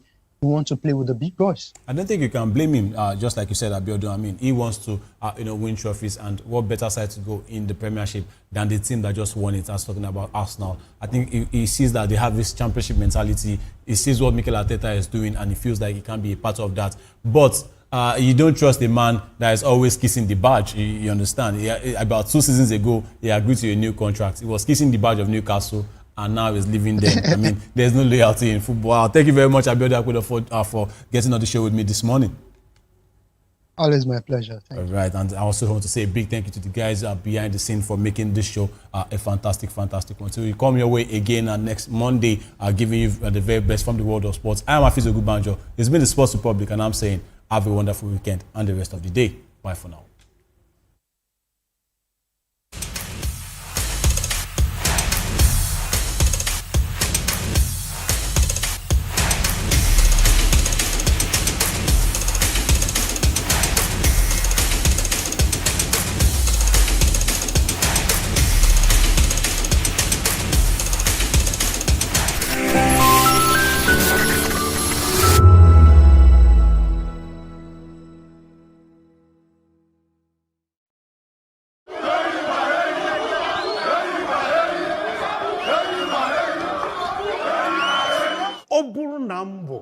ezigbo nwa afọ Nigeria. Ka ihe m ga-eme pụrụ iche. Nwanne m nwoke. Adanne. M ga-akwụ chim n'eziokwu. Kwanyere ndị ọzọ ugwu ma lekọta obodo anyị anya. Gbam! Ụmụnne m na ụmụnna m. Obodo anyị bụ Nigeria ga-aga n'iru ma ọ bụrụ na anyị jikọta aka kwado ndị na-achị anyị ka ha mee nke ha, anyị ga-emekwa nke anyị. N'ezie, ọganihu ga-adị ma ọ bụrụ na anyị na ndị na-achị anyị jikọta aka rụọ ọrụ. Asaa bụ ihe ndị na-achị anyị kwekọtara ha ga-eme ka obodo wee dị mma.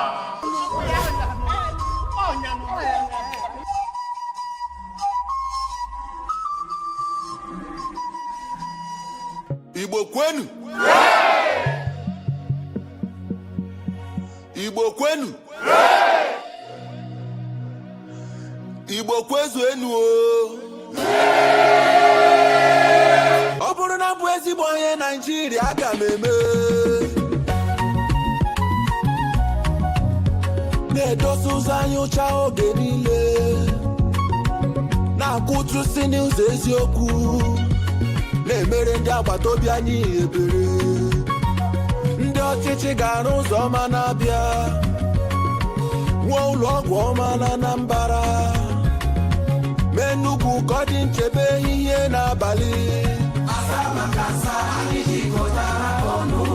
Nkwekọrịta gọọmenti na nzaghachi ndị obodo, ụmụnne m na ụmụnna m bilie ka anyị bulie Naịjirịa elu.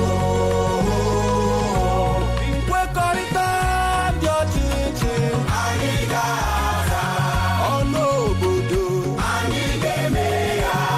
Ọ bụ nkwekọrịta anyị na anyị ga-eme ka Naịjirịa gaa nke ọma.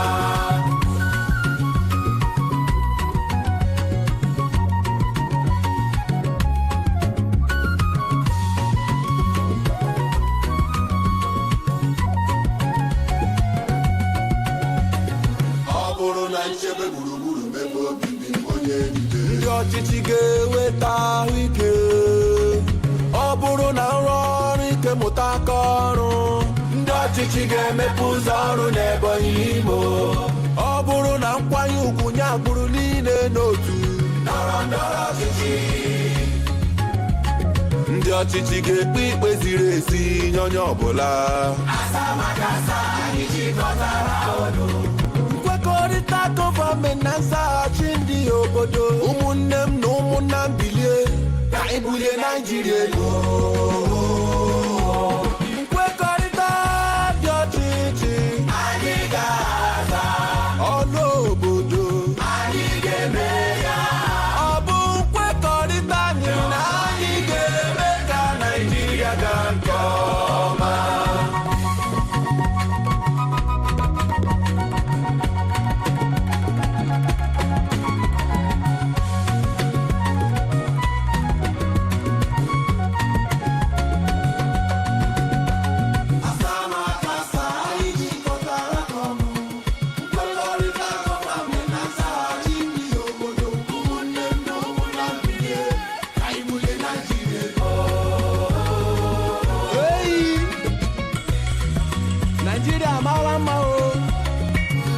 Naijiria obodo mmanụ aṅụ na mmiri ara ehi na-asọ, ụzọ ọma o, ụlọ ọgwụ ọma o, ebe obibi ọma o. Igbo ndị ọma pụtanụ ka anyị ọlịba onye agbakwara nke nwanne ya gbara. Let's go! Abia, Anambra, Ebonyi, Enugu na Imo, anyị ga-ekwe nkwa na anyị ga-eso ụzọ asaa na asaa ndị na-achị anyị wepụtara.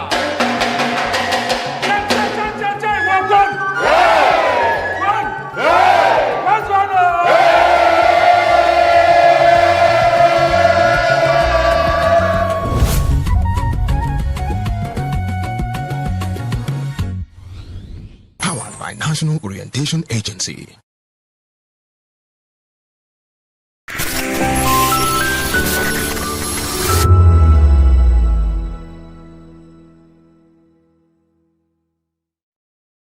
The red carpets, awards, the razzmatazz, music, fashion, interviews, and more.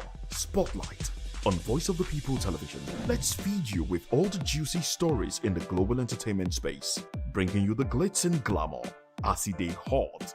Stay tuned to Spotlight, 1 p.m. Monday to Friday.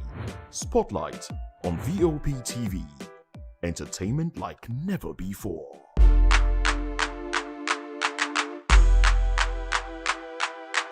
To know the happenings in the maritime sector, join us on the program Maritime Frontiers on Voptv as we discuss key areas in the maritime sector, from aquaculture, maritime transportation, maritime labor regulation, oil and gas exploration, ferry and passenger insurance, marine pollution and prevention, port operations, and lots more. Maritime Frontiers, exploring Nigeria's blue economy. Welcome to the locker room, the home of football talk that matters.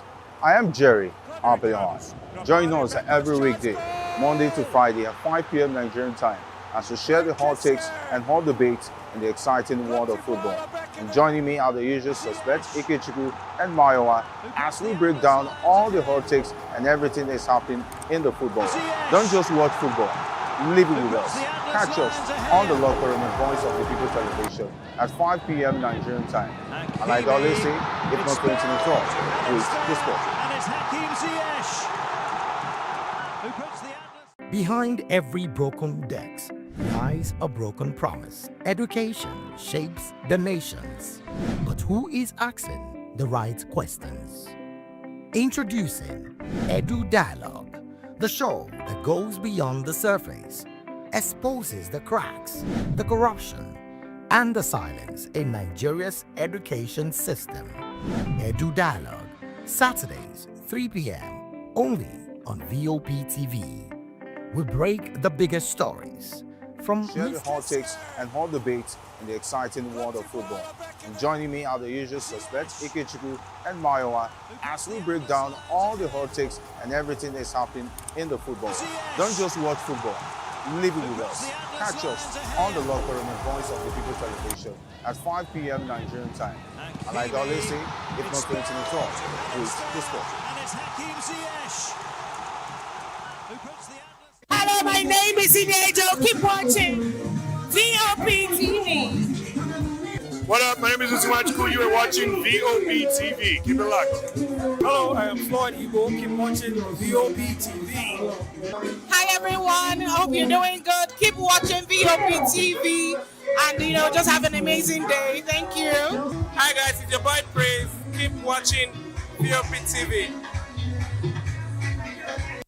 That 10 seconds you save by crossing the road could cost you your life.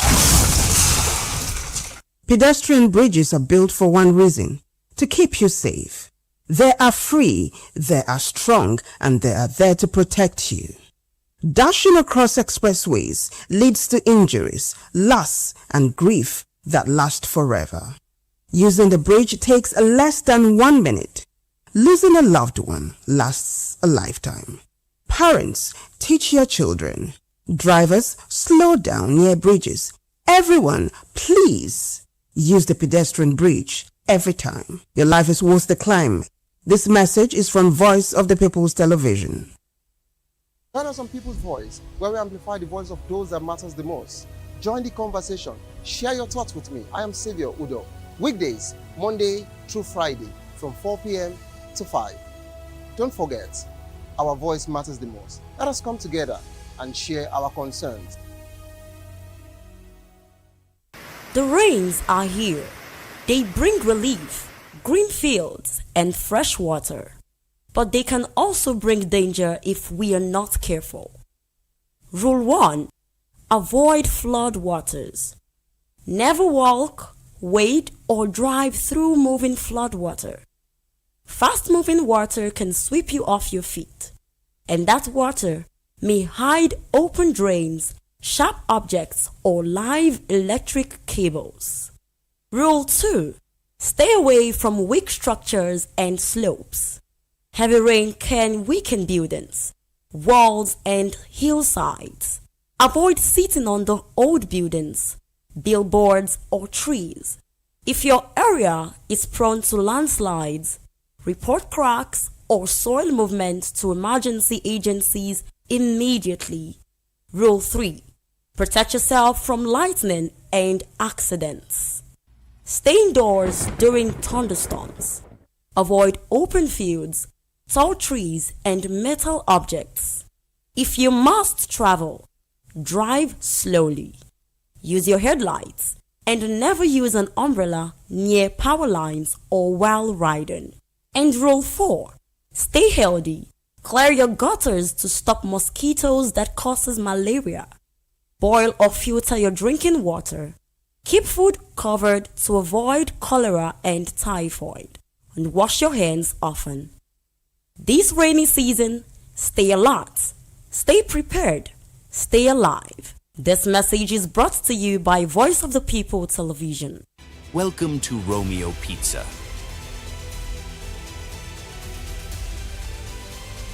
Sink your teeth into our freshly baked pizzas.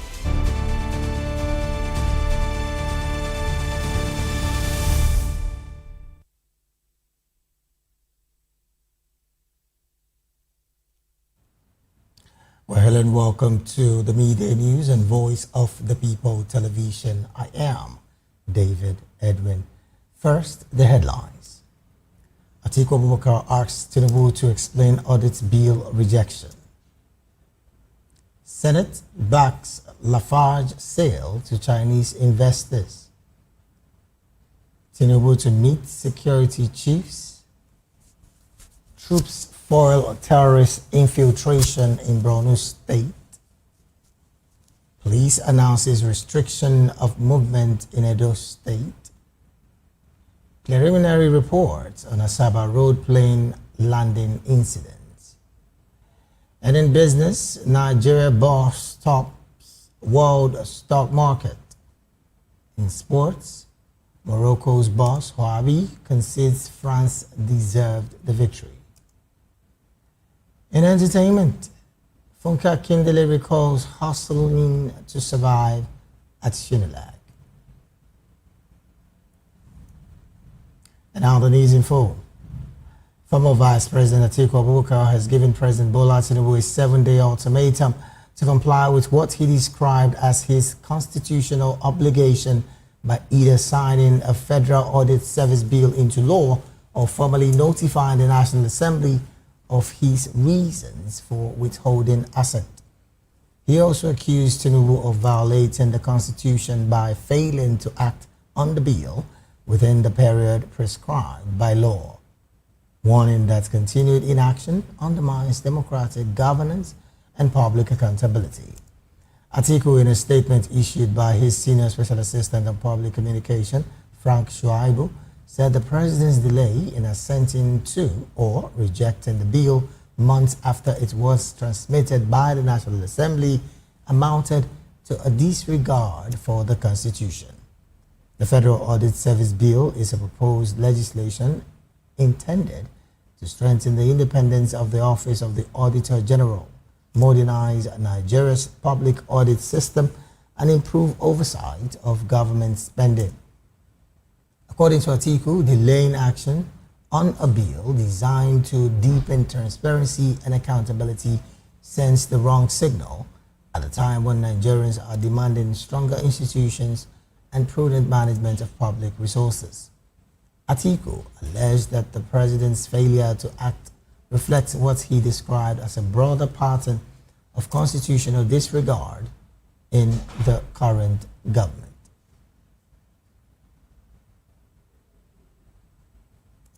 And in the Red Chamber, the Senate approved the proposed sale of Lafarge Africa PLC to Chinese investors after adopting the report of its ad hoc committee, despite concerns from some lawmakers over transparency and Nigeria's stake in the cement manufacturer. The proposed divestment came before the Senate through a motion sponsored by the senator representing Ogun Central, Shuaib Salisu, who questioned the transparency of the transaction and the limited opportunity for Nigerian investors to participate in the acquisition. Presenting the committee's report, Chairman and Senator representing Benue South, Abba Moro, said the panel found no legal impediment to stop the sale. Sitting up, and once the tension, the pressure as it is recently, you have seen it all over in Northwest. There's been a lot of pressure on the bandits in the Southeast, Northeast. They have even taken out some of their leaders, and even yesterday, some of their commanders have surrendered. So, if the tempo is kept, I'm sure that this thing will come to an end. These are just ragtag people that cannot stand up to our military, even in number or like that. It is only that the commitment and this is not there, but you can see that the President has since declared state of emergency on security.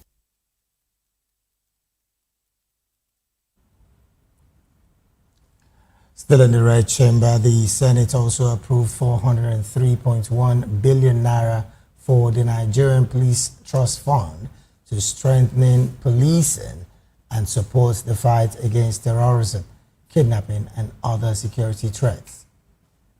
The approval covers 170.1 billion naira for the 2025 fiscal year and 233 billion naira for 2026. The 2026 budget provides for personnel costs, capital projects, and overheads aimed at boosting the operational capacity of the Nigerian police force.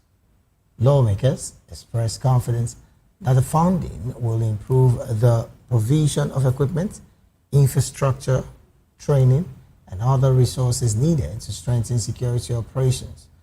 The approval comes amid growing security concerns and renewed calls for stronger measures to tackle crime across the country.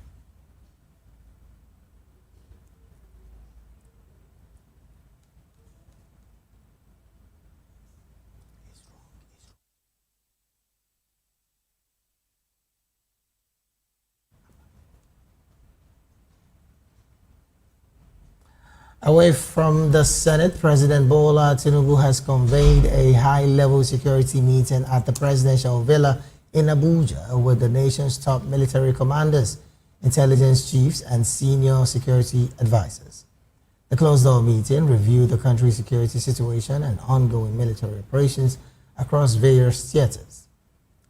The session, which lasted more than 2 hours, was attended by the National Security Advisor, Nuhu Ribadu, the Minister of Defense, Mohammed Badaru Abubakar, the Chief of Defense Staff, General Christopher Musa, retired, the Chief of Army Staff, Lieutenant General Olufemi Oluyede, the Chief of Naval Staff, Vice Admiral Emmanuel Agala, the Chief of Air Staff, Air Marshal Hassan Abubakar, the Chief of Defense Intelligence, Major General Emmanuel Ondeade, and the President's Special Advisor on Homeland Security, Adeyinka Fakayede.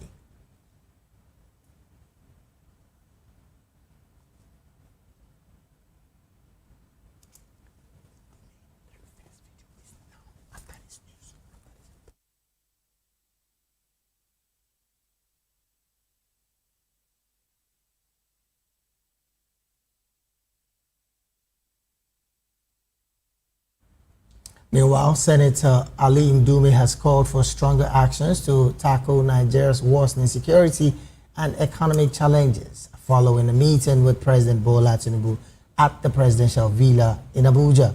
Speaking to State House correspondent, the Borno South Senator said he met the president to discuss solutions to the country's pressing challenges.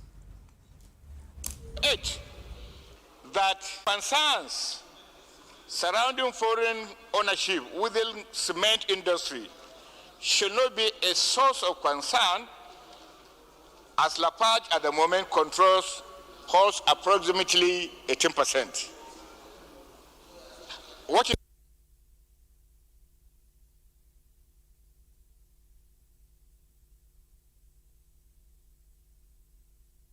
Northeast, the president is sitting up, and once the tension, the pressure, as it is recently, you have seen it all over in Northwest. There's been a lot of pressure on the bandits in the Southeast, and Northeast. They have even taken out some of their leaders, and even yesterday, some of their commanders have surrendered. So, if the tempo is kept, I'm sure that this thing will come to an end. These are just ragtag people that cannot stand up to the military, even in number or like that. It is only that the commitment and this is not there, but you can see that the president has since declared state of emergency on security.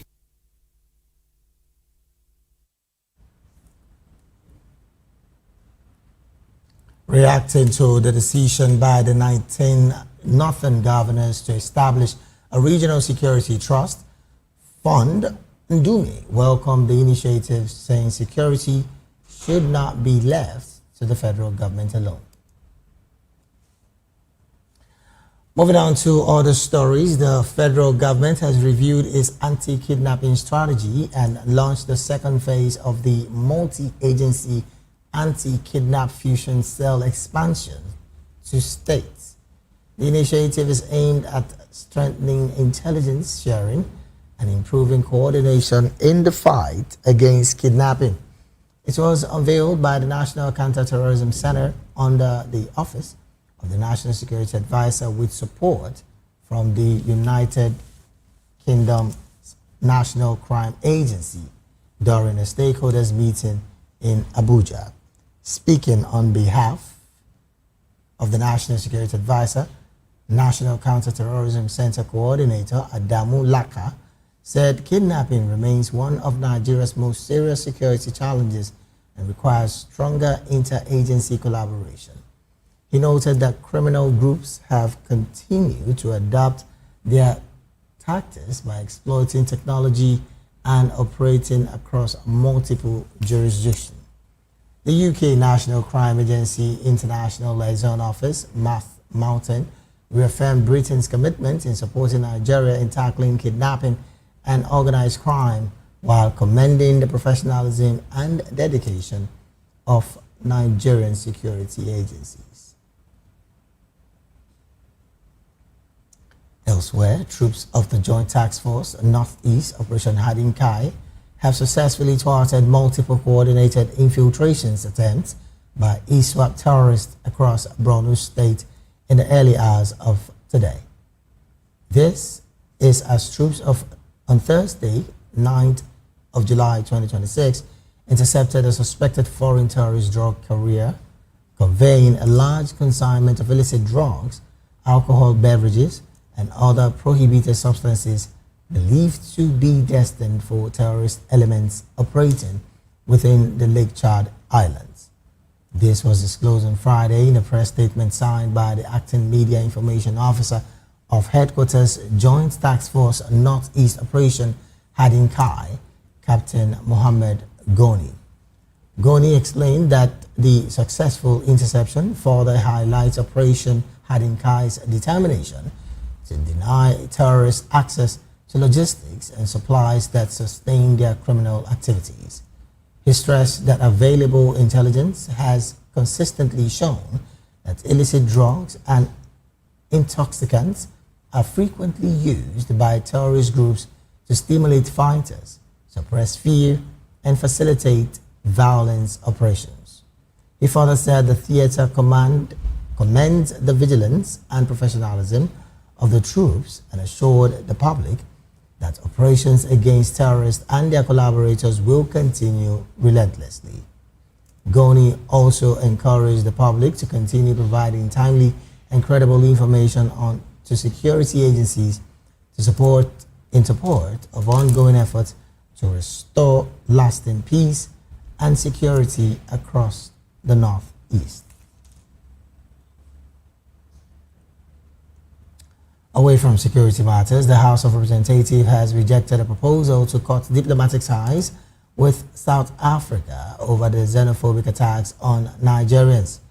The proposal was defeated during debate on a motion sponsored by the chairman of the House Committee on Navy, Yusuf Gadgi. Moving the motion, Gadgi said Nigerians and other African nationals continue to face killings, unlawful arrest, displacement and destruction of businesses despite repeated diplomatic engagements between both countries. He said the reoccurring attacks and inflammatory remarks by some South African officials undermines the ideals of African unity and peaceful coexistence. During the debate, lawmaker Donald Ojogo Osauru urged the federal government to adopt a tougher stance, insisting Nigeria must not remain a toothless bulldog. He also proposes that diplomatic ties with South Africa be severed. Kayode Moshood said Nigeria invested heavily in South Africa's anti-apartheid struggle, while Oke Joe Onwakulasi called for the names of Nigerians killed in South Africa to be compiled and presented before the International Criminal Court.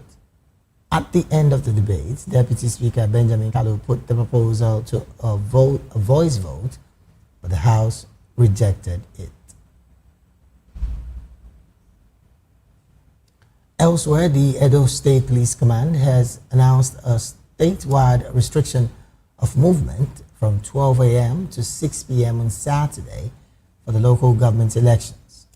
In a statement, Police Public Relations Officer Eno Ekodem said the restriction is to ensure a peaceful and secure electoral process and will be enforced alongside other security agencies.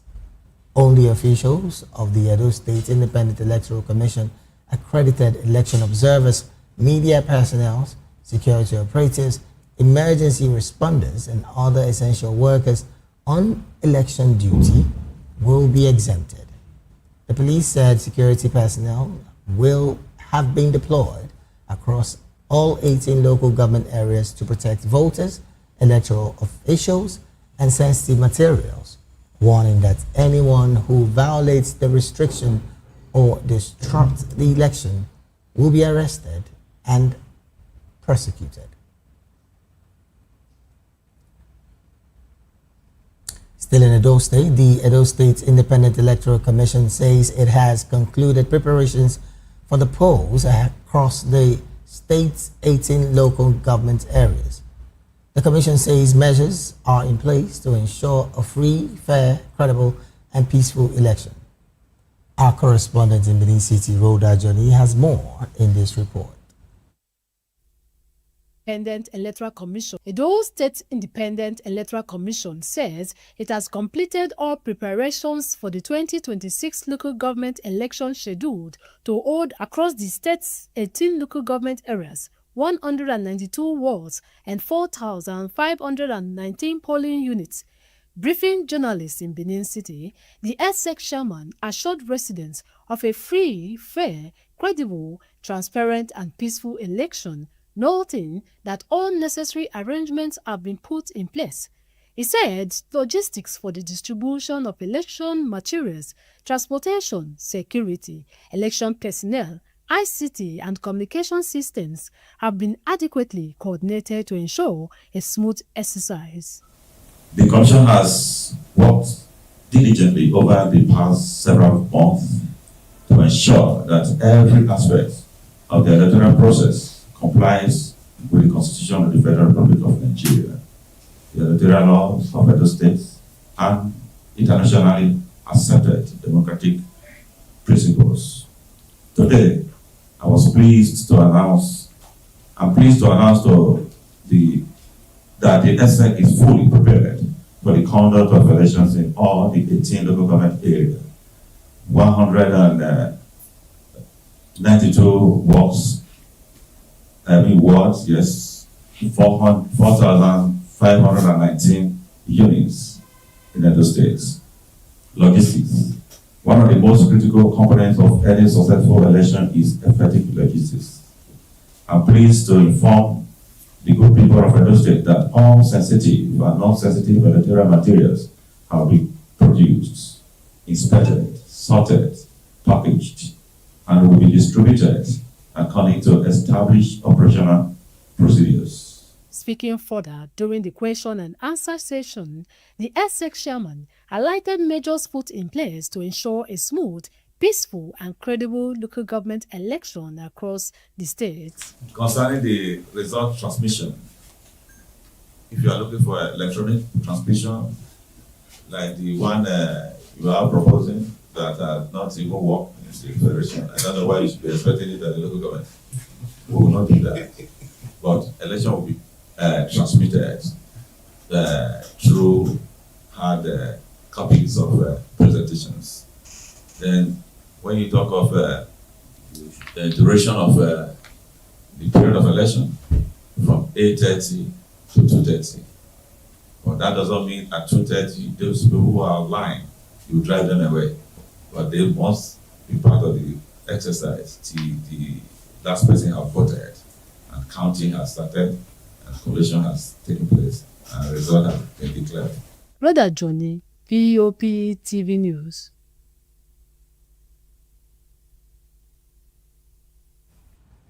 Well, thank you so very much, Rhoda, for that report. In another development, the Nigerian Safety Investigation Bureau has released its preliminary report on the incidents involving a Bombardier Challenger 601-3A business jet that mistakenly landed on a road under construction near Asaba Airport instead of the runway.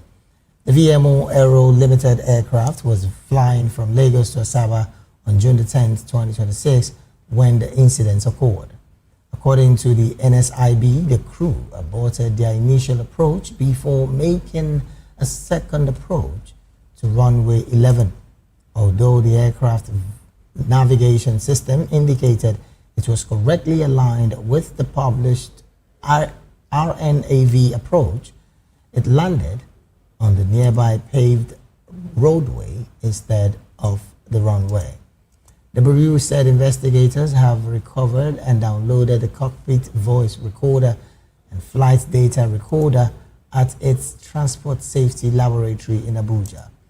It added that the investigation includes flight crew and witness statements, air traffic control recordings, operational records, and aircraft examinations with technical analysis still ongoing. The NSIB stressed that the preliminary report contains only factual information, initial findings, and immediate safety recommendations. It does not assign blame or determine the cause of the incidents. The Bureau said a final report containing detailed analysis, conclusions, and any additional safety recommendations will be released after the investigation is completed in line with ICAO Annex 13. You're still watching the media news right here on Voice of the People television. We'll go straight to the analysis segment of the news. And joining us now to make sense of these stories and more, in the studio with us is Mr. Dele Fanimo. Mr. Fanimo is a seasoned reporter right here in Nigeria and also a public and political affairs analyst and commentator. A very good afternoon to you, Mr. Fanimo, and thank you for joining the conversation. My pleasure. Also joining us virtually is Mr. Amobi Ihegboro. Mazi Amobi is a public and political affairs analyst and commentator. Mazi, a very good afternoon to you, and thank you for joining the conversation this afternoon. Thank you for having me. All right, then let me start off with you, Mazi. Interesting times are here. And I want to start off from Edo State, where the local government election will be happening tomorrow. Interestingly, the Independent Electoral Commission in Edo State, that's the EDSEC, has said all preparations have been concluded and all 18 local government areas across the state have all of the materials needed for the election to be conducted free, fair, and credible. But then, looking at previous elections before now, what do you make of statements like this by the Independent Electoral Commission, State Independent Electoral Commissions in states? And of course, judging it with previous local government elections that has taken place in recent times under the Joash Amopiton-led INEC administration? Thank you very much. There's a pattern, there's a trend in local government elections in this country.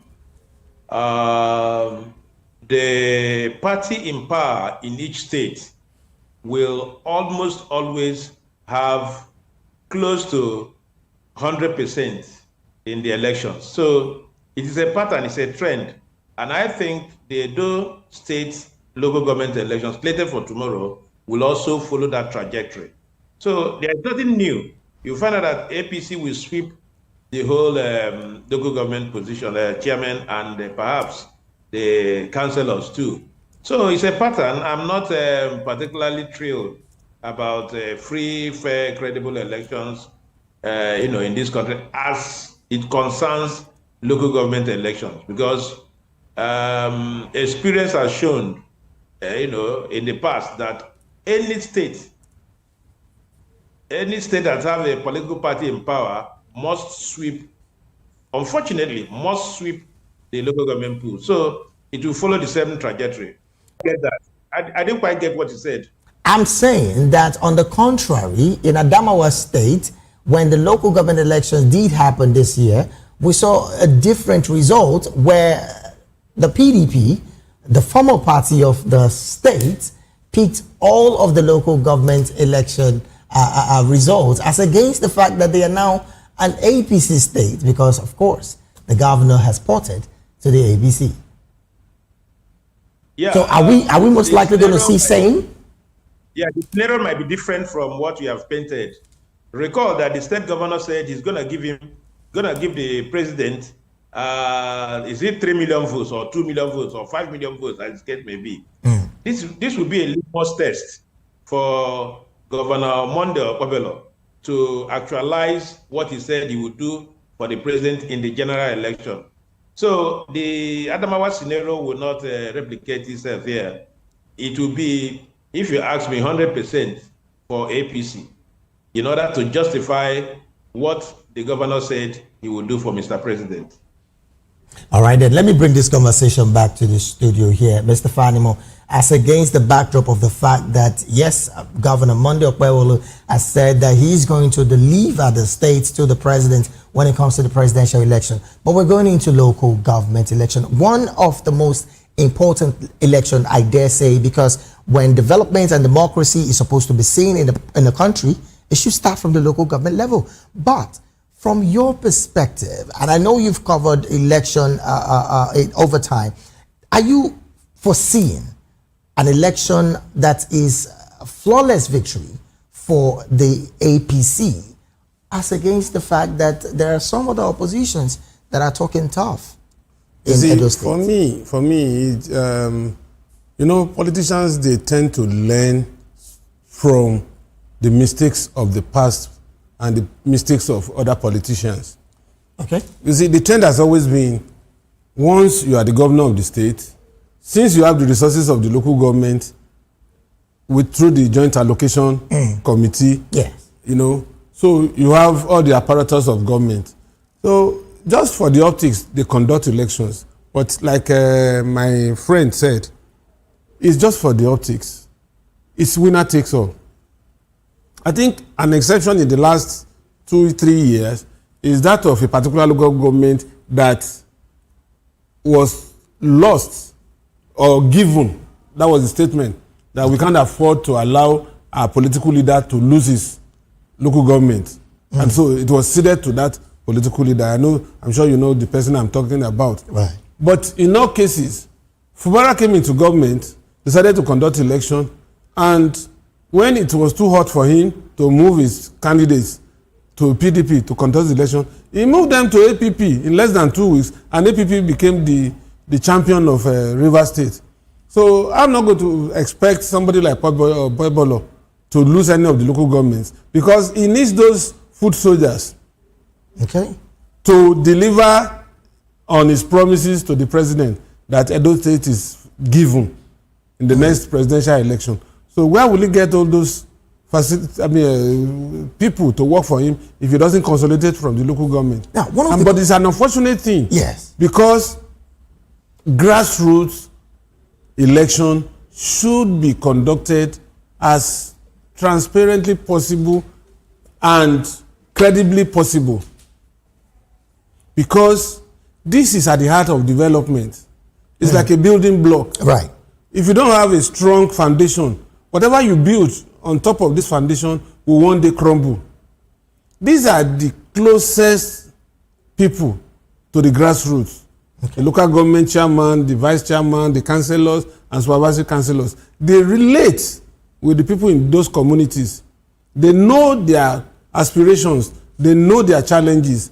And so if you bring somebody that does not understand what that local government means to become the administrator, the local government chairman, there's no way. He would rather be betrothed to that governor and not to the people who ought to have elected him, but were not given the chance to elect. State electoral commission are just there to answer to the whims and caprices of the governor. Now, standing on the premise of the analysis you just gave now, particularly on the development of local governments as against what is supposed to be within the development of our states, are you also aware that some of the opposition figures in Edo State are presently crying foul, stating that it's looking more like this election is going a direction and on the part of vote buying for the ruling party in the state? Now, some would say opposition will always cry foul, but let's also just oppose it with the fact that the EDSEC chairman clearly have stated, and I'm talking about Mr. Jonathan, clearly have stated that about 9,000 INEC officials will be deployed to the over 4,519 polling units in Edo State. Would that in any way quail the accusation or allegation of vote buying in this election? It is not the responsibility of the EDSEC official to tame those who want to buy votes or those who want to sell votes. It is the job of the security operatives there. That's why in some elections, EFCC officials with their branded uniform would always be on ground. You have policemen, you have, in some cases where they consider volatile, you have soldiers, and sometimes it could be civil defense. You know, these are people that should discourage as much as possible vote buying. But sometimes they are complicit because they are probably been briefed before coming out for such election. It's so brazen. We see it when we cover elections, how money are shared. And it is not peculiar to a ruling governor in a particular state. It is what is done all over the 36 states of the Federation.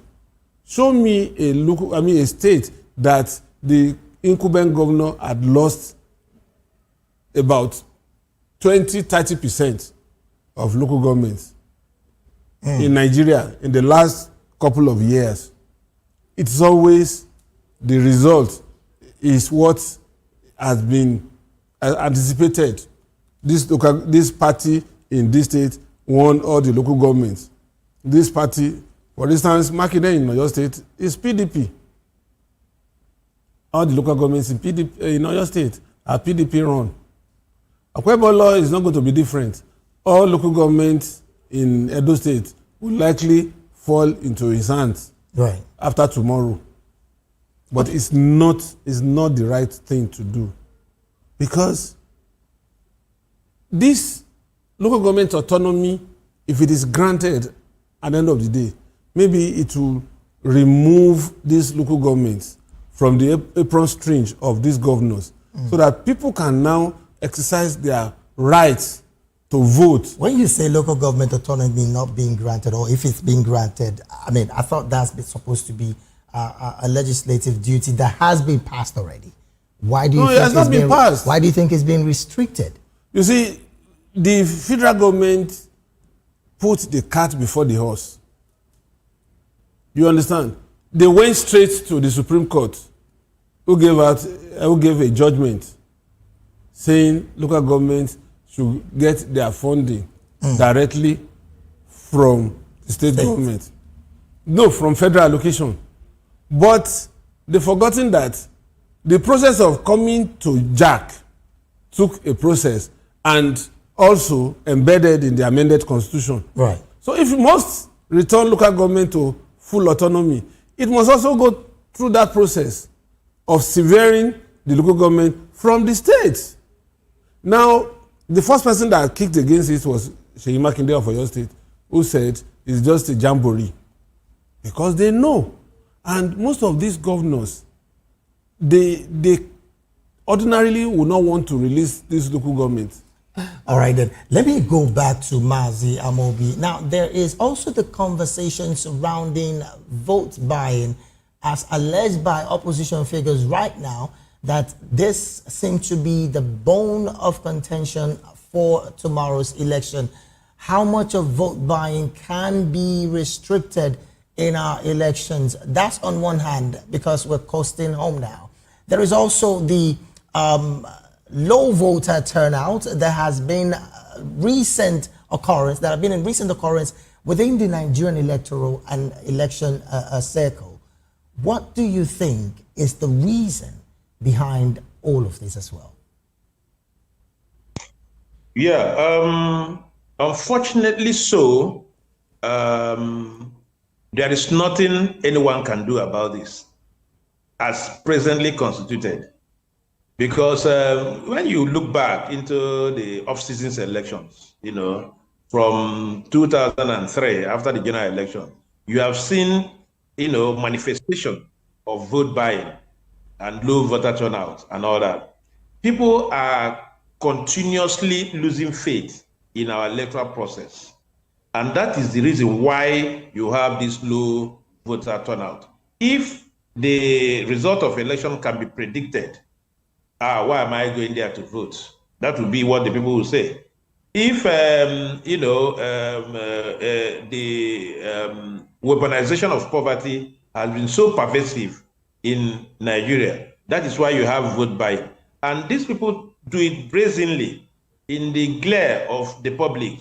You see one man standing there and dishing out the money, and people are glad to collect these monies. So what I'm saying in effect is that there is a lot of things that we need to do to begin to talk about not buying vote or increasing the turnout of our during our elections.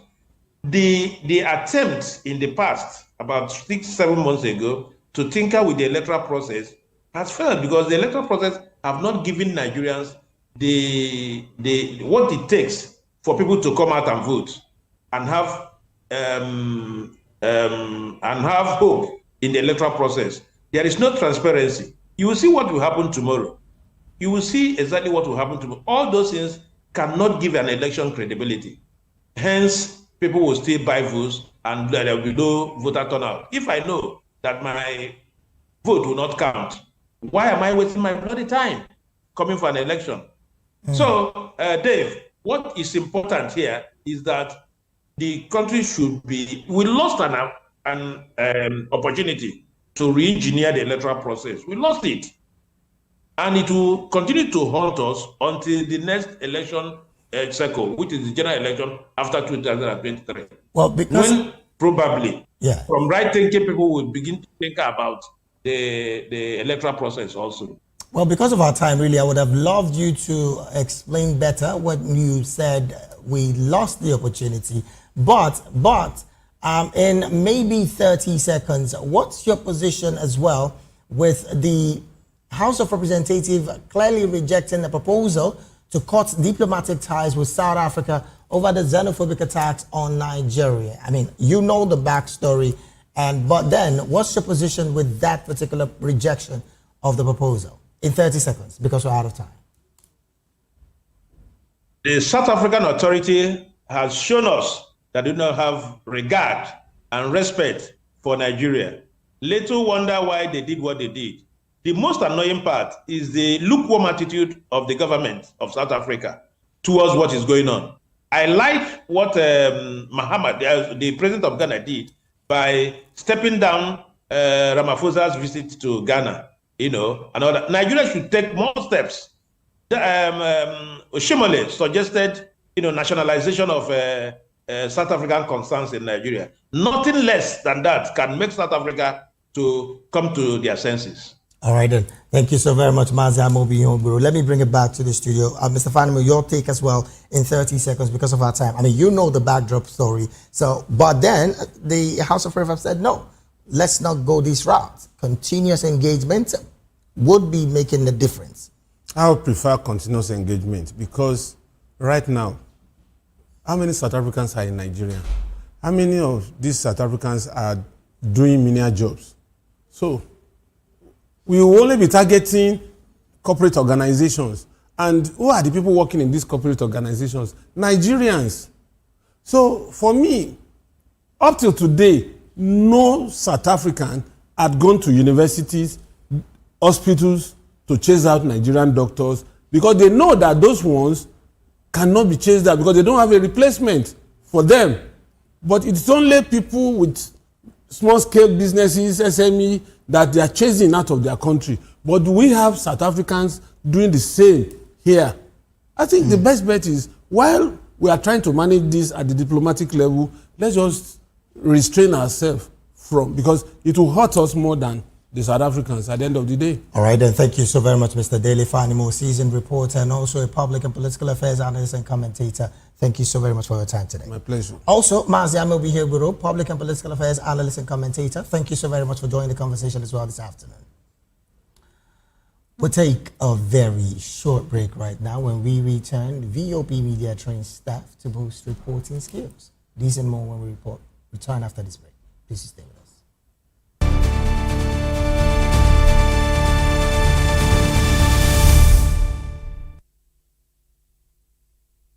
We encourage you to click on the like button and subscribe to our YouTube channel. We are Voice of the People TV. Also follow us on all our social media platforms. We are at VOPTV Live. Visit our website www.vop.ng for fresh and trending news. Also watch us live on SLTV channel 264. VOPTV, Voice of the People Television. 2564 is coming up on Barney 9, right? 2564.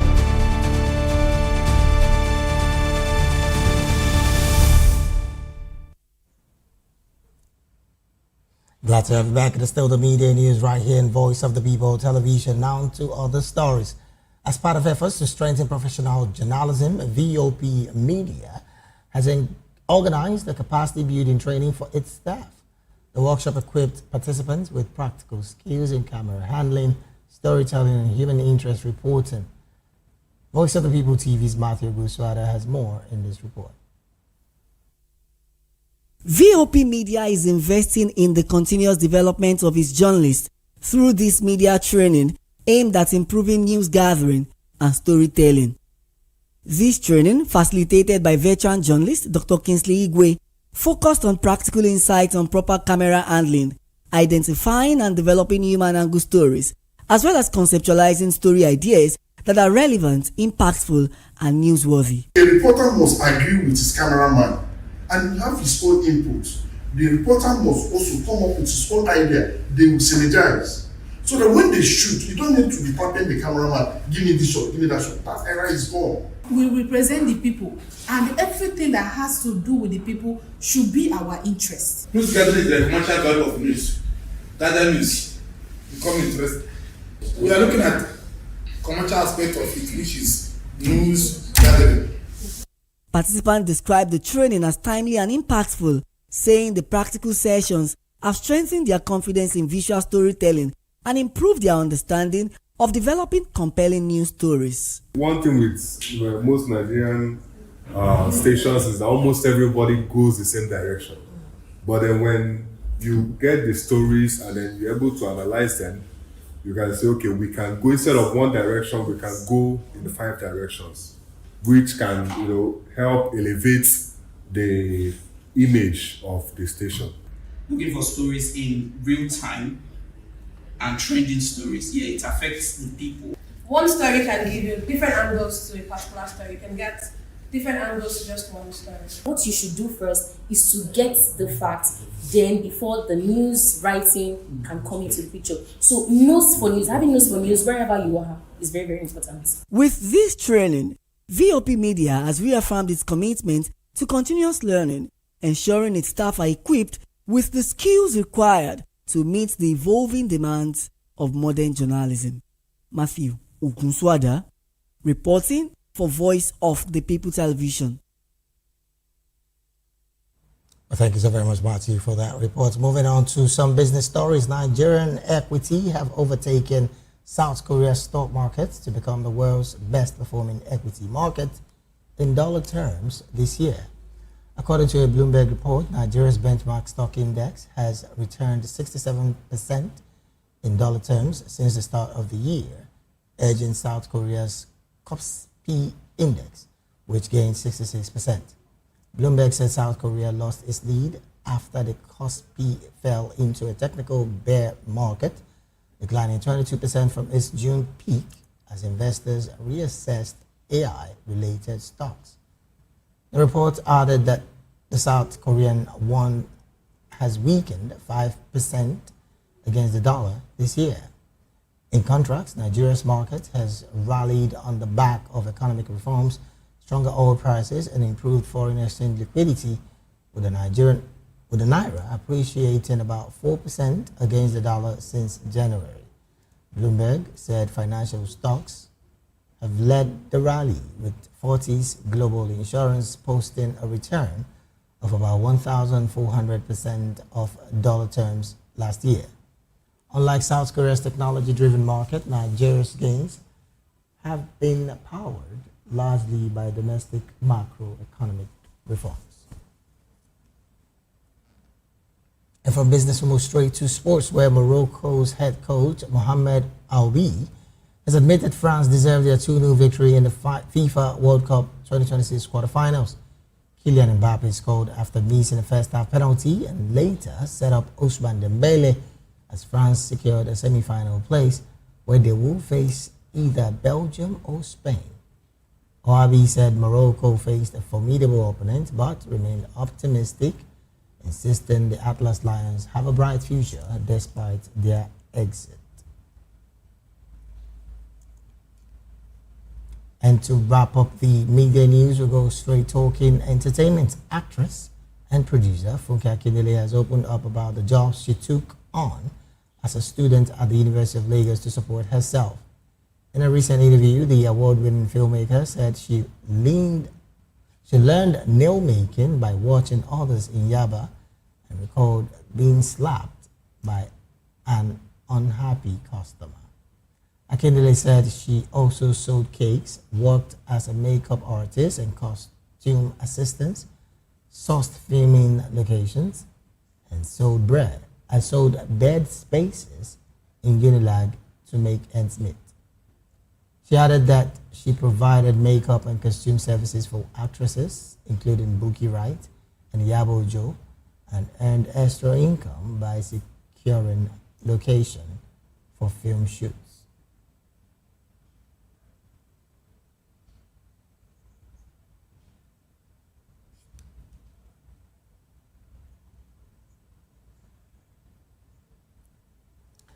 And with that entertainment story, we've come to the end of the media news right here on Voice of the People Television. But before we go, let's take a look at the headlines again. Atiku asks Tinubu to explain audit bill rejection. Senate backs Lafarge sales to Chinese investors. President Tinubu meets security chiefs. Troops foil terrorist infiltration in Borno State. Police announces restriction of movement in Edo State. NSIB releases preliminary report on Asaba Road plane landing incidents. In business, Nigerian boss tops world stock market. In sports, Moroccan boss Albi concedes France deserved victory. And in entertainment, Funke Akindele recalls hustling to survive at Unilag. Do well to subscribe to our YouTube channel. On YouTube, we're at Voice of the People TV, and on all other social media platforms, we are at Voptv Live. Thank you so very much for being a part of this broadcast. I am David Edwin. Do have a good afternoon.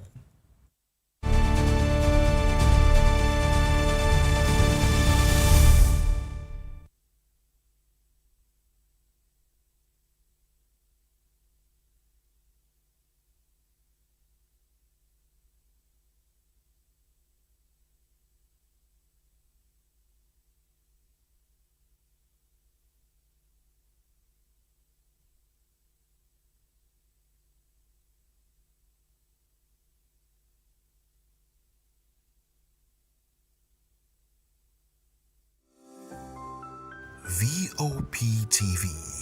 Now you have more than a voice. This is Health Check, your weekly guide to better living, smarter choices, and trusted answers.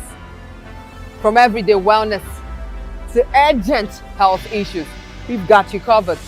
Health Check, only on Voice of the People television, where your health has a voice.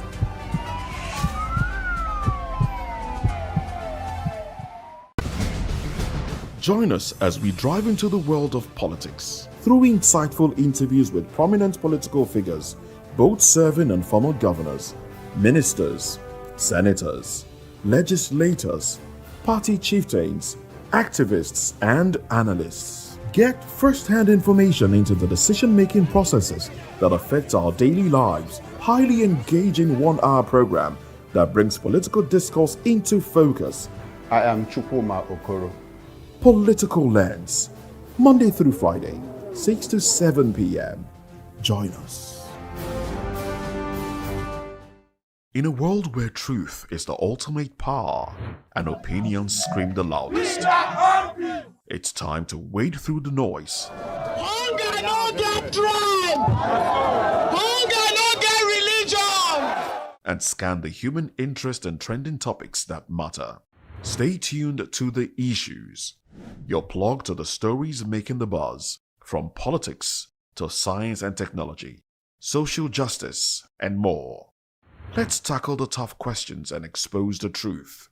The Issues, on Voice of the People television, Mondays to Fridays, 8 to 9 p.m. The Issues.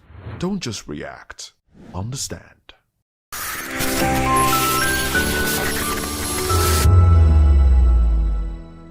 The red carpet came alive in Lagos as industry players, culture enthusiasts, and cinema lovers gathered for the premiere of Amayanabo, The Eagle King. Written and produced by media entrepreneur Betty Irabo and directed by veteran filmmaker Fred Amata. The historical drama brings to life the rich culture and traditions of the Niger Delta, told through the lens of royalty, power, and identity. All we've learned in history is what the white man has told us. Let us start telling them our own side, how our forefathers felt, how they... We had city-states, we had a structure, we had a government before the white man came in. We need to start telling our own side of the story, not their side of the story. And we can do it, and we are doing it, and I will continue. Nothing will stop me by the grace of God. The movie explores themes of leadership and betrayal with standout performance from its cast. One of the lead actors who played the antagonist shared his excitement about embodying a complex role that challenged the king's authority. Let me say, without revealing too much, my character was the character that led King Imanichuka down the path of unrighteousness. Hey! Oh yes, so this is that means you're like a villain in the movie. Well, without revealing too much, I wouldn't say I was a villain. I would say I was a principled person that insisted on sticking to terms. So those terms are now open to interpretation by the audience. Audience members who attended the screening described the film as a bold celebration of culture, applauding its storytelling, costuming, and cinematography. As the stunt director, how was it? Well, I would say a bit challenging, but because I've been doing that over a while. I mean, I've been featuring in 5 movies as a fighter. So it's the experience is not totally new, but it was actually a challenge for me to individually choreograph a fight scene of that kind of epic scene. You understand? It's actually a challenge, but I thank God that it was a success. So what are your expectations for this movie as you have directed? Actually, there are no longer expectations. I've seen the final output, and I expect that you will be blown away when you watch it. It's a comprehensive telling of the struggle of a people for identity, for survival, and also to stand your ground when it matters most, so that you don't get trampled upon by an intruder, so to speak, and many more. With Amayanabo, the Eagle King, Irabo and a team hope to set a new pace for culturally rooted cinema, proving once again that Nigerian stories are best told by Nigerians themselves. Oyindamola Olukuton for Voice of the People TV.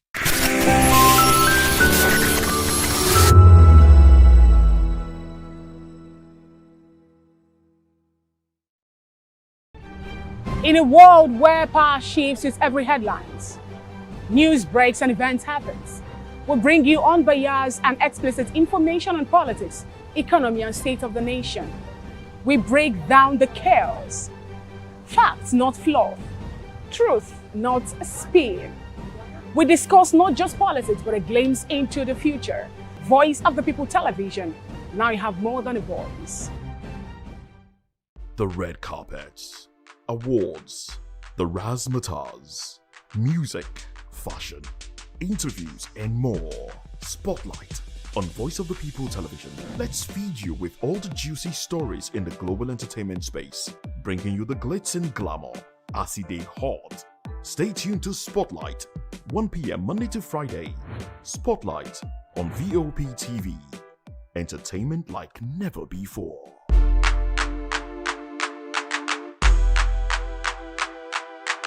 This is African News on Voice of the People Television, where we don't just bring you the news, we bring you Africa's heartbeats, the policies that shapes our world, and the economy that determines our future.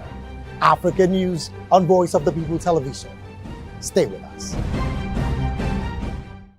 We encourage you to click on the like button and subscribe to our YouTube channel. We are Voice of the People TV. Also follow us on all our social media platforms. We are at Voptv Live. Visit our website www.vop.ng for fresh and trending news. Also watch us live on SLTV channel 264. Voptv, Voice of the People Television. Voptv. Now you have more than a voice.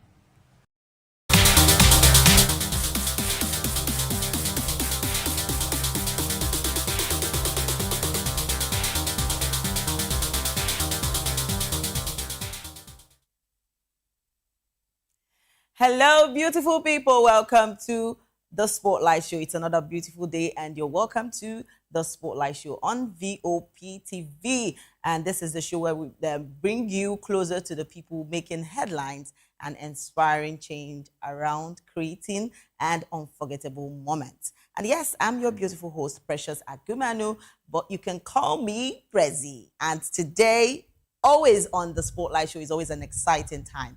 So get ready while we catch up on the hottest entertainment stories making waves around the world. And first up on our list today, we're talking about a couple that actually climbed the Empire State Building and get engaged and actually walk free. So yes, a daredevil couple has sparked global attention after scaling the iconic Empire State Building in New York, where the man proposed to his partner at the top of the skyscraper. And the dynamic engagement, which was captured on video, quickly went viral after the couple also displayed a banner carrying a message of love and peace before making their descent. And their celebration, however, was short-lived as officers of the New York Police Department arrested the pair and the couple shortly after they came down, and they were charged with burglary, reckless endangerment, criminal trespass, and other related offense. So the couple later appeared in court and were released under the supervised release as legal proceedings continue. Actually, I this particular one, I'm like saying, is love worth it? Because hey God, you can climb, you can go any mountain, you can reach any top to prove your love to somebody. Actually, this basically shows me that does this kind of love really exist? Really? Where people want to show their partner that I really love you and I really care about you. And you need to, when you tell your partner, I can do whatever I want to do for you. I can kill for you. I can kilo day. This is a lot. All right, you see, our fans have actually come out. They've already said a lot of things. Where the comment section is, we have a lot of people talking about this particular story. And people are asking this question: is love really to show someone you really love the person? Do you have to go this extra mile, even to an extent to you're trying to endanger your life, and you want to make the person proud of you, you want to make the person happy, but to this extent, is it worth it? So let's go over to the comment section and see what our fans have for us. All right, and somebody said some people be doing too much for a proposal. He reached to ask, because I asked the same question too. I mean, this is a lot. Like, how can you just want to prove to somebody that you love the person, and then you're going extra mile? Okay, it's doing too much for me. And Fizzy Bella said, how did he even convince her? Like, do you get it? And me, do you know the worst part is that I actually saw the height of the skyscraper, and I'm like, what? Really? Me, I'm scared of heights. Imagine. God, I beg you. You want to, if you don't be this kind of love, I don't do again. All right, Oluwa Bukolami said, if love is a crime, they are willing to be arrested. I swear, like, they are willing to be taken. Actually, they got arrested, but later they actually went free. They were released, and it's their love for me, because I can't imagine how people will want to go extra mile for their partner. I feel maybe because it's the abroad and you can always see those kind of things there. Can that happen in Nigeria, where you want to just go and I won't call names, but I've seen a lot of, basically we'll call one or two people that I've seen that have gone extra mile just because of love. Love is a beautiful thing, and love is also good. If you experience love, it's beautiful, but not to the extent of you want to kill yourself because of love. God, I beg. It's a lot. It's really, really a lot. All right, and Tosco Bays said, how it can be now. It can't be say like they don't already release them, and they're actually basking in their love life. So please leave love for people that actually deserve the love. All right, let's take more comments. We have a lot of people really talking about this couple that actually went extra mile to prove their love for themselves. So Amadou Buko said, strength. Strength. Hey, blood of Jesus. Strength. Are you serious? Okay. And Zentry Ticket said they both look like they are into stunts in the movies, like power couple. Like, yes, do you get? In fact, they're supposed to just feature this kind of people, like all these range, Powerpuff Girls, all this kind of Superman, those kind of movies where you go they watch those times, you go they you get that kind of vibe. Like, you want to prove love to somebody, you're not gonna climb mountain, kilo day, all because of weight. There's nothing love cannot do. Jesus. There's nothing love. You see, if not this love like this. In fact, let me not even say, because people will now start saying, oh, Prezi, you're talking too much. The truth is that if it did not be this kind of love where Prezi deserve, I don't do again. These people have shown me what love. In fact, now like this now, what they do, I'm sure only Damola go support me for this one. Like it is finished. This is when you won't have to prove your love for somebody. Not when you are coming to them, you just be saying, oh, baby, I love you. I beg, show workings. Workings supposed day. Let us see the workings. Like this time, we want to take the workings. You go suppose they climb, they climb mountain. I'm not saying maybe you go climb, but come to think of it, it's actually beautiful that things like this can happen, but it's scary. I don't think I can actually do that. But seriously, this couple are, they shock me. Me self shocked when I actually saw the video. All right, let's take more comments. A lot of fans are still, talking about this couple that actually went beyond their ways to prove their love for themselves. And yes, Somebody said their future kids watching dad raise the bar. Actually, if mama and papa dey like this, how their children go come be? See vision, correct vision. Like, oh Jesus, I don't even know. No. If it's Johnny Bravo, I won't call Johnny Bravo because Johnny Bravo's movie stuff is not basically the superhero. I'll be calling the superhero, Spider-Man, all this kind of movie where you go to watch like this, you go to get joy. But come to think of it, when Spider-Man don't come marry, in woman, then waiting the pikin go come be, waiting will come call her. Jesus Christ, imagination won't wound some people. Okay, and yes, she is so fair. Said everybody they propose for plates. He reach their turn. They take an extra mile, take and play. Like, do you get what I'm trying to say? A lot of people want to say, oh, maybe you go for a very cool lunch date or dinner date, and they just write for you, will you marry me? You get that kind of vibe. But it be like saying the thing can't they change. See, one thing I always say about these Gen Z people, they can do things that you have not even thought about. Imagine they don't already program as they want to do engagement. You just carry your woman, go up, go climb skyscraper, say an engagement you want to do. My God, have mercy on me, oh Lord. Because see, if not be this kind of engagement for Damola, and in fact, I me go even collect the bed. I know they agree for her. Let's take more comments. We still have fans still talking about the couple that actually went extra mile to prove their love for themselves. And actually, this has actually got a lot of people talking about engagement and, proof of love. Is it worth it, or is it just to, just to do? But is it worth the engagement? A lot of people feel that, this time around, if you want to prove that you love me, you have to do things that has never been imagined. Like this couple has actually done. Let's take more comments before we go over to the next story. We still have a lot of people still talking about this couple. And yes, Dami Ignite said, love looks like what you made me do. Like what you made me do. And Yimika said, good. Good, Ke. If they ask yourself, maybe you even go climb the one way. Jump, ordinary jump. I know say you no go even get them. Okay. All right. And Glam Girl by Andra said, very good. Make them ban them. They not release them. If they shout, make them ban them. They not release them. And I am Tick AJ said, now this kind of proposal I want. Actually, oh, we are in the same line. Everybody that wants this kind of proposal on a straight waiting, on a straight line. But if you like say, if now they the straight line, I don't run even now. May no compare person's son. They come tell you say, oh, because what love made my son do, they play. All right, and yes. See, I always say things about love. I beg. You see this fact where they climbed tree. You reach to climb things, just to prove your love. I mean, if it's your partner and your partner understands you, what is the essence of climbing a lot of things just to prove your love?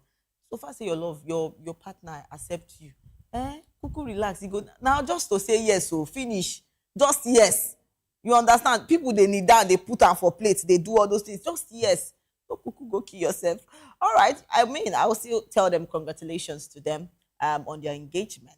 And yes, that takes us to our next story, and we are talking about reality TV star and media personality Mercy AK has sparked widespread reactions online after giving fans a glimpse of her lavish walk-in closet. So reportedly, valued at about 4 billion, and the luxury wardrobe features an extensive collections of design bags, shoes, clothing, perfumes, and accessories, with Mercy revealing that several of the pieces are rare, exclusive, and no longer available on purchase. So the closet tour quickly went viral across social media. A lot of people, drawing mixed reactions from fans and critics alike, while many applaud the former Baby Niger winner for her success and impeccable taste in luxury, fashion, and other questions reported values of collection, igniting conversations about wealth, luxury living, and celebrity lifestyle. See, this money long, I'm telling you.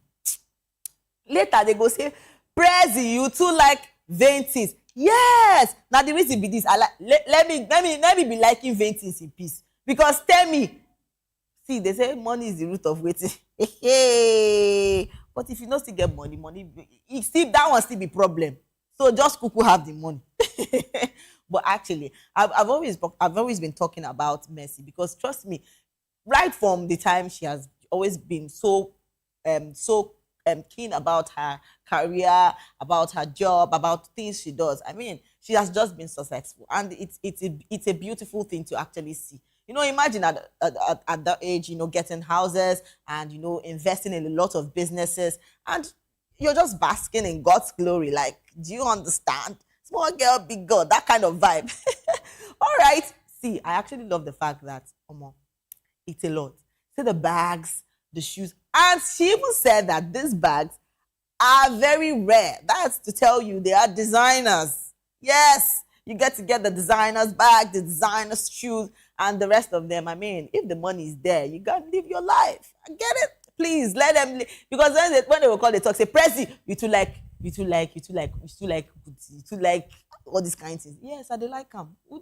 Who they push sugar for mouth, you go vomit them. Yes. They push sugar for your mouth, you go come out them. No. So actually, I'm happy for, you know, Mercy and the fact that she has always been, you know, glowing in God's glory, and a lot of beautiful things that has been happening basically in her life. And it's a good thing to see, and to see how a young woman is actually basking. And you know, see, now waiting they make me happy when I see young ladies, when I see ladies doing amazingly well. It makes me happy. Yes, as we don't reach there, you know, say if you celebrate somebody, your own testimony go come. So maybe they celebrate all these kind of people. You know, those kind of things. You don't know when your own go reach you. You go just stay happy. You get. So yes, let's take some comments. The fans are actually, you know, saying something about Mercy. A lot of people are happy for her, and people are still shocked to see that she has so much money. That particular closet is, and she said she can. In fact, let's see that video, because I wanted guys to see what she actually said on that video, because she cannot sell her closet for any reason. I mean, she can't. Let's see the video, please. Everything here is what? And these are the clothes. So this is just my humble place. This is where I just sleep, wake up, eat, and just be grateful to God. So what do you think everything here is what? If someone gives me like 4 billion right now, I will sell. So the net worth of this, everything, yes. Yeah, because it's not about the money. It's about the love, the care, the spirit, the intention of getting, like, it's not just about the money. So like, it's priceless, because most of these bags, you can't even get it right now. You know what I'm saying? Yeah. So it's not about the money, but with 4 billion, I can think about it. All right. And then, yeah. And these are the clothes. So this is just my humble place. This is where I just sleep, wake up, eat, and just be grateful to God. So what do you think everything here is what?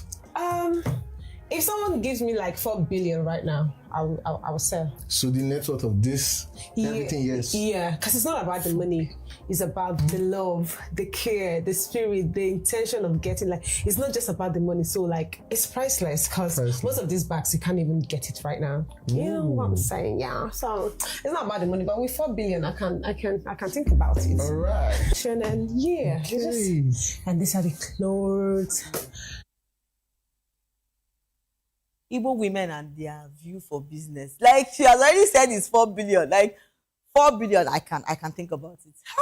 Jesus. And you're calling this place, you know, the way she's even saying it, oh, my humble. You see, now that kind of humble place, now people, they use take the deceive for other people. Because what is this? The money long. You go and telling me, oh, Prezi, you know, this is my humble place. It's not humble again, yo. Hey. But seriously, this is a lot. You see, said, you actually heard what she said. She said these bags are priceless. It's not even about just getting them and stuff like that. It's about the love you get. So it's a lot. I have a lot of friends that actually, you know, so keen about you know, fashion, bags. You know, they are so engrossed with bags. They so much love shoes.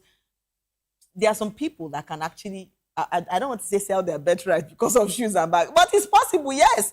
A lot of people are like shoes, bags. You know, women are plenty wahala. That's just the truth. See, if it's for men, I can actually say that men sometimes don't even give time for all this kind of thing. But when it comes to women, we always want to look good.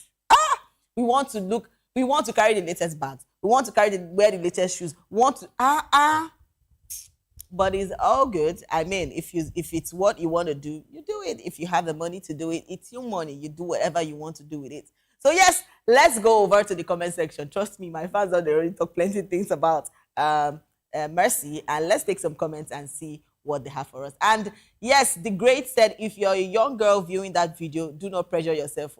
Make nobody pressure you, especially if you do not have the money.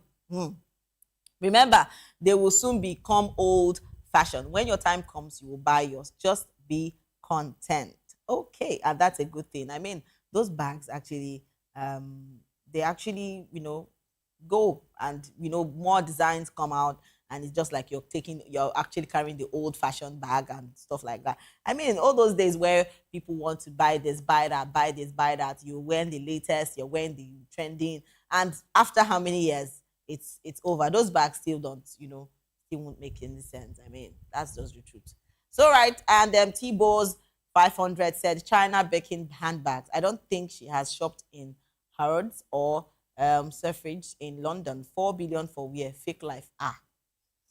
Some people don't have this joy. They don't have joy at all. Joy is away from them. Okay, let's take more comments. We still have more comments from our fans, and a lot of people are actually, still talking about Mercy's closet. As she said, her closet worth 4 billion naira, and she could sell it if she gets 4 billion naira. And yes, Chat with T said, I live in central London. I was literally just a Hermes last week, and for my Hermes mini Kelly bag, Hermes told me I have to wait 2 years for my bag, as it's one of the hardest ones to get on my wish list. These bags are fake as shit, and the fakeness is too much and senseless. Idiots will be worshipping these fools. The stupidity of a lot of people online disgusts me. Really? You see one thing, people didn't even see the bags very well. People don't even know if it's original or not. I mean, there has to be printings of those bags, and you can't even stay one place. You can't even just by viewing it on a video to know the one that's original or not. I mean, you see one thing about people is like, if you do the good thing, they are mad. If you do the bad thing, they are still mad. If you not even do either any of them, they are still what? They are still mad. So come to think of it. I mean, if she can get this, I mean, it's her bags. She can do whatever she wants to do. So no hate speech, no hate speech, no bad words. I mean, just celebrate and move on. If you feel that it's too much, you can just comment. Then, going the extra mile, shouting fake up and down. It's still her bag. It's still her house. Okay, and Prince and Samal said the comments, Nigerians are such bitter and jealous people. I mean, you all need help. Like, seriously. When you move here, this one gives the bags, and when you go there, this one gives the bulls. I mean, people should just be coming down. Relax. Then relax. All right, Abby, for you, 2011 said all are fake. How do you know? Imagine that many Birkin bags that you can't get here in the UK, even if you have money. You have to be on a waiting list. Lord Niger and fake like. What if you know if she has been on the waiting list before you even think about it? Waiting list, and she has gotten her own. I mean, how many years has she left? Has she left Big Brother Niger? I mean, she has made a lot. There are lots of money she has actually made during those times. And when we talk about she getting houses, going to school, getting her certification and a lot of that. I mean, a lot of people are still not happy that the fact. See, the truth be say, people will still talk plenty things, but you have to be who you have to be. And not mind the way person they talk, actually. And Black Z said, una no really know waiting be billion, sha. See, if not the billion within Nigeria, forget it. Because, well, I don't want to say much on that, but the truth is, it be like, say, if you just hold 1,000 now, you come be like 200 naira now in the hood. Yes, it's not funny. Because within 5 minutes, money don't miss. Okay. All right, and Lima Beauty and Cosmetics said, yeah, Allah, please come through for me. Been on the streets of hustling for past 16 years, and I'm here looking for 5 million to support my business. Yeah, God will answer. It's all of is everybody. Some people are in this, this line now, and God will help all of us actually. And Dr. BG said, billions everywhere now. God, I beg you. Okay, let's take more and more comments before we go over to the next story. And Omo Jesu 2020 said, "Una the talk sha." Okay, and I am Oboma said, she said it's priceless, but if she's given 4 billion, she'll sell. Actually, that's what she said. It's priceless. I mean, she can't even really sell it for, anything except it's 4 billion. So if you're ready to buy her. And Enyagas Grace said, God, I beg now 5M I define like mad to take open my shop. One life life no balance. Actually, you see, the truth is, Rome was not built in a day, like people say, and you can't get something just in a day. It's a gradual process. If you feel and Mercy got all this her luxury closet just a day, I think that's not possible. It's a gradual process which she built. She kept on building till it got to that particular frame. So it's like you doing what you want, what you are doing. Definitely your shoe go shine. And please make nobody go pressure you because say you don't get the money to buy what you want to buy, get the phone you want to get, or get anything you want to get. Don't be pressured. Don't be by anybody way buy first. No, the first carry first, go they reach there. Calm down. Life na small. You will definitely get there and still get yours. And when it comes to that time, you won't be buying the latest at that time. So you see, all win now win. All right, let's take more comments. And before we go over to our next story, we have a lot of people still shocked at Mess's closet that actually worth 4 billion naira that she said she's going to sell for 4 billion naira if it happens. But the closet is priceless. And Rafi said, hey, I know Mercy is big fake, okay, but you can get Hems bags from retailer, okay? You don't need to wait for it, and it's super 100% original. Okay, it's well with you people. All right, everybody wants to design their own market. All right, Abby, for you said, Lord, you can only get Hems bag in pre-loved. That's second hand.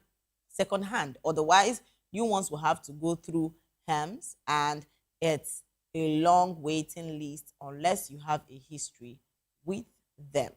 For people where they wear designers, continue, God they help you people. But the truth is that Mercy is just glowing up. Baby girl is living the life. I mean, you get it. She's living the life and she is happy. If she loves what she's doing, fine. If she wants to even get more than that, I mean, it's her money. She does what she wants to do with it. So let's not be giving the hate speech and all those plenty things people don't marry right. Just pray for yours to come, and definitely don't let anybody pressure you. It is how life it is actually, because a lot of people still fake these things, and I understand what people are really saying. Okay, we'll take a short break, and when we come back, we still have a lot of gist to talk about. So please don't go anywhere. Stay with us.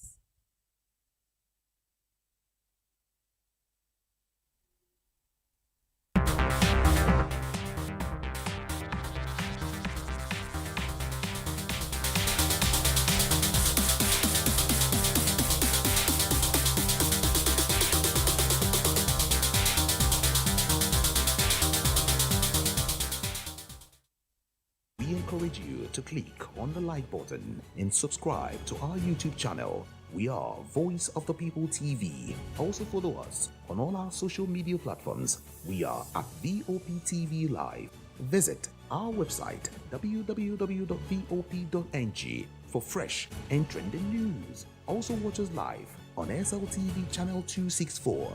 Voptv, Voice of the People Television.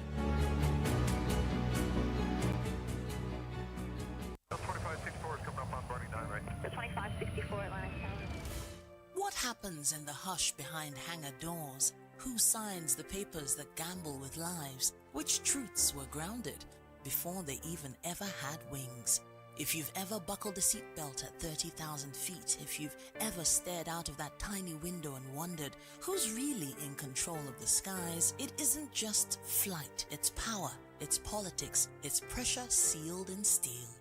We're peeling back the clouds from runway risks to sky-high secrets. We're diving deep where most dare not to look. Aviation Scope every Sunday at 7 p.m. only on Voice of the People TV. We don't just report, we reveal. We don't just ask, we uncover. Because when it comes to the skies, ignorance is turbulence. Aviation scope. The sky isn't the limit, it's just the beginning.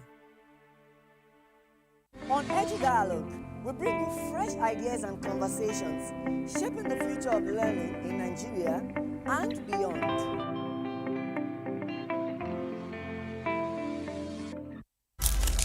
In a world where power shifts with every headline.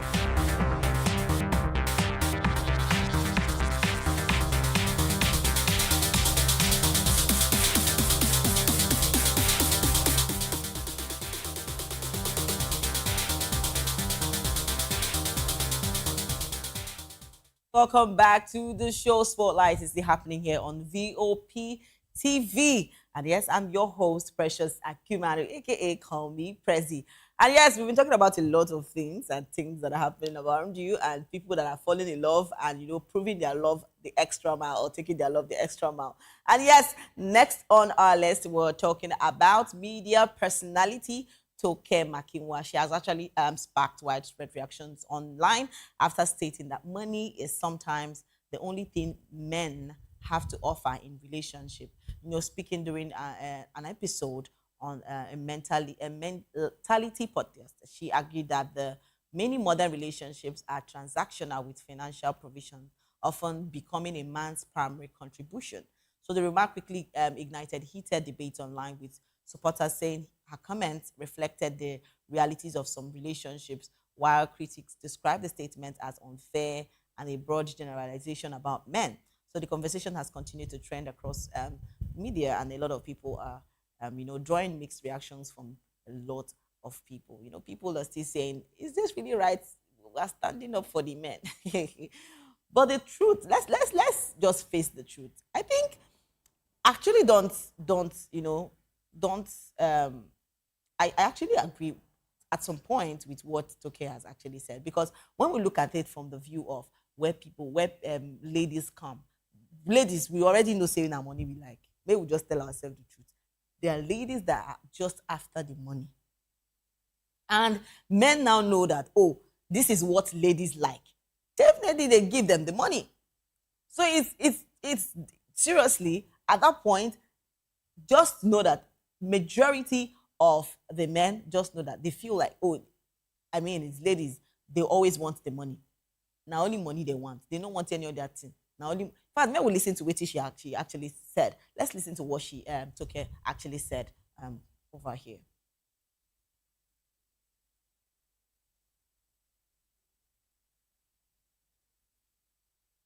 Having the same. I look at many young girls in university, for instance, right now. The girl is a good girl, going to Babcock, having the same friends, church in the evening, singing, focused girl. Then she meets a Yahoo boy who just blew. And as he sees her, first thing he's offering her is what she has never seen before. And they don't even want to get to know you or ask you questions. I've had the strangest things that men have offered me. And it has made me realize that. What's the strangest? Top 3 strangest things? Just. You get it. That's my countdown. Just, cash. Like, men will feel like that's what they need to show you, to talk to you. And sometimes I really just want to get to know you. Sometimes I think you're a great guy. Those people who are actively dating now, I have conversations with these people. A lot of guys will tell you that they can't come with anything else, because when you even come to tools, the first thing the girl tells you is, use your shoes from where? You know why? So the guy doesn't even have anything else. We're saying the same thing. It's because the men started. Most men. Men. It's the girls that started demanding. No. I don't think it's the men.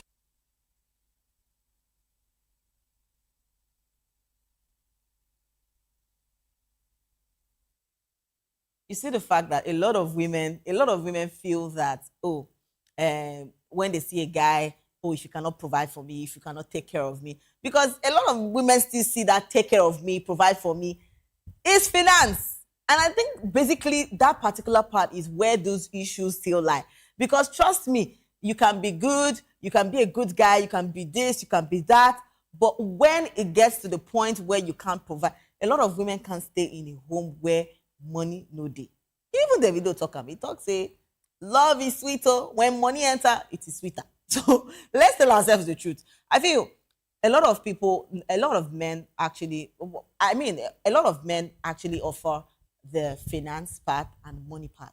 But I think it's way beyond this whole thing. It's time that people start to realize that men, they need more than the money, more than what they're given. Basically, it's not about the money. What about character? A lot of people feel that, oh, I can manage a relationship just because the man is giving me money and I'm okay. I mean, it doesn't work that way. So let this be balanced, because both the ladies, I'm not going to generally say this for the men, but it has to be balanced. Both the ladies and the guys, please, it's important that you people have something to. When they say, what do you bring to the table? Let it be that it's general. Both of them. When they bring the thing to the table, no saying that the thing I want to bring to the table. You get what I'm trying to say? So it's a lot. But when you people actually saying, oh, they're talking down on men and stuff like that, it's not about that, because it is the truth.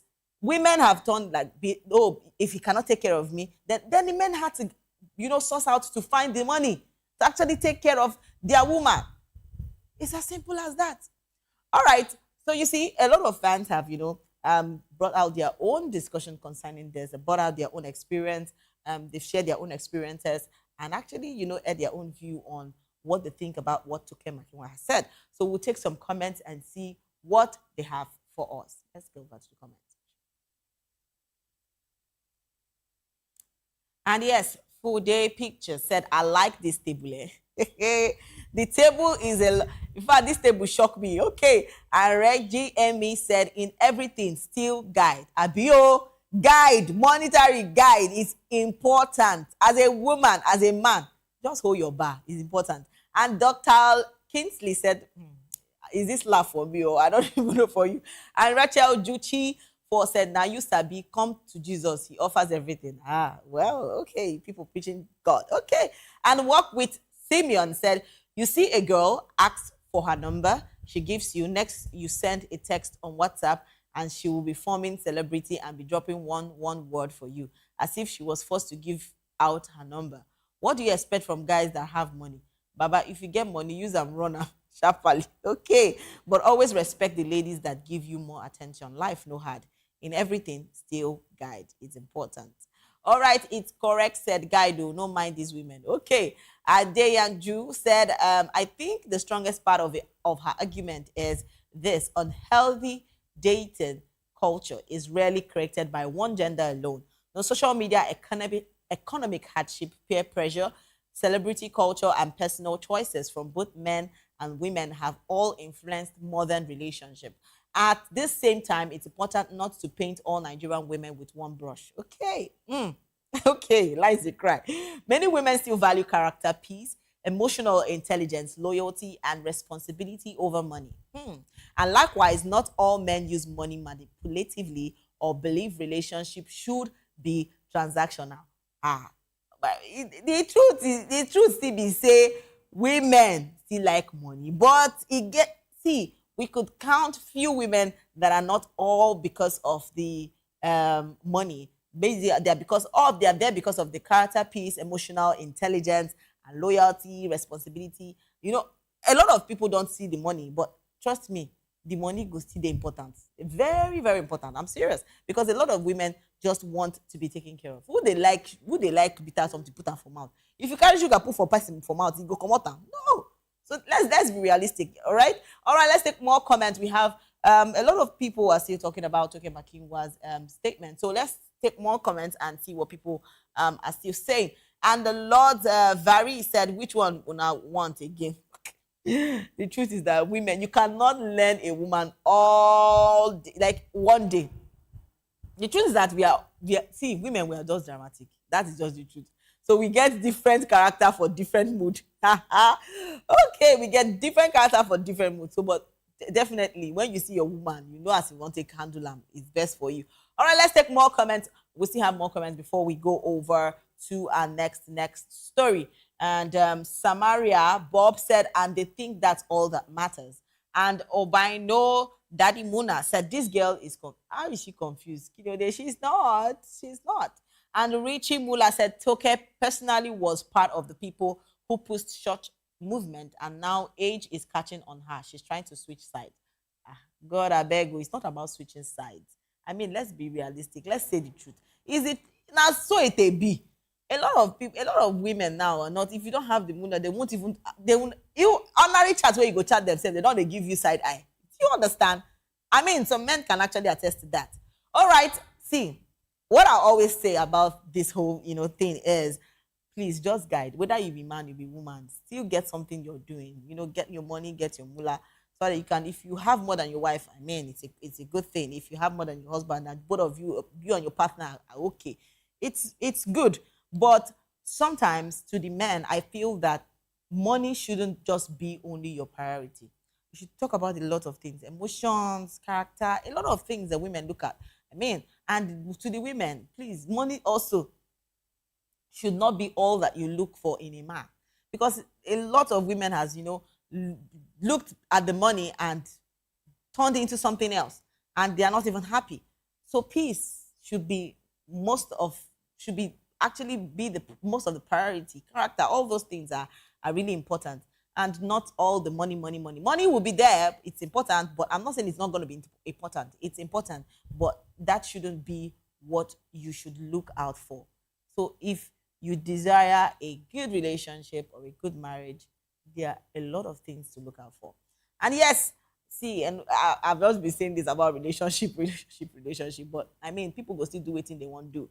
Okay, let's go over to our next story. And yes, and this one is about our Nollywood actress Halima Abubakar has stirred reactions online after announcing that she has converted from Islam to Christianity, following what she actually described as a miraculous recovery from a prolonged illness.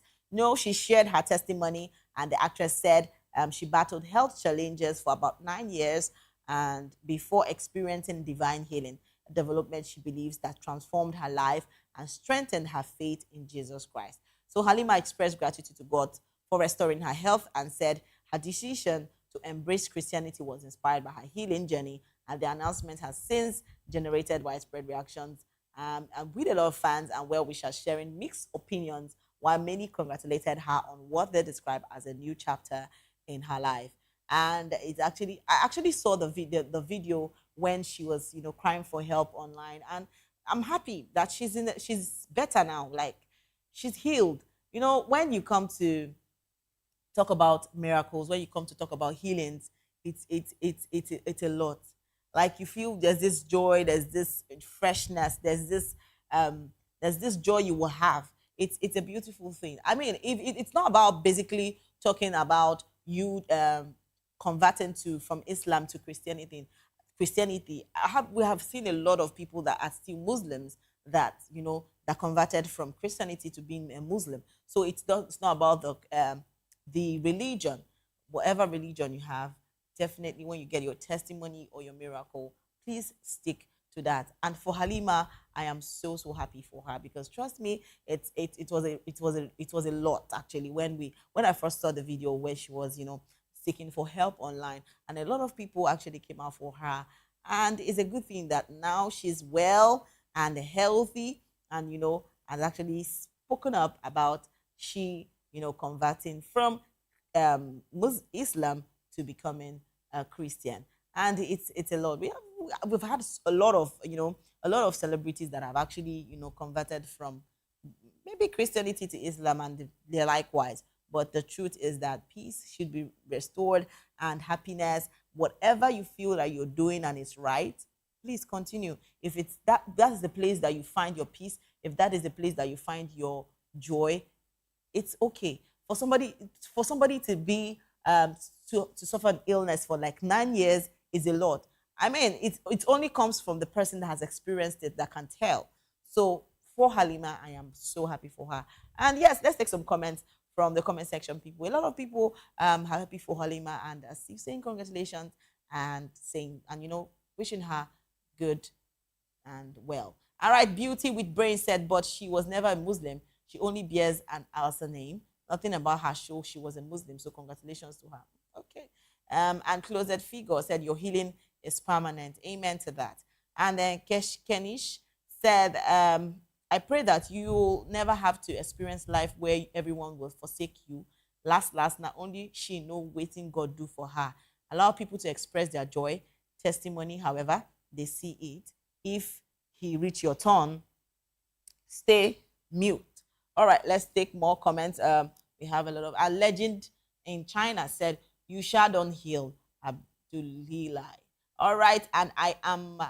Abba said, "I am not sure you ever be a Muslim before."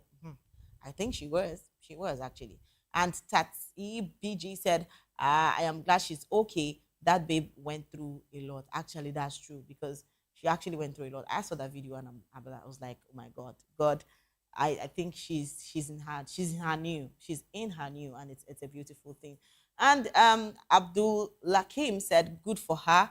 We Muslims are happy for you."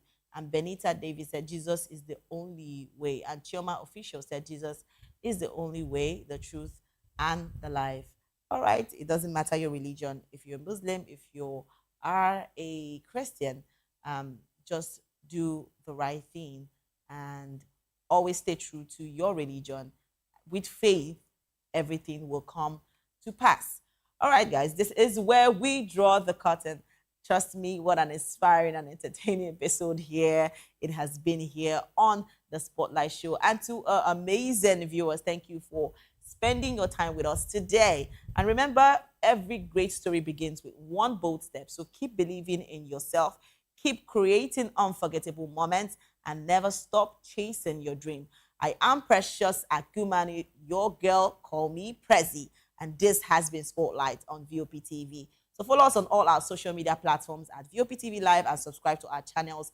And join us again for another exciting episode. Until next time, stay safe, stay inspired, and keep the spotlight shining.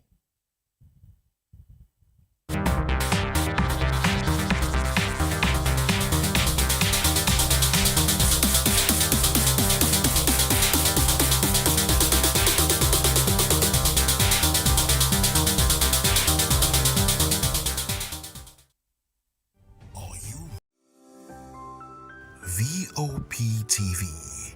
Now you have more than a voice. This is Health Check, your weekly guide to better living, smarter choices, and trusted answers. From everyday wellness to urgent health issues, we've got you covered. Health Check, only on Voice of the People television, where your health has a voice.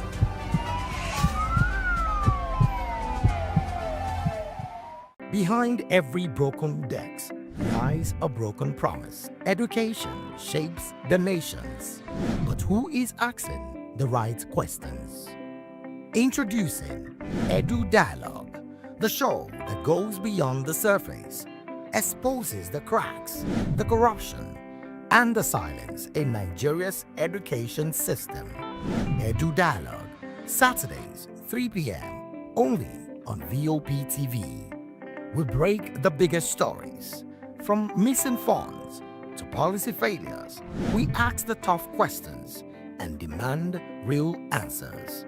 Edu Dialogue, this Saturday, 3 p.m. on Voice of the People television.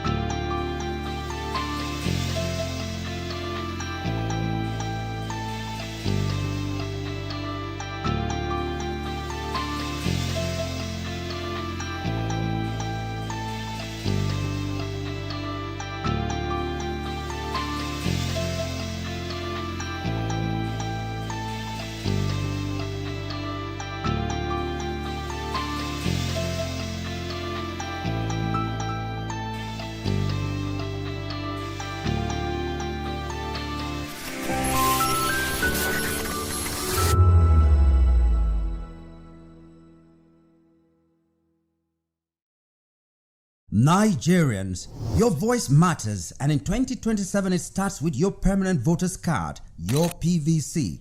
If you're 18 and above and you're a Nigerian citizen, you have the right to choose who leads your community, your state, and your country. But that right only counts if you have your PVC and your name is on the voter register. Here's what to do. First, check if you're registered. If you're not, or if you've moved, lost your card, or turned 18 since the last election, go to the nearest INEC office or an INEC registration center. Second, it's free. Don't pay anyone for any registration or collection. Third, collect your PVC early. Don't wait until the week before elections. INEC will announce dates. Listen to radio, TV, and follow INEC's official pages. Your PVC is more than plastic. It's your power to hold leaders accountable. It's how you decide on roads, schools, hospitals, and jobs for your community. When you vote, you decide the future of your children. Get registered. Get your PVC. Vote in 2027. For Nigeria to work, you must be a part of it. Your vote, your future, your responsibility. This message is brought to you by Voice of the People, VOP Media. Are you ready for the extraordinary? Something big is happening on your screen. Introducing Voptv. Now streaming on SLTV channel 264. From breaking news to captivating conversations, news analysis, giving you all sides to the story. We break in-depth discussions on the issues that matter, from politics to sports, entertainment, and lifestyle. Voptv on SLTV channel 264. Join us as we redefine what television means to you. Voice of the People Television, Voptv. Now you have more than a voice.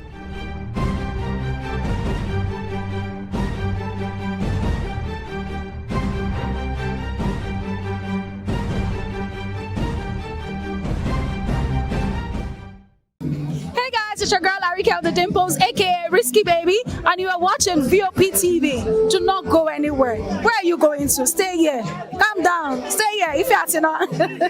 What's up, everybody? Who's Ariko here, and I'm hanging out on Voptv. Keep it locked, don't go nowhere. Let's go. Hi everyone, my name is Yvonne Jagada. You are watching Voptv, and don't change the dial, because I said so. Who's happy to post them and who's happy the most? Because when shit goes south, y'all be happy to ghost. When you make a wrong move, they be happy to roast. But be careful when you win, who's not happy to toast. I am VJ Adams, and you rock with Voptv. Don't move. Hi people, Bisola here, and you are watching Voptv. Mwah. Shout out to Voptv. It's so good to have you on the red carpet of AV. Love you all. Wishing you all the best. Here's a shout out to Voptv. It's your girl April Oshidikwe at the AV premiere. You know what it is. Hi everyone, my name is Linda Ejiofor Suleiman, and I'm live at the EV premiere. Keep watching Voptv. I want to say hello to my Italian friends. I want to say them that Nigeria is the best country in the world, and I'm so happy to be here. Thank you so much. Hi guys, my name is Tomo Atsebe. I'm an actor, and you guys are live on Voptv. Keep it locked, because I said so. Ladies and gentlemen, boys and girls, it's your girl Folu Storms out here, and this is a big shout out to Voptv. Hi guys, my name is Charles Bourne. My name is Lydia Lawrence Nzaya. Please keep watching Voice of the People Television. Love ya.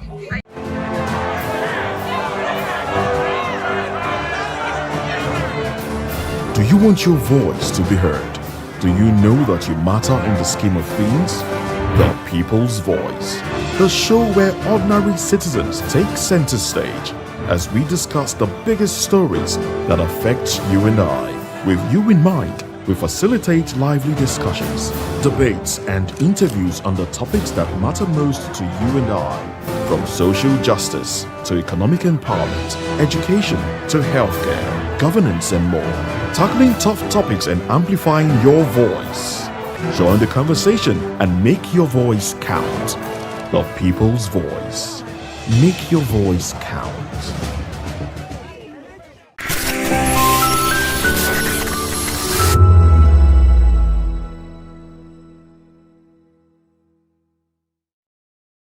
The red carpets, awards, the razzmatazz, music, fashion, interviews, and more. Spotlight on Voice of the People Television. Let's feed you with all the juicy stories in the global entertainment space, bringing you the glitz and glamour as it is hot. Stay tuned to Spotlight, 1 p.m. Monday to Friday. Spotlight, on Voptv. Entertainment like never before.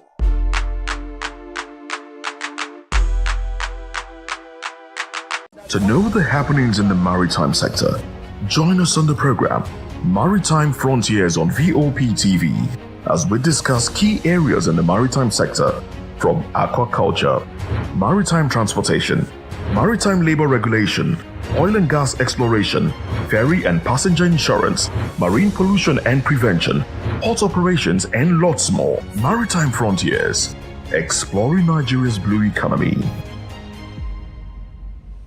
Fruits such as bananas, mangoes, and plantain are commonly consumed for their nutritional value. However, in a bid to meet market's demand that speed up the ripening process, some traders resort to artificial ripening methods. Many consumers have raised concerns that chemicals may be used to force fruits to ripen faster before reaching the market. The reason why I allow it to ripe on time, no need of putting any chemical, just cover it for some days. The heat will make it to get ripe, no need of putting any chemical. The chemical is not good for our health like that. Some traders say the practice helps them prevent spoilage and financial loss, especially when fruits arrive from farms unripe and must be sold quickly. However, others insist they rely on natural methods to ensure the fruits remain safe for consumption. And this one is very simple because I could remember when we were growing up in the village, we don't know what is called carbad or other thing they are using. We plug our plantain, use water, sprinkle water on it, cover it with bag. After like 3 days after, the thing will ripe and we will eat it. So this one they are using chemical to cover it. They are killing us slowly.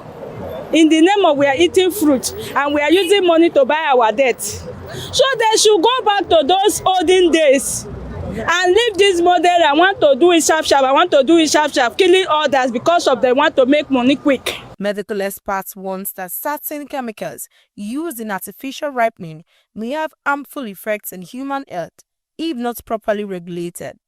They say some substances may affect the digestive system and in extreme cases pose long-term health risk. There's this new thing going on about artificial ripening of fruits that people consume, and it comes with a lot of detrimental effects on the health of people that consume them. Basically, these chemicals are used to hasten ripening, to make it look attractive, to make it look bright to people and appealing to the consumers.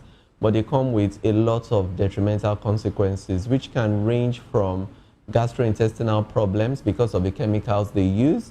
Certain chemicals like calcium carbide, ethylene are used commonly, but when they're introduced into these fruits, they bring about gastrointestinal problems like abdominal pain, stooling or diarrhea, even increase the chances of ulceration in the gastrointestinal tract. And then the regulatory agencies in charge of food control, pay attention to this. And even the Department of Agriculture should pay attention to how foods are stored, produced, and distributed. Health professionals are therefore advising consumers to properly wash fruits before eating them and remain cautious about unusually bright or overly soft fruit. They also call on regulatory authorities to strengthen monitoring the market to ensure the fruits sold to the public are safe. Experts emphasize that while fruits remain an essential part of healthy diets, safe handling and proper ripening methods are critical to protecting public health. Oidamola Olokuta for Voice of the People TV.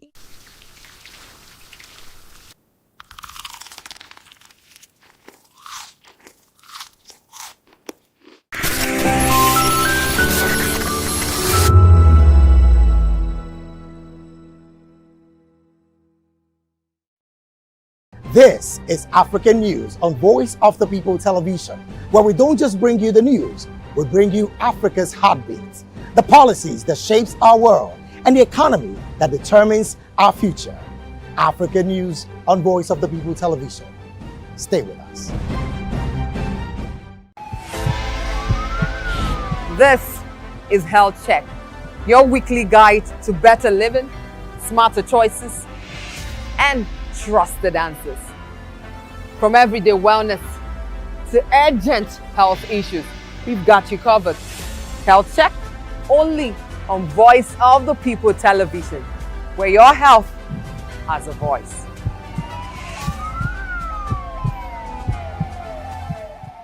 Behind every broken desk lies a broken promise. Education shapes the nations. But who is asking the right questions? Introducing Edu Dialogue, the show that goes beyond the surface, exposes the cracks, the corruption, and the silence in Nigeria's education system. Edu Dialogue, Saturdays, 3 p.m., only on Voptv. We break the biggest stories, from missing funds to policy failures. We ask the tough questions and demand real answers. Edu Dialogue, this Saturday, 3 p.m. on Voice of the People television. Join us as we drive into the world of politics through insightful interviews with prominent political figures, both serving and former governors, ministers, senators, legislators, party chieftains, activists, and analysts. Get first-hand information into the decision-making processes that affect our daily lives. Highly engaging one-hour program that brings political discourse into focus. I am Chukwuma Okoro. Political Lens, Monday through Friday, 6 to 7 p.m. Join us. Africa is on the move, a continent of rising voices, untold stories, and powerful transformations. From the streets of Lagos to the heart of Nairobi, from the mines of Congo to the tech labs of Cape Town, the African story is being written every day. Bold, dynamic, unstoppable. This is African News on Voice of the People television. We don't just bring you the news. We analyze and bring you Africa's heartbeat, the politics that shapes our nations, the economies that drives our future, the cultures that defines who we are, the voice that must be heard. Africa News, Africa's voice, Africa's future. Where Africa speaks, the world listens.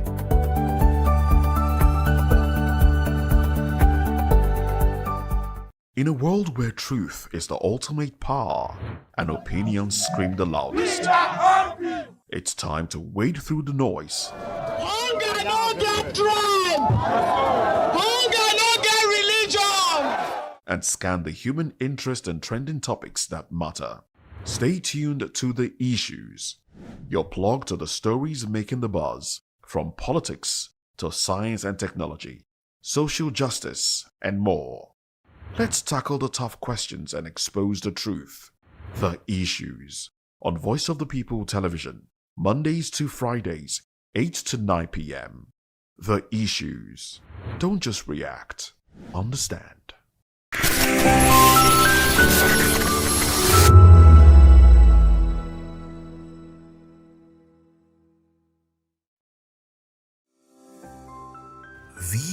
Voptv. Now, you have more than a voice.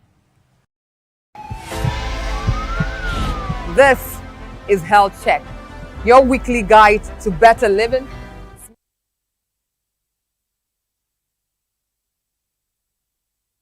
Visit our website www.vop.ng for fresh and trending news. Also watch us live on SLTV channel 264, Voptv, Voice of the People television. 2564 is coming up on Burning 9, right? The 2564 Atlantic Tower. What happens in the hush behind hangar doors? Who signs the papers that gamble with lives? Which truths were grounded before they even ever had wings? If you've ever buckled a seatbelt at 30,000 feet, if you've ever stared out of that tiny window and wondered who's really in control of the skies, it isn't just flight, it's power, it's politics, it's pressure sealed in steel. We're peeling back the clouds from runway risks to sky-high secrets. We're diving deep where most dare not to look. Aviation Scope, every Sunday at 7 p.m. only on Voice of the People TV. We don't just report, we reveal. We don't just ask, we uncover. Because when it comes to the skies, ignorance is turbulence. Aviation scope. The sky isn't the limit, it's just the beginning.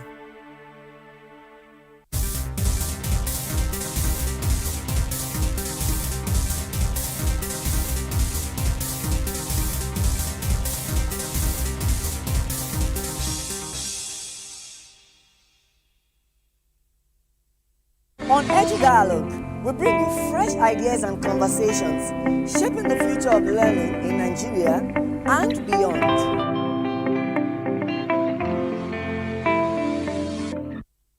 Hey guys, it's your girl Arika of the Dimples, aka Risky Baby, and you are watching Voptv. Do not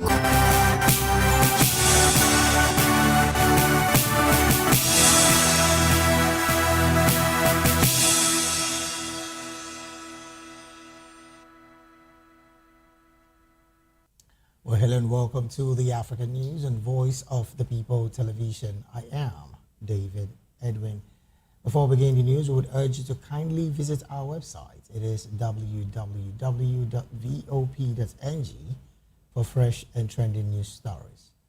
We begin the African news from Nigeria, where the fourth batch of Nigerians evacuated from South Africa arrived in Lagos on Thursday evening. The aircraft, which brought the returnees, brought back over 180 Nigerians after a technical issue preventing the aircraft from departing a day earlier. The latest arrival brings the total number of citizens evacuated from South Africa following the recent xenophobic attacks to about 1,000 citizens. In a related development, the House of Representatives has rejected a proposal to cut diplomatic ties with South Africa over the xenophobic attack on Nigerians. The proposal was defeated during debate on a motion sponsored by the chairman of the House Committee on Navy, Yusuf Gagdi. Gagdi, who moved the motion, said Nigerians and other African nationals continue to face killings, unlawful arrest, displacement, and destruction of businesses despite repeated diplomatic engagements between both countries. He said the recurring attacks and inflammatory remarks by some South African nationals undermines the ideals of African unity and peaceful coexistence. During the debate, lawmaker Donald Ojogo Osauru urged the federal government to adopt a tougher stance, insisting Nigeria must not remain a toothless bulldog. He also proposed that diplomatic ties with South Africa be severed. At the end of the debate, Deputy Speaker Benjamin Kalu put the proposal to a voice vote, but the House rejected the vote. Still on the xenophobic violence in South Africa, groups of anti-immigration South Africans seized foreigners from their homes in Johannesburg on Thursday and handed them to police. In Johannesburg, Alexandra Township, protesters reportedly broke down doors and entered houses where they believed undocumented immigrants were hiding. They were said to have escorted the immigrants to police vans where they were taken away. In Soweto, anti-immigrant protesters marched through town wielding sticks and flags with plans to go search for undocumented immigrants. Several of the flyers for Thursday's protest advertised a peaceful march followed by door-to-door. Another march took place in Durban on the East Coast. South Africa, where millions of people are unemployed, has seen a rise in anti-immigrant sentiment in recent months, leading to nationwide protests on June the 30th for informal deadlines set for undocumented immigrants to leave the country. And in Eswatini, the Eswatini government has revealed that a new group of U.S. deportees it received from the United States was made up of 11 persons mostly from other African countries. The government said the new arrivals were flown into the nation is the fourth batch to arrive since July last year as part of a $5 million deal with Washington.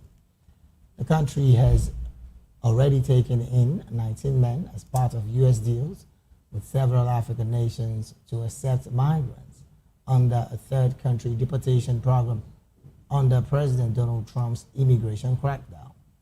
Eswatini says the deportees were only in the country temporarily as it expects them to be returned to their countries of origin.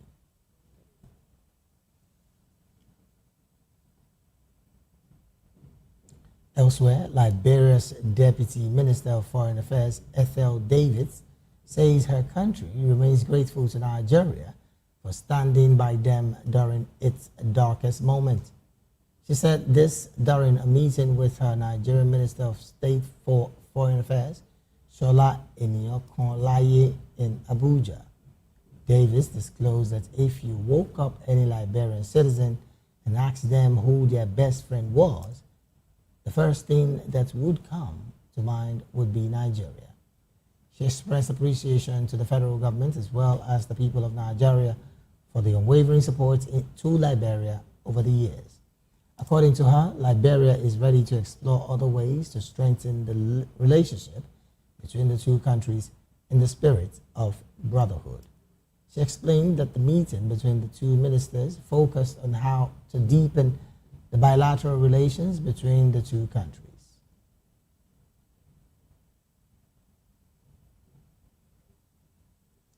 And in Southern Africa, particularly Zimbabwe, Zimbabwe's vice president said she and 7 other persons survived unharmed after their helicopter crashed just after takeoff on Thursday while they were campaigning for next month's elections.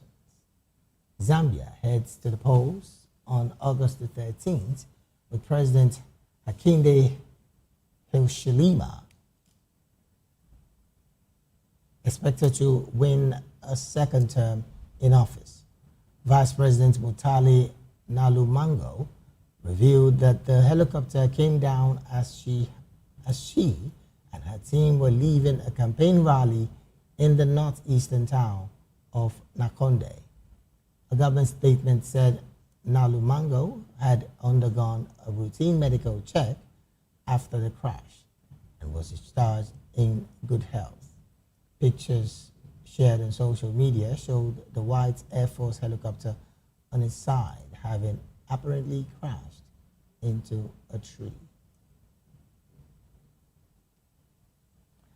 And in Uganda, Chief of Defense Forces General Muhoozi Kainerugaba said the Ugandan People's Defense Force, that's the UPDF, will not allow foreign interest to weaken Uganda's sovereignty. He warned that the military remains vigilant against individuals he accused of working against the country's development. General Muhoozi made the remarks during the pass-out ceremony of more than 10,000 UPDF recruits at the Kaweweta Basic Military Training School. The ceremony was presided over by President Yoweri Kaguta Museveni, who inspected the parade before the recruits were formally passed out after completing months of basic military training. The graduation comes as the UPDF continues to expand its manpower while maintaining its role in national security, regional peace support operations, and counter-terrorism efforts. General Muhoozi, who addressed the recruits and invited guests, said Uganda remains peaceful and secured, but warned that the country still faces threats from what he described as external interests operating through local collaborators. And in Mozambique, Mozambique says that Russia's foreign minister, Sergei Lavrov, has offered Moscow support in the battle against the terrorist threat in its oil-rich north, where international energy giants have set up operations. The country is fighting an insurgency in northern Cabo Delgado province linked to the Islamic State groups, which has since taken attacks on civilians and security forces and the displacement of thousands of people. A statement by Mozambique's presidency stated that the insurgency challenged featured in talks between Lavrov and President Daniel Chapo. Cabo Delgado has huge reserves of gas, which has attracted the energy giants, including France, Total's Energy, Italy's Eni, and U.S. company ExxonMobil. Rwanda forces have been deployed to the area since 2021 to assist Mozambique's army in an operation that has millions of euros worth of EU backing.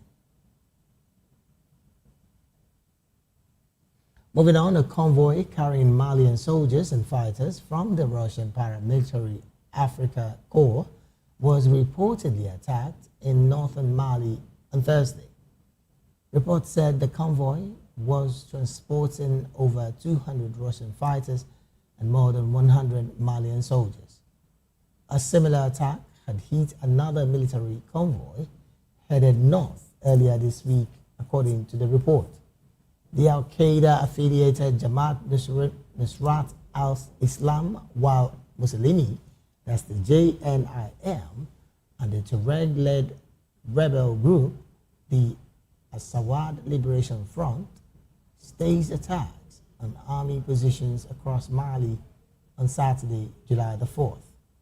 The convoy was heading towards the northern town of Anefis, where fighting has continued since then, when it came under fire early on Thursday. A spokesperson for the FLA claimed responsibility for the attack. It is unclear whether JNIM was also involved.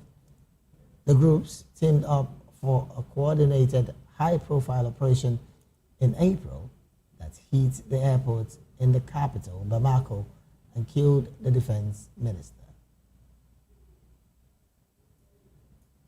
And in Senegal, Senegal's Constitutional Council on Thursday struck down a bill passed by the parliament last week that sought to strengthen the powers of the legislature at the expense of the president. The ruling was the latest development in a dispute between the president and his former mentor that has already seen heated exchanges inside parliament, an opposition boycott, and brawls outside the building. The Constitutional Council ruled that the legislation was contrary to the Constitution after President Bassirou Diomaye Faye referred the matter to them. The Pacific Party, led by Faye's rival and former Prime Minister Ousmane Sonko, had proposed the measure. The government complained it had been carried out without consultation with political stakeholders.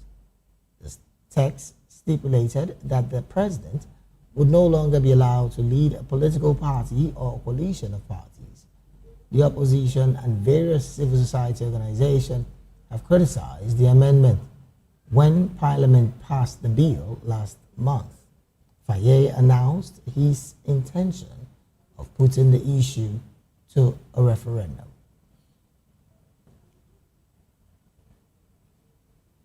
The World Bank has urged Kenya to implement a raft of anti-corruption reforms demanding under its latest $750 billion lending package. Corruption is considered endemic at every level of Kenyan public life, from police shaking down drivers at traffic lights to procurement scandals at government level. This has contributed to massive protests over the past 2 years. The World Bank finally approved its latest lending package to Kenya on June the 29th after it was stalled throughout 2025 because the government was dragging its feet on anti-corruption measures. World Bank's director for Kenya, Kwemayo Fan, outlined 4 reforms that the bank has insisted upon. They include rules against politicians having conflicts of interest, a new electronic procurement system to make public work tenders more transparent, and a single treasury account that can be more easily monitored.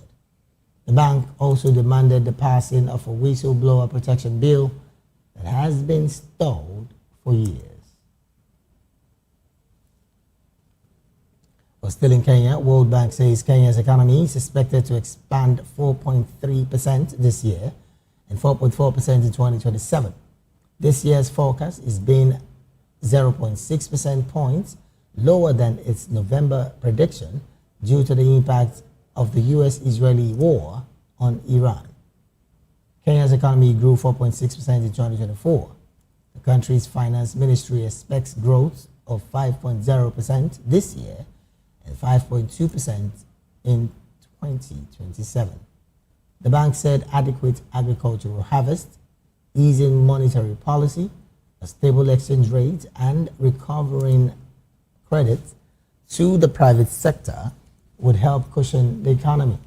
East Africa's biggest economy has been expanding steadily by around 5% a year, but there are near-term risks which included the fallout from the war in Iran, which has led to a surge in petroleum prices and disrupted shippings around the Straits of Hormuz.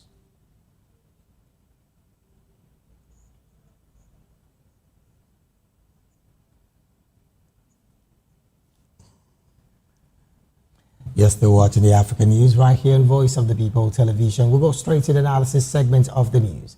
And joining us now to make sense of these stories and more, in the studio with us is Dr. Peter Anosike. Dr. Peter is a publisher right here in Nigeria and also a public and political affairs analyst and commentator. Doctor, a very good afternoon to you and thank you for joining the conversation. Thank you for having me. Also joined us virtually all the way from Uganda is Barrister Edward Okwaro Matakenya. Barrister Edward is a lawyer in Uganda, a business associate, and also a human rights activist. Barrister Edward, a very good afternoon to you, and thank you for joining the conversation this afternoon. Good afternoon. Thank you, David. All right, then. Also joined us virtually all the way from Nairobi, Kenya, is Mr. Martins Irere Njoy. Mr. Martins is a public and political affairs analyst and commentator, a financial advisor, and also the CEO and founder WealthGate Insurance Agency. Mr. Martins, a very good afternoon to you, and thank you so very much for joining the conversation this afternoon. A very good afternoon to you, Mr. David. Thank you so very much for joining the conversation. Also from Nairobi, Kenya, is Mr. Sintati Wasilwa. Mr. Sintati is the APAC Assistant Lead Analyst and Manager for Europe, Middle East, and Africa. And he's also a public and political affairs analyst and commentator. A very good afternoon to you, Mr. Sintati, and thank you for joining the conversation this afternoon. My pleasure, David. Also joined us virtually all the way from Liberia is Hansen G. Blayan. Hansen is a media and communication professional.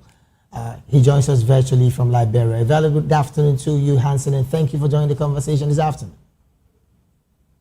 All right, and well, I understand that Hansen has not joined the conversation, but let me start off this conversation from Mr. Sintati.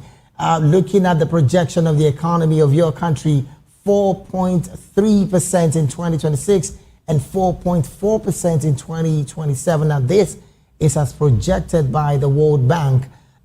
First off, I know you are a major analyst and of course you know better with this, but looking at these projected figures and the reality with the economy presently, do you think that this projection can see the light of the day? Because again, your country, Kenya, is East Africa's biggest economy, but then by these figures and projection, would these see the light of the day? Well, many thanks, David. I think it's important, first of all, to acknowledge the fact that this, like statistical data supplied by the World Bank are just but indicators. So these figures regarding the economic growth prospects, the projections for 2026 and next year, 2027, are not necessarily accommodating whatever is happening on the ground. I mean, it could be accommodating, but I mean, not to a very large extent, given the fact that,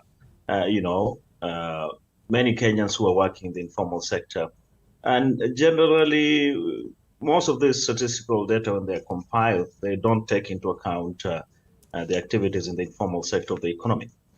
Leaving that aside, as I've mentioned, these are indicators. Whether they have accommodated, whether the World Bank has accommodated whatever happens in the informal sector of the economy or not, the fact of the matter remains that the Kenyan economy is struggling. Now, apart from those external shocks that have been mentioned by, the World Bank in relation to these projections, I think one left out. I went through that particular report, must have been yesterday, and it specifically mentioned the elections that are due next year in August 2027. When you look at the performance of the Kenyan economy, every time we have elections, then there's always a kind of an economic dip in the performance. I mean, economic growth performance. Okay. So all in all, apart from those external shocks mentioned by that particular report, it is important to remember that other domestic issues have been largely not accounted for. And in this case, these are the policies by the government of the day. I mean, over the last, close to a decade, the government has been struggling with a huge public debt. And so we've had a continuous gradual increase in taxation. And that has literally taken more money out of the pockets of Kenyans. So we're really struggling. I mean, the cost of living is high, and your guess is as good as mine. Not maybe much different, fundamentally speaking, from other cases across Africa, including in Nigeria. Interestingly, right, the debt to GDP ratio of Kenya sits at around 61.70%. And I mean, as we speak, and of course, you did affirm a couple of seconds ago, the debt profile of Kenya is about 76.8 billion US dollars. Now, looking at these realities facing the projection by the World Bank, do you think, again, this is the World Bank trying to talk the Kenyan people happy? Because again, like I said earlier, Kenya is East Africa's biggest economy. So is that what we're seeing right now as against the reality of what the economy is talking about, particularly with the debt ratio that I just reeled out now? In fact, when you go through one of these reports recently published by the World Bank, it indicates clearly that the government of the Republic of Kenya has, this tendency of underreporting the amount of the public debt. The country's public debt is underestimated by the government. The reality is this: debt in its essence may not be bad, is not necessarily a bad thing if an economy is highly productive. But for developing countries, including Kenya, because our economic productivity is not as high as, let's say, economies of first world countries or the so-called developed economies, could be the United States, could be Singapore, could be the UK, and many others, we are susceptible to issues such as high taxation. Anytime developing countries are struggling with issues to do with a huge amount of public debt, most governments are going to run towards increasing taxation as the most formidable policy, right, be able to raise money.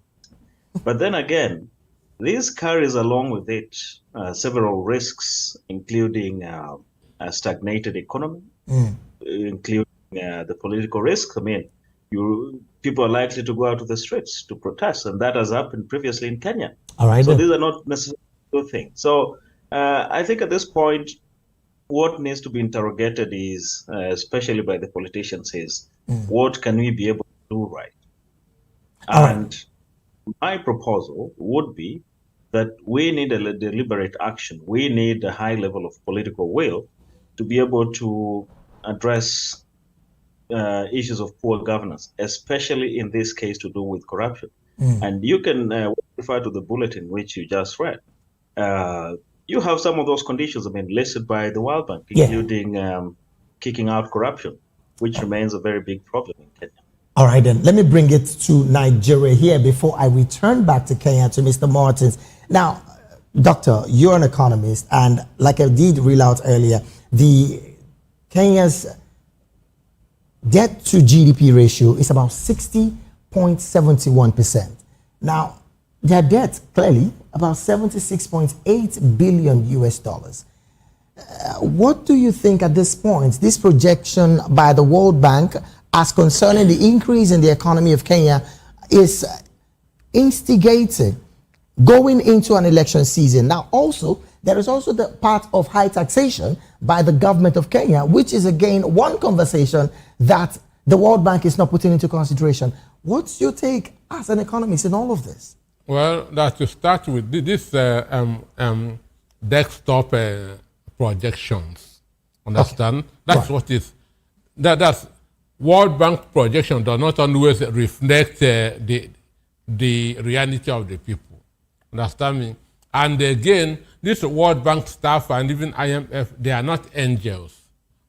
They are also being manipulated by the government of the day, understand? To give impression that government is doing well, especially when the election is near. Okay. Just as Mr. Sistiati said, the economy of Kenya is not doing well. It is struggling, like most of the economies in the other African countries. Understand? So this what we should be talking about is per capita income of the citizens. Understand? Okay. What is the quality of life of the citizens? Staying in an air-conditioned office and making projections, understand, that the economy is doing well while the people are suffering, understand, does not make any meaning. Understand me? Staying in an air-conditioned office, putting up fantastic projections that the economy, there's no way the economy of Kenya will grow by that percentage, going by what they are going through at this point in time. Understand me? Right. So you can see that they are being somehow either influenced or manipulated to give a positive outlook. Now, why the difference is obvious. Looking at this particular analysis standard you just mentioned now, what has high taxes on the people got to do with this projection of the World Bank? Because this is what Kenyans are presently clamoring to be looked into. One said the tax is high, the citizens are becoming poorer. Understand me? Once there's high taxation benefits only the government, not the people. Even the biggest auditing firm in the world, KPMG, said that no country can tax itself to success. Understand me? Now, tax is always should come from the profit of the people, not the capital of the people. Understand me? Right. But you can see, because they cannot raise money, they cannot generate wealth on their own, they now feel that the only way they can get money is to tax the people. And when you overtax the people, you are making them poorer. And that's what is happening even in this country that we find ourselves. So there's no way the economy of Kenya can grow above 2.5 in reality, just like that of Nigeria. Understand me? So that projection is not visible in any way. It is not realistic. Okay. For you to project go to the people that's on the On streets. the streets. Take the quality of life of the people. All right, let's take this conversation to Uganda before I return back to Kenya. Barrister Edward, you're a financial advisor, and of course, you know very well what it means to have high taxation on the people who, again, are also grappling with cost of living and even high, of course, all the taxes that they have been, forced to part away with.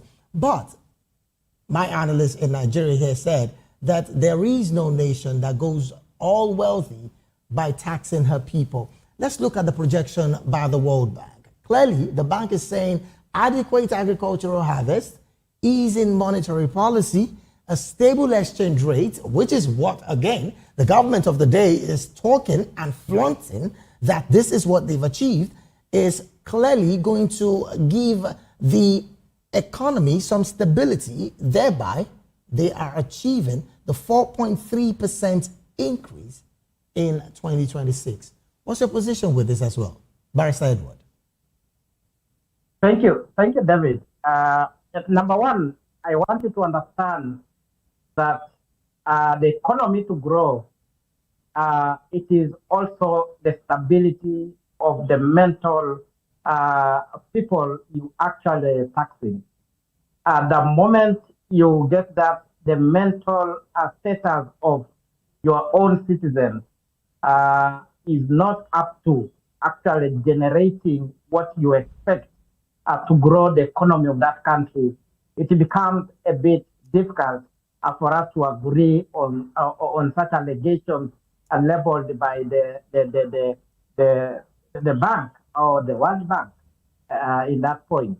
So I feel that Kenya at the rate, let them not use actually perfuming the word or perfuming the sweet kind of a flame to the world. In actual sense, the people in Kenya are not feeling that economic growth which they actually they are talking about. So in short, Kenya is going through a biggest within East Africa. In fact, Kenya is one of the centers which actually even these other countries are actually expected that economic growth should be booming at this point. But unfortunately, you get these other small countries like Rwanda actually a bit free when it comes to like taxes. So Kenya, if they do not look at the issues of taxation, then you get that you might be happy outside, but inside the house, people are dying. Right. More especially when it comes to like taxes. That is the problem. So the people in Kenya are not expecting much, actually, as you people say, but the actual sense they are suffering internally. All right, then. Let me take this conversation back to Kenya. And of course, we'll be having Mr. Martins have his voice in this particular one. Now, the bank also did say, like I told Barrister Edward a couple of minutes ago, that adequate agricultural harvest, ease in monetary policy, a stable exchange rate, and of course, recovery and credit facility is also going to help cushion the economy of the country, thereby achieving this particular 4.3%. Now, I'd like to also bring to the fold here a statistics reeled out by the budget policy statement by the Ministry of Agriculture and Livestock in your country, clearly stating that agricultural prioritizes in policy, but poorly funded in the 2026 budget. Now, with these developments coming from from that particular body, how much of a reality does the World Bank have in their hands that made them give this projection? Plus, is this the government trying to reel out something that is not realistic with the Kenyan people as against the reality on ground in Kenya? Thank you, Mr. David. One thing we have to understand that the projection by the World Bank is from the past demographic data on economics. Hence, prediction matrix on economic growth is this will happen in an avenue whereby these corruption channels has been curtailed. Other thing is to where they have indicated the procurement system be in place, and the legislature or our people in the government what we call competition or interest from these people in the government is not infiltrated in the system of our government tendering process. Another thing is to say that we had an information whereby World Bank and declined to offer Kenyan government facility or loan. Yes, that's $750 million. Hence, this was promoted by the change in policies, whereby we have what we call heavy taxation. You see the increment on the commodity goods. That's why this report was taken to World Bank, and they stated that this is how we will iron our issue and our economic issue. When we add the tax on this kind of consumer goods, we're gonna be able to balance our books of account. Secondly, this issue of what we call this issue whereby World Bank is pressing, saying that they are predicting the economy to rise. It is these people, we understand they are the former colonies. They want us. They don't want Africa to be free. They are suppressing us with the high facility loans so that they can scramble on our mineral resources. But some would say that they are not forcing your president and the leadership of your country to come ask for these loans. The leadership of your country wholeheartedly went there for these loans. So they did not force the country or the leadership to come ask for these loans. But let's talk about the loan, because again, we're pressed for time. One of the indicators they gave in that loan is the fact that the whistleblower protection bill must be installed in the policy of your nation. What do you make of that as well? Okay, one thing to understand from how bank operates is to understand, to scrutinize the books of account. You happen, government is borrowing even locally, whereby this money doesn't get into consolidated account. When government is government facility or revenue is not generated in the consolidated account, it means this money or these resources are being channeled to corruption entity. And that's why now when World Bank want to scrutinize the book of account or to check the audit, there is query, there are big question marks. Right. And that's why now you can see they have given these factors to be considered before in giving the loan. future. If corruption channel are being curtailed and the competition of interest is checked in our procure entity.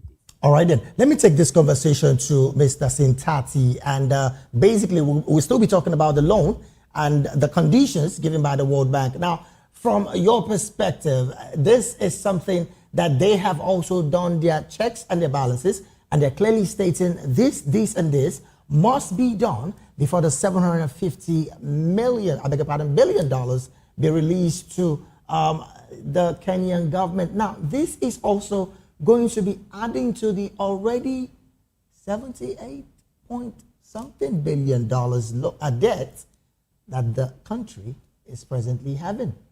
What's your take with this? First of all, I do not really think there are any structural, well, this is my perspective. I don't really have any issues with those conditionalities. I mean, it is the African governments, including the Kenyan government, that seek the assistance of the World Bank, right? One of the basic principles or rules in economics is that there is no free lunch. Absolutely. So even today, personally or any other, person A, B, C, if you walk into a bank and you need a loan, the bank is going to tell you these are the conditions that these are the terms and conditions that you need to fulfill or you think you will fulfill as conditions for us to be able to proceed with facilitating a loan. The biggest question here is, or the bigger picture here should be rather, what should the Kenyan political leadership be thinking about going into the future to be able to cut, such kind of dependence from these multilateral institutions? I think that should be the bigger picture. Otherwise, as long as you prove ineffective in running government, in passing policies that lead to high debts, public debts, that you can no longer sustain your spending, that you can no longer generate enough revenue to be able to cater for all these government expenses, then there's a problem with how you're managing your economy. That's where the problem lies. So I guess that's where the Kenyan government needs to dust itself and have a very hard look in the mirror. However, that is unlikely to happen anytime soon. Remember that this is not a new thing. In the 1980s, in the 1990s, early 2000s, all these structural issues to do with, the so-called structural adjustment programs and policies, they were there.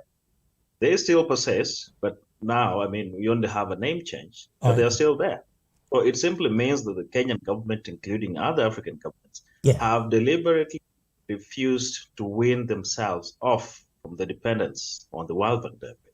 We're looking at that conversation, and we're hoping that, again, they do better and, of course, manage the funding as well. But in 30 seconds, let me get your view on the xenophobic attacks that have been recently reignited in South Africa. Now, I understand that Kenyan government has evacuated over 151 thereabout citizens of Kenyan descent back home, and of course, still saying that there will be some level of consultation and diplomatic talks with the South African government. What's your take about these attacks in recent times? Plus, how much of these returnees back home is the government carefully going to take care of? If you have any idea, please help Africans understand. Quickly, maybe in 30 seconds. Well, quickly enough, the updated figures as of today indicate that 472 Kenyans have been evacuated from South Africa. Okay. But then again, when you look at what has been happening ever since we had the June 30th protest over there, it simply means that the South African government agencies are reluctant to hold back on those xenophobic groups or xenophobic violence. That's why those attacks are still persisting, which is quite unfortunate. However, I think at this point, what needs to be done is African governments that have their nationals there need to prioritize continued evacuation of them. It's a safety risk at this time.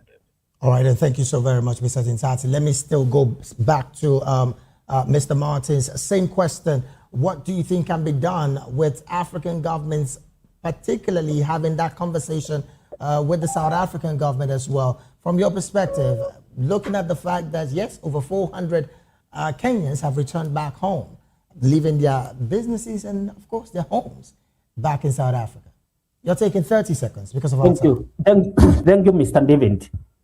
It's sad to see what is happening in South Africa, the country we've been respected, we've been admiring, we've been associated to turning the country into a state of slavery, racial segregation, and all kind of inhumanity. Basically, what it should happen from today going forward is that the diplomatic negotiations between the African entities, between the end of the state, because even in Kenya, we have South African citizens who are basically in business and in other area of activities.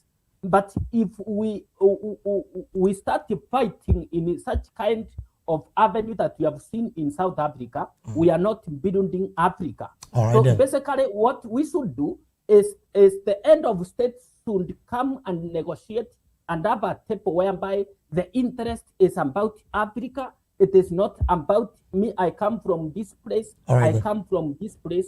So there should be unity of association All right, then. going forward in Africa.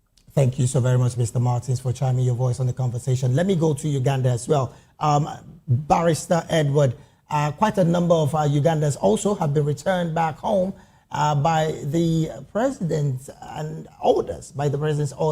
But I want you to marry this same situation of General Mahuzi's statements clearly stating that no international interference would be tolerated by the military, just opposing it with, of course, the xenophobic attacks and return of Ugandan citizens from South Africa back home to Uganda. Quickly, maybe for 30 seconds or 45 seconds. Thank you. On the issue of Morsi is would actually call the stratocracy something of leadership. A man who's just ruling under military powers is not actually ruling using the constitution to actually give the democracy its space. So that is a role of Museveni's family. Ugandans are not. I think you have listened. Recently, they are fighting to make sure that they dominate the parliament so that they can get opposition. You get that. Now it will be one rule party, a country. It's going to be a war in Uganda. Looking at the South African situation, yes, Ugandans have come, and actually, I think I mentioned last time that you in Uganda, you get that the so-called general military have already initiated actually the process of saying you actually do a revenge to the same, which is actually mediocrity of leadership. I don't think you can fight fire using fire. All right, we should be having solutions. We need policies. We need this is the time African leaders need to sit down, get policies, leverage on institutional cooperation, and we need now a situation whereby we need to look at how do we create jobs. Our industries, it is all that where the problem is lying in Africa. Right, Africa is rich, but we have been denied all these issues.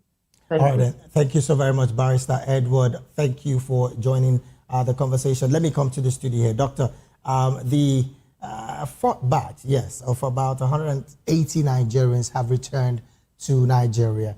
And of course, at plenary yesterday, I beg your pardon, the House of Representative members did also did not support the motion that this level of retaliation be taken back on South Africans. First, on the part of diplomacy and continuous engagement, do you think this is the way forward? Plus, how much of engagement should the government of other African nations who are affected with this have with the South African government? Because clearly it's looking like the South African government doesn't have that bite to stop these people. I mean, in Soweto, these protesters have gone as far as door to door, dragging people out and handing them over to immigration officers. Well, I'm shocked that this is happening in the country of Nelson Mandela, of all people. Change is the only constant in life. So I'm sure that it's happening in South Africa. But this is the time for AU to act. Understand? This is the time for AU. We have gone, I don't support that two wrongs cannot make a right. Okay. And I know that it is misguided youths that are doing this. But the president is either that he has lost control of the country or he is complicit in this.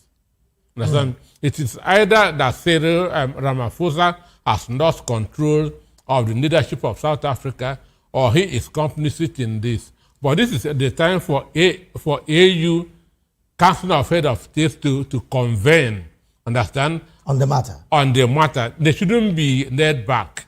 Understand me? They must not. This is the time for AU to come out as a body and make a unified statement on this issue. All right, then, because of our time, really, this is where we have to draw anchor on the analysis segment of the African news. And we've been talking with Dr. Peter Anasike, publisher and also public and political affairs analyst and commentator. Thank you so very much, Doctor. Thank you for having me. Also, Barrister Edward Okwaro Matakinye, all the way from Uganda, joined us virtually. He is also a lawyer and a business associate, plus a human rights activist. Thank you so very much for being here, sir. Also, thank you. Mr. Martins Irere Njue, public and political affairs analyst and commentator, financial advisor, CEO and founder of WealthGate Insurance Agency in Nairobi, Kenya. Thank you so very much for joining the conversation as well. And Thank you so much. And also Mr. Sintati Wasilwa, APAC Assistant Lead Analyst and Manager for Europe, Middle East and Africa, also public and political affairs analyst and commentator. Thank you so very much for joining the conversation. We'll take a very short break right now. When we return, the business angle of the African news will be up next, including sports. Please stay with us.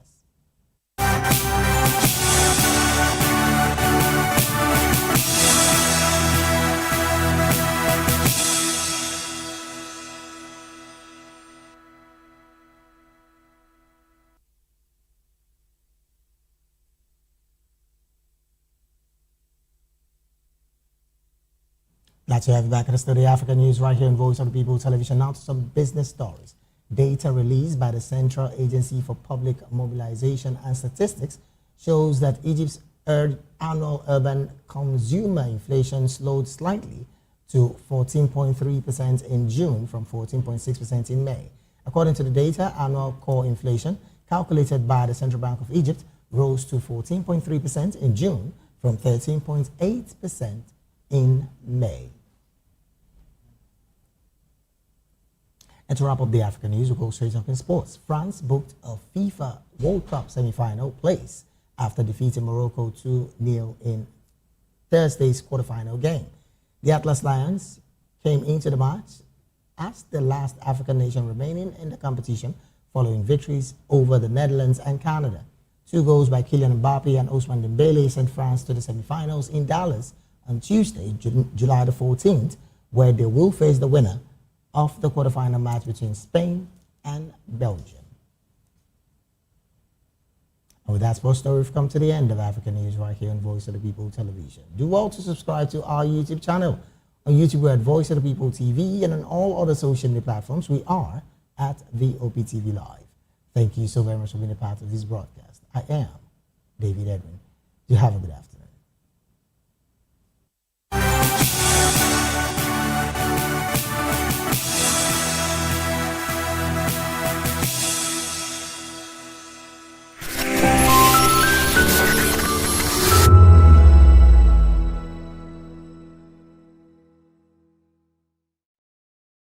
In a world where truth is the ultimate power and opinions scream the loudest, it's time to wade through the noise. Hunger no get tribe! Hunger no get religion! And scan the human interest and trending topics that matter. Stay tuned to The Issues, your plug to the stories making the buzz, from politics to science and technology, social justice, and more. Let's tackle the tough questions and expose the truth. The Issues on Voice of the People Television, Mondays to Fridays, 8 to 9 p.m. The Issues. Don't just react, understand. Are you ready for the extraordinary? Something big is happening on your screen. Introducing Voptv. Now streaming on SLTV channel 264. From breaking news to captivating conversations, news analysis, giving you all sides to the story. We bring in-depth discussions on the issues that matter, from politics to sports, entertainment, and lifestyle. Voptv on SLTV channel 264. Join us as we redefine what television means to you. Voice of the People Television, Voptv. Now you have more than a voice.